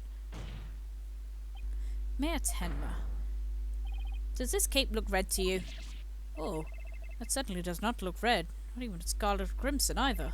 Nevertheless, upon liberation of something red... Upon my liberation, something red did fill my yet hazy field of view, and I thought to myself, the amazing Ninetales is arrayed in a red cape of red. So you mistook the red something for a cape, huh? Apparently so, and remembering it now brings a great sadness upon me. So the red something probably wasn't a cape after all. Maybe that great sadness he mentioned is what is interfering with his memory. Well, he wouldn't have seen the fox chamber behind the amazing Ninetales. What red object could he have seen that would have been that shocking? I know, it could have been...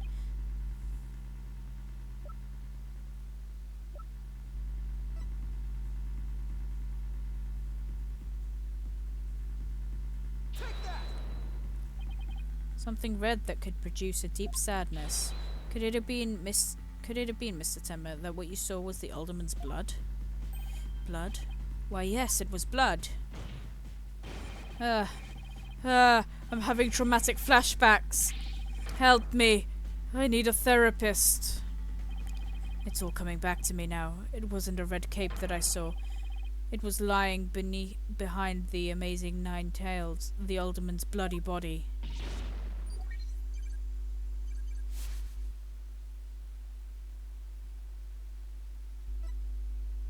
That's depressing.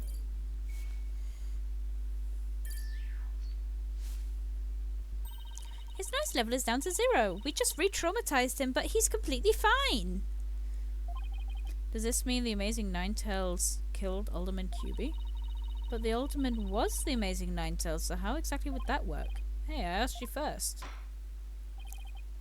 Well, Mr. Justice, you sure know how to make a complicated matter even more complicated. True. But at the time of the crime, our client was in the Forbidden Chamber. Moreover... Okay. Just fucking kill me. Boy. But don't you think this is strange? The little scamp has already confirmed her father to be in the Fox Chamber. But she said naught about seeing the amazing Ninetales there. You just had to bring that up, didn't you? Not pot of greed.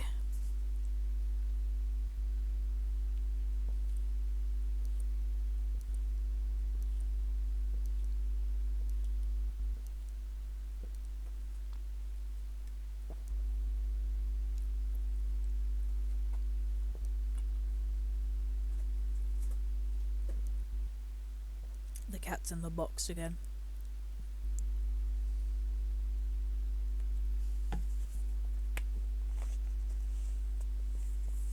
No, please. Jinxie didn't steal a bell there either. It's so weird. Who really was in that room then? Would the defense care to share any theories with the court? Yes, of course. We can? Not with more of your bluffs and fairy tales, I trust. Fair warning, Justice Dono. I shall have your head if you fail to explain this. Well, Mr. Justice, let's see if you have a head worth keeping on your shoulders. First of all, Mr. LaBelle is definitely in the Fox Chamber when it was locked. We also know that Mayor Tenma was in the Forbidden Chamber based off his testimony. These two facts are crucial to my explanation. So let us consider the following questions. If the facts point to Florent LaBelle and the victim being there in the scene... Oh, I remember what happened now. I remember the rest of the case. It clears up a lot in my brain. The facts point to Florent LaBelle and the victim being at the scene. Why did Jinxie Tenma see the victim and her father, Mayor Tenma? A very good question indeed, and I suppose you have an answer for us. Don't quote the Bible to me, bitch. I was there when it was written. Sadly, you know... You think she could have mistaken LaBelle for the mayor? Well, if she did, the question is, why did she do that? Well, how about that explanation, Mr. Justice? The defense asserts that Florent LaBelle was at the scene of the crime. However, Jinxie Tenma has testified that she saw her father collapse there. LaBelle was disguised as Tenma. I am. So are you. The figure Miss Tenma saw was not her father. It was Florent LaBelle disguised as Damien Tenma. Silence. Okay. Daddy, chill. That is a complete impossibility. Their faces are utterly unalike. How could you explain that away with a mere disguise? Yes, they both do have incredibly distinct faces. Maybe the disguise completely hid his face? I think Jinxie would have mentioned that if she couldn't see her father's face. And if it was that sort of disguise, wouldn't she have removed it? Oh, right. Your sword is as dull as your mind, Justice Dono. Shall I show you what a truly sharp blade is capable of? They fucking killed my boy! They killed my boy! Are you okay, Apollo? I'm not fine, am I? Well, now that we have that little fairy tale out of the way, your boldness, your verdict, if you will. Mr. Justice, I believe it's time for a verdict, if you have no more further arguments. What's even left for me to do? Apollo, remember what Mr. Wright always says whenever you're stuck, so you gotta turn the case upside down. Turn the case upside down? He does say that, doesn't he? We're nearly done, boys and girls. And anything in between.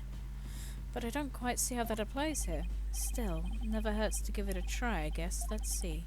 Rather than Jinxie didn't remove the disguise, maybe she couldn't remove it. And rather than she didn't tell anyone about the disguise, maybe she couldn't talk about it. A wrestler's mask is more precious than his own life. He'd never unmask himself in front of others, but there are matches where wrestlers battle for the right to remove each other's masks. To have your mask torn off is the worst humiliation a wrestler could suffer. That's why their masks are more important to them than life itself.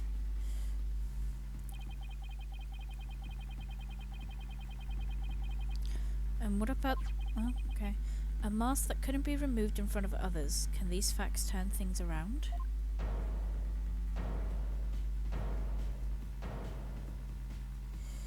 Guys.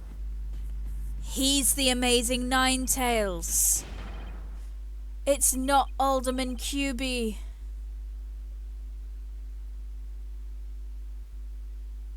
Oh, you mean lovers? They're absolutely not. There is... Look, okay, there's... I may have shipped Black Quill with an abhorrent amount of people, but I don't think I ever shipped him with Apollo. I might have. I don't think there's any ship I left untouched. Did we do that? Do you remember if we did that? Like, we are whores, but we have standards. Apollo is for a few men and a few men only, none of which are black. A black quill. Nearly got cancelled for a second there. Apollo, I think we might have made a huge mistake. Your boldness. Oh, your boldness. I see no need to further indulge them in their silly little farce. The defense has no proof. They never did, and they never will. Objection! Yeah, fuck you, Judge. Kill yourself. Anyway, I do have proof. Your mum. My mother is dead. Do you now? Alright, but this has better be good, Mr. Justice.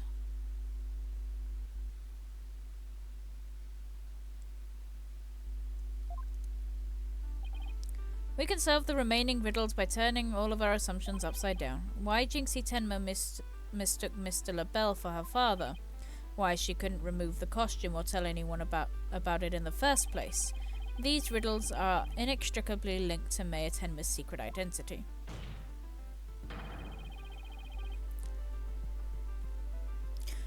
A shocking secret identity that will turn the entire premise of this case upside down. This piece of evidence clearly reveals Mayor Tenma's secret identity. Fucking...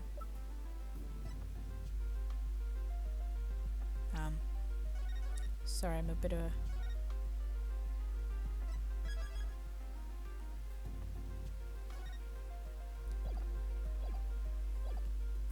Sorry, I'm a bit of a pussy. What absolute claptrap! Poppycock, balderdash. You fucking bitch, what are you going on about? We thought that the alderman was the amazing Nine Tails and the mayor was Tenma Taro. That's why we believed the mayor killed the alderman in his lust for Nine Tails Vale. And it was the basis for the prosecution's entire case against our client.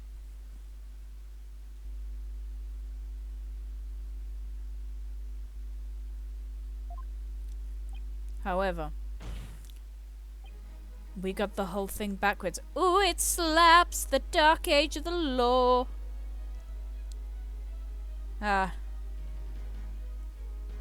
This music always... This version of the music always gets me emotional in all of the games, especially the last two. Mayor Tenma wasn't Tenma Taro after all. He's the amazing Ninetales. Whoa, what's this? Bro, you blew my cover. You best explain yourself, Justice Dono. And from where you derived such a far-fetched conclusion.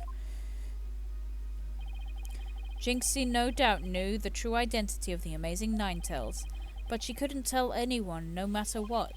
That's why she didn't say it was the amazing Ninetales she saw passed out. Even though unbeknownst to her, it was really Florent LaBelle in disguise. Silence. The accused and that deceitful dandy were utterly dissimilar in physical build and voice. The little scamp would have seen the difference. Remember, Mr. LaBelle had his very own brand of cosmetics. Why couldn't he fake a different build too? If anyone's speaking through a mask would sound naturally different. Why did she not simply pull the mask off?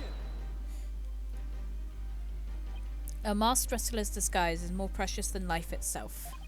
As a huge fan of the amazing Ninetales, she would never dare unmask him.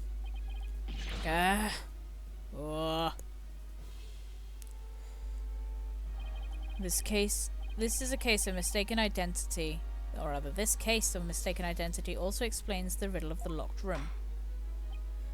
Then by all means, Justice, answer it for us already. First, Mr. LaBelle entered the room where the mayor and the alderman were talking. I suspect he brought with him coffee laced with some sort of sedative. Once the alderman was out cold,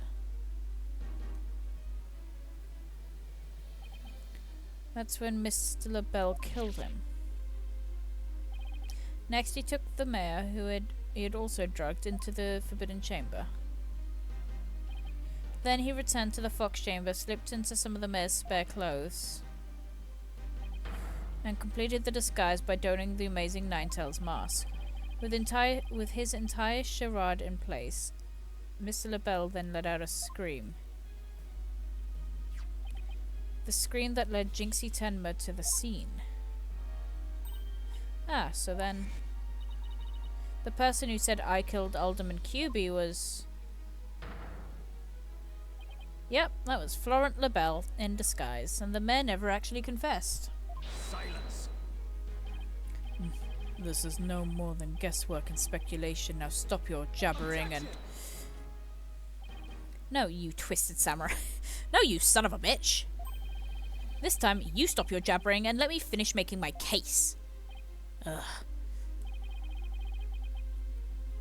Once Miss Tenma left the scene, Mr. LaBelle was still wearing the mayor's clothing and mask. Mr. LaBelle, still wearing the mayor's clothing and mask, opened the forbidden chamber, so he could drag the mayor back into the fox chamber. Oh, and the amazing Ninetales the mayor saw was right. It was LaBelle opening the forbidden chamber. The second time Mr. LaBelle opened the door to the forbidden chamber, he happened to catch the thieving Mr. Filch by surprise. Startled, Mr. Filch in his Ten Matara disguise ran as fast as he could away from the room. As he did, he left behind a trail of feathers and tracks, and gave Miss Tenma the scare of her life in the hallway. With no one left to witness the events that had occurred, Mr. LaBelle then proceeded to drag the sleeping mayor back to the fox chamber. I see, well that all does make sense. Then, after dragging the mayor back to the fox chamber, Mr. LaBelle threw the mask out of the window and fled the room. For this absurd theory to work, it requires that a defendant be the amazing Ninetales. However, he was the one pushing for the municipal merger.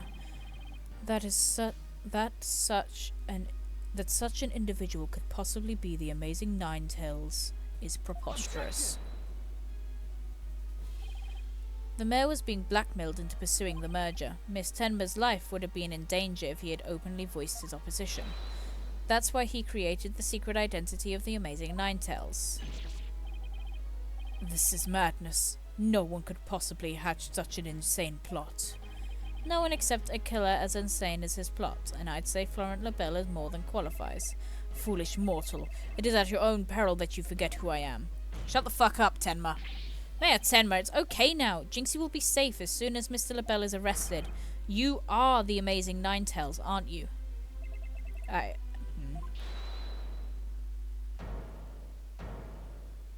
Fruitcake. Ah. He's back to being blonde.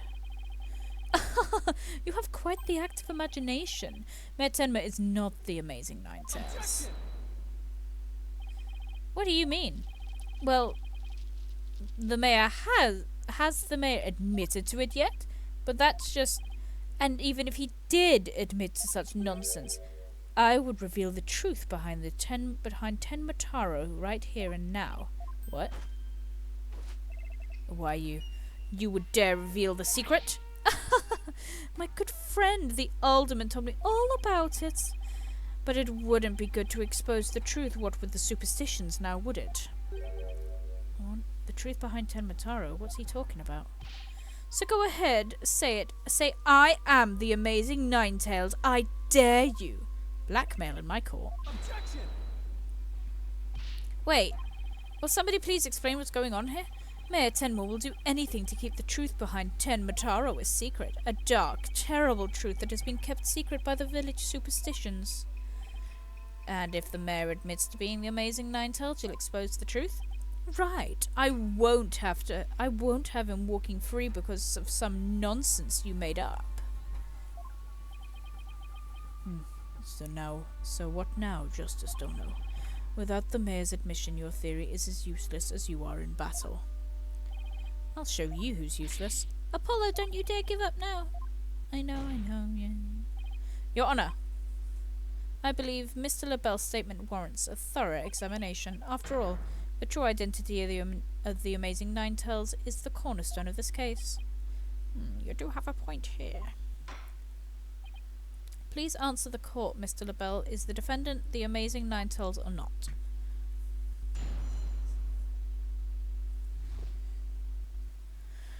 The Amazing Nine-Tails' true identity is not Mayor Tenma.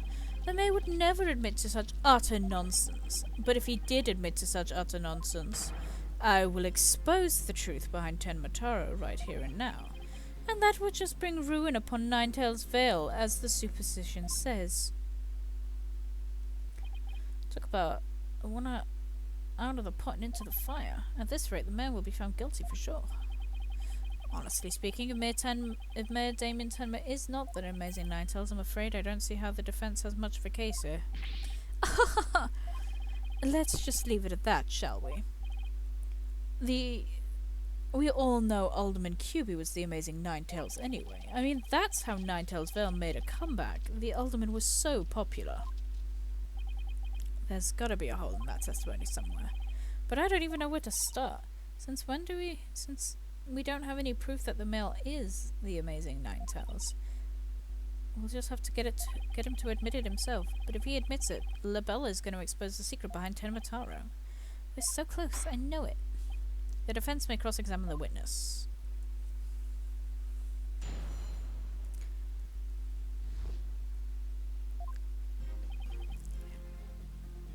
Hold it! The whole case only makes sense if the mayor's the Amazing Nine-Tails. And I know you used his mask to create this illusion of a locked room murder.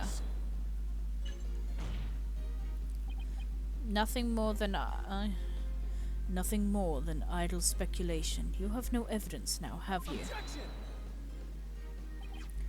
Mr. LaBelle knows what this statue originally looked like. That means he had to be in the Fox Chamber when it was still locked tight. Sorry, but I heard about the statue from Alderman Cuby. If you don't believe me, just ask him. Oh, but what's that? The Alderman's dead? It looks like the joke's on you, my sweaty little friend. Apollo, do you mind if I wring his neck? Wait in line, because I'm going first. Temper, anyway. Mayor would never admit to... Hold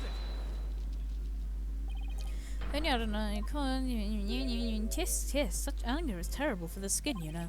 Beauty is like a flower that blooms forth from a serene heart. Excuse me? I would not expect a wilted peasant like you to understand. Perhaps this fragrance will help you blossom within your bloom. You liked that, didn't you?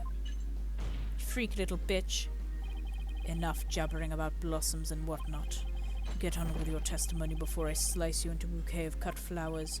Oh dear, please excuse me. As I was saying, the assertions of our wilted attorney are utter nonsense. If he did admit to such nonsense. Hold it! And just how did you learn of the so-called truth behind Tenma Taro? Alderman Cuby told me all about it. The secret of the Forbidden Chamber and the truth behind Tenma Taro. Why would he share secrets like that with you, Mr. LaBelle? Because of the Alderman's wife. I was looking after her while she was hospitalized. He appreciated it so much, he shared the secrets with me. Wait, did he threaten the Alderman in addition to the mayor? Don't tell me that's how he learned how to open the Forbidden Chamber. Needless to say, I'm not above revealing the truth behind Tenma Taro. And that's how I bring ruin upon Nine-Tails Vale. Do not gaze upon Tenma Taro, do not tell others if you see him. Isn't that what the village superstition says? Exactly. Telling others what Tenma Taro looks like would reveal the truth. That's why the superstitions were written down in the first place. And ruin coming to the village if you free him? Is that a warning as well? Bingo! And that truth is Tenma Taro is a great greed inspiring fortune. That's what the whole Battle of Nine-Tails Vale is all about. Tenma Taro is a great fortune, come to think about it. Only that's the greatest quick chance in the universe. My grandpappy told me all about it. Said there's amazing treasure in there.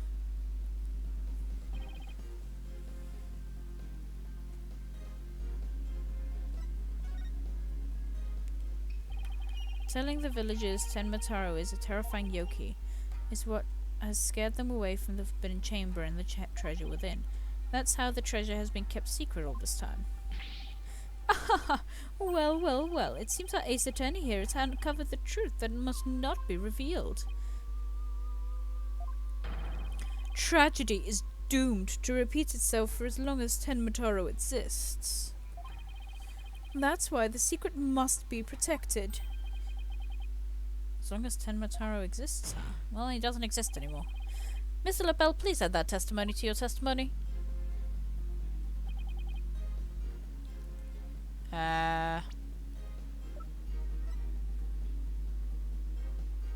Objection! Yay! I have such a big brain. Mr. LaBelle, what if Tenmataro no longer existed? Revealing the truth would no longer be an issue, would it? If Tenmataro no longer existed? What on earth are you talking about? Oh, apparently you haven't heard. Tenmataro no longer exists. But I guess you didn't get to do a thorough search after the key was taken from you. Because when we searched the Forbidden Chamber, there wasn't any treasure in there. Really? Well then maybe you weren't looking in the right places. Sorry, but I have proof that Tenmataro no longer exists. Take a look at this figure. What do we have here? It looks like some sort of creature. We found it in the Forbidden Chamber. It's an Azuki Kozo figure. The great thief Azuki Kozo used to leave them at the scene of his crimes. Are you suggesting that Tenmataro has been stolen? Yes. Phineas Filch's grandfather, a master thief, was the culprit. And by that hideous moronic caretaker's grandfather, no less. You, my beautiful golden Tenmataro, was... The greed inspired by Tenmataro can no longer bring ruin upon Ninetales Vale. Isn't that right, Mayor Tenma? The root of the tragedy would now indeed seem to be gone. In fact, I now recall the alderman revealing the secret to me on the day of our meeting. He must have been speaking of Tenmataro, for he said the gold ingot was gone. The gold ingot? You mean the treasure that is Tenmataro's true form? Recall, if you will, the scroll in the Forbidden Chamber. Tenmataro is a yellowish object shown in there. A giant gold ingot that my nomadic ancestors bestowed upon Ninetales Vale. In return for the gold my ancestors did receive from Ninetales Vale, land that would become Tenmatown. But drive the villagers mad with greed did that great fortune. Bitter was their greed-fueled battle, as if they were possessed. My ancestors' gold became a curse upon their village, a curse of ruin. Thus it was that the yokai Tenmataro came to be. So, Tenmataro and the village superstitions were merely fairy tales to scare people away. Fairy tale or not, Tenmataro made quite the mess of things. Yes, indeed. For there were no greater monsters than a mortal man's lust for gold. Well, you know what they say, the love for money is the root of all evil. My ancestors did bring a terrible thing here to Ninetales Vale, a thing so terrible that Tenmataro, a monster just as terrible, had to be created to keep it a secret. Yet we all have naught but love for the little village to which we owe our very existence. Tenmatown would never seek to take over Ninetales Vale in a merger. Oh my, that was quite a shocking lesson in history. Mr. Mayor, now that we know Tenmataro no longer exists, are you ready to admit your secret that you are the amazing Ninetales, aren't you? No, don't do it! Please, no!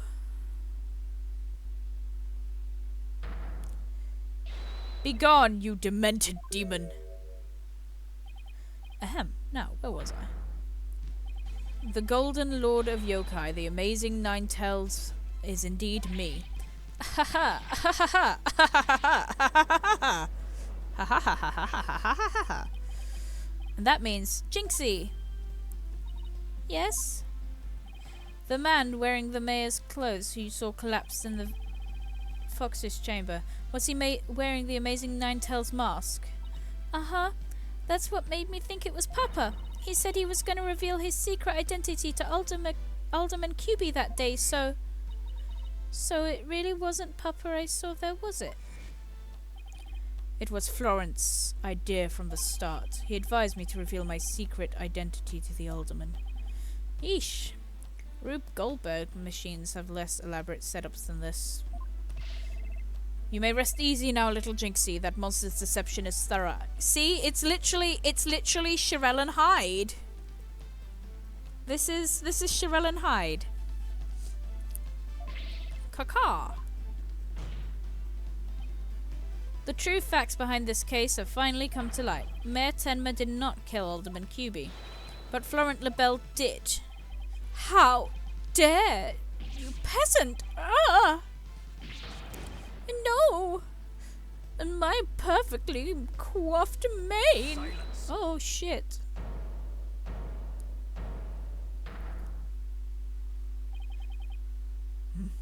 Justice don't know. Oh my god. You should at least have a real blade in your hands if you desire to cross swords with me. Or have you mistaken this battlefield for a training ground? What does this guy want now? Evidence is like a razor-sharp blade that cuts through bone as if it were butter. But you have only blind guesses, a dull blade incapable of cutting even a cake. He has you there, Mr. Justice. After all, evidence is everything in a court of law. But they're right. Right, let me see some evidence. Of course, a perfect being like me wouldn't leave anything incriminating behind. This is the final battle. Just as a samurai must live and die by the sword, you will live or die by the evidence you hold. My swift blade of judgment awaits. Now present your conclusive evidence, or don't you have any? Ah, crap. Yeah, I do. Evidence? Oh, I have evidence. We do? Of course.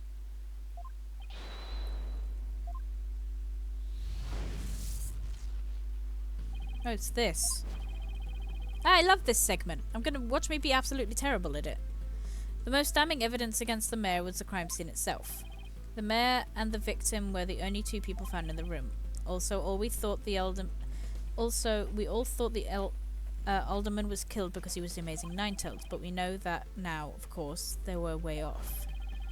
The Amazing Ninetales is actually Mayor Damien Tenma. That's why when his daughter Jinxie saw the Amazing Ninetales collapse in the scene, she mistook him for her father. Those are the facts we have revealed. However, Mr. Labelle asserts that he did not leave any evidence at the scene of the crime, but he didn't say anything about evidence outside the crime scene. Maybe he just isn't as clever as he thinks.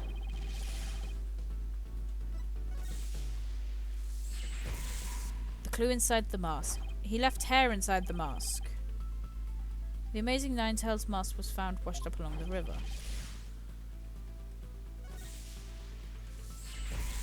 The white hair inside the mask.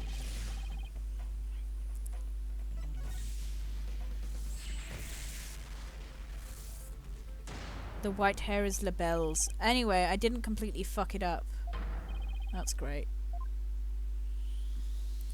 Look at that forehead. Look at that absolutely massive forehead. Well, Mr. Justice, do you have any conclusive evidence to present to this court? Of course I do. Observe this mask, if you will. Oh, what's that conclusive evidence? It's not the mask itself, but the white hair inside. We originally thought it belonged to Alderman Rex Cuby. Yes, but the Amazing Ninetales, as we know now, is Mayor Tenma, so... That's correct. So the question is, whose hair is this? And the answer to that is the last person to have worn it before it was discarded, and that would be you, Mr. Florent Labelle. What are you talking about? I never had hideous white hair like that. Silence. It would appear your coup de grace failed to hit its mark. This freakish fop is not the white-haired type, because he's busy being one ludicrously garish colour or another. Objection. No, Prosecutor Blackwell, it's you who has made a fatal error. What? Remember where this mask was found, washed up by the side of the river. With that in mind, the last piece of evidence we need will solve this remaining case. Take that. I know what I'm doing. Oh, that's... what is this? This is Mr. LaBelle's own private brand of hair colour. It washes out with just water. The court will also recall that the amazing Ninetales mask washed up along the side of the village river with white hair inside. Ugh. What is this? What's this? Are you saying that preening peacock's hair colour is... That's exactly what I'm saying. Mr. LaBelle's hair colour is one freaky work of fiction. But thanks to the river flowing through Ninetales Vale, we have a real-life exposé. Ah! Oh, my eyes! The white hair in this mask is conclusive evidence proving you are the real killer. A DNA test is all we need to prove it, and we both know we'll get a match. Admit it. Florent LaBelle, you were the one who killed Alderman Rex Cuby. You... peasant! How dare you! My beauty!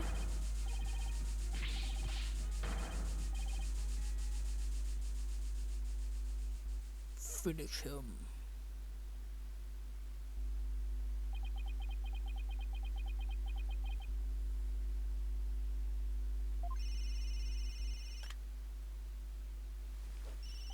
Hello, this is LaBelle. What? The project is off? This is LaBelle. The sponsors have pulled out? LaBelle speaking. I'm fired? You mean I'm no longer Mayor Tenma's aide? Hello, this is LaBelle. What? There's a stratospheric damage claim against me. $100 million? I'm finished, washed up. Stick a fork in me, I'm done! Anyway.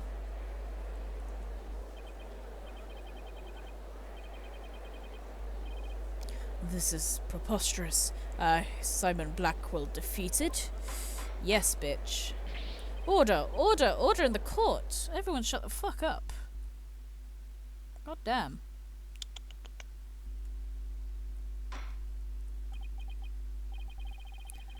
Well, this is quite the unprecedented outcome. I must hand it to you, Mr. Justice. You really turned this case on its head. Just like that other lawyer, Phoenix Wright. Haha. Wait, was that a compliment? Prosecutor Blackwell, what have you done with Florent LaBelle?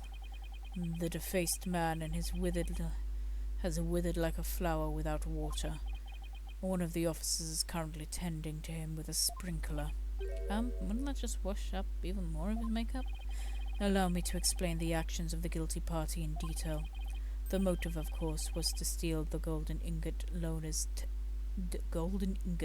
Tenma Taro. However, few are allowed in the manor due to the cultural ties to Ninetale Vale. LaBelle set in motion plan to gain access to the manor and the gold via the merger. But the efforts of the amazing Ninetales saw those plans come to a halt. And thus LaBelle murdered the alderman and attempted to pin the blame on Mayor Tenma. I see. What I still can't comprehend is why he would go after the gold in the first place. Mr. LaBelle doesn't look like somebody who's in need of financial aid. LaBelle hid his past well, much like he hid his beauty with makeup. He's myriad in debt.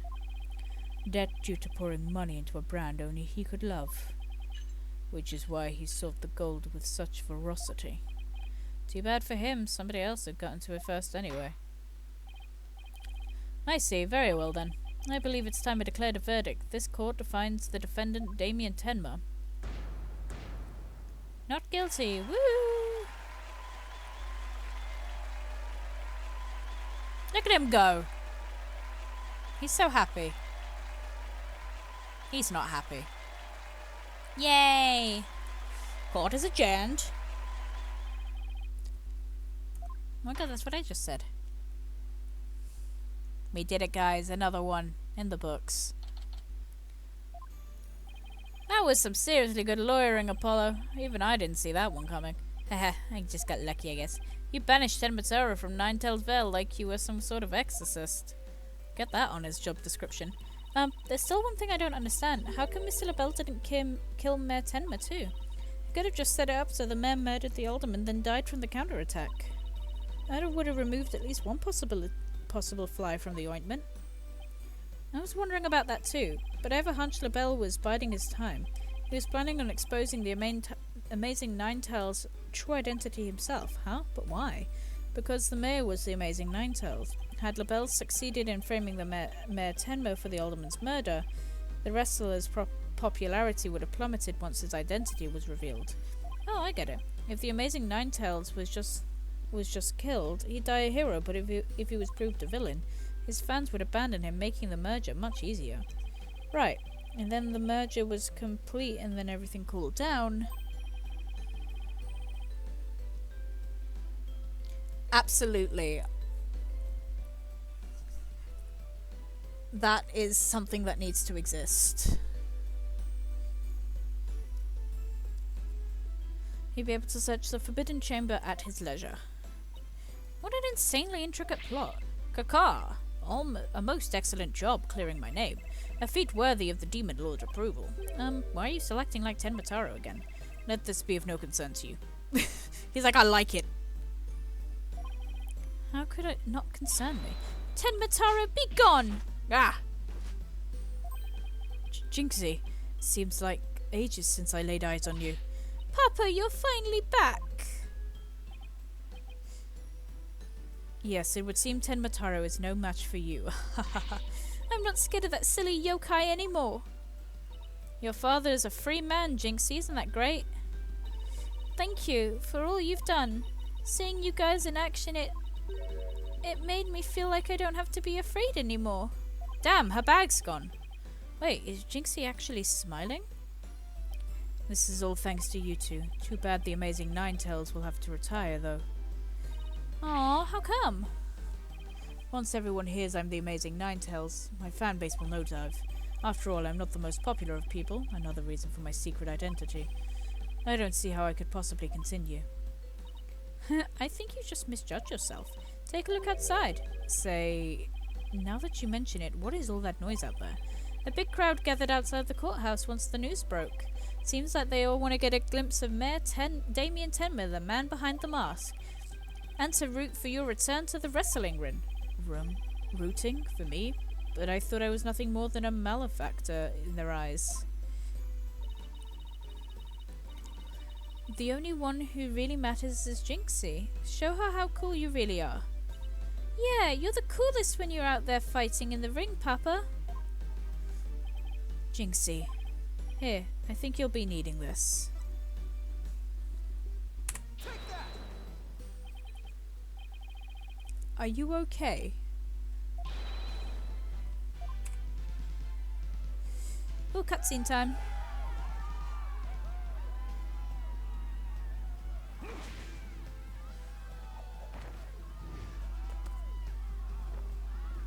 Why is he so built?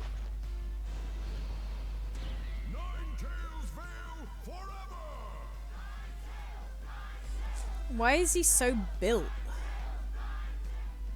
Why is he... He built like a beefcake. God damn. Kirby! I sure hope they can settle their problems between Tenmatown and Ninetail Vale. Me too. I'm sure they'll be fine after all. The blackmailer slash killer is behind bars and the merger's no longer an issue. Plus, the amazing Ninetales is obviously still a hit. I suspect Ninetales Vale will be too. It's all because we believed in our client, just like you said. Okay, people. Now that we got that one in the bag, let's go get something to eat. I'm starving. Sounds good. I've been so nervous I haven't eaten since yesterday.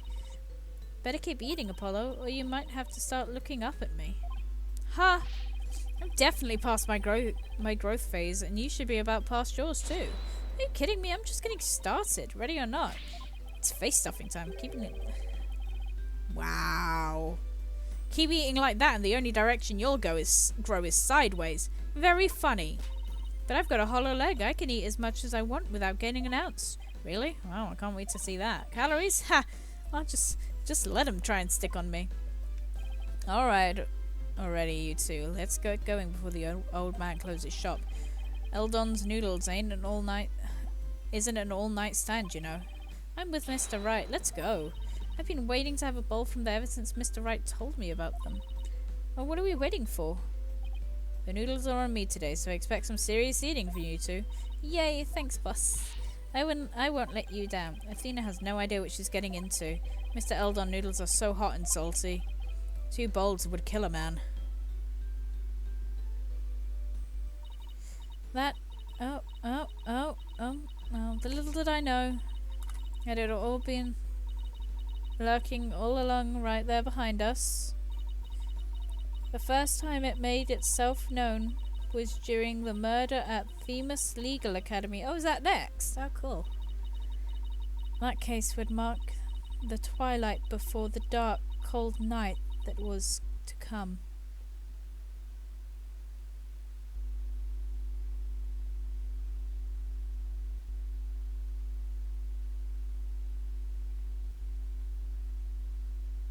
Pog.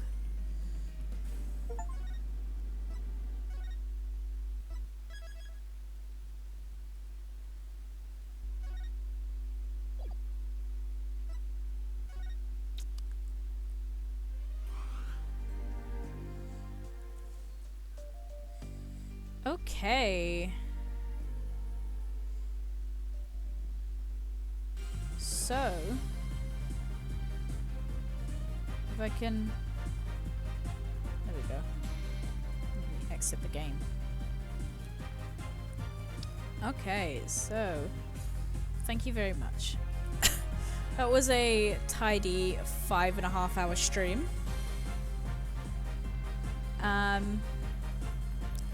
So thank you very much. So that was the second case. The third case is cool. We got trans affirmation in the third case.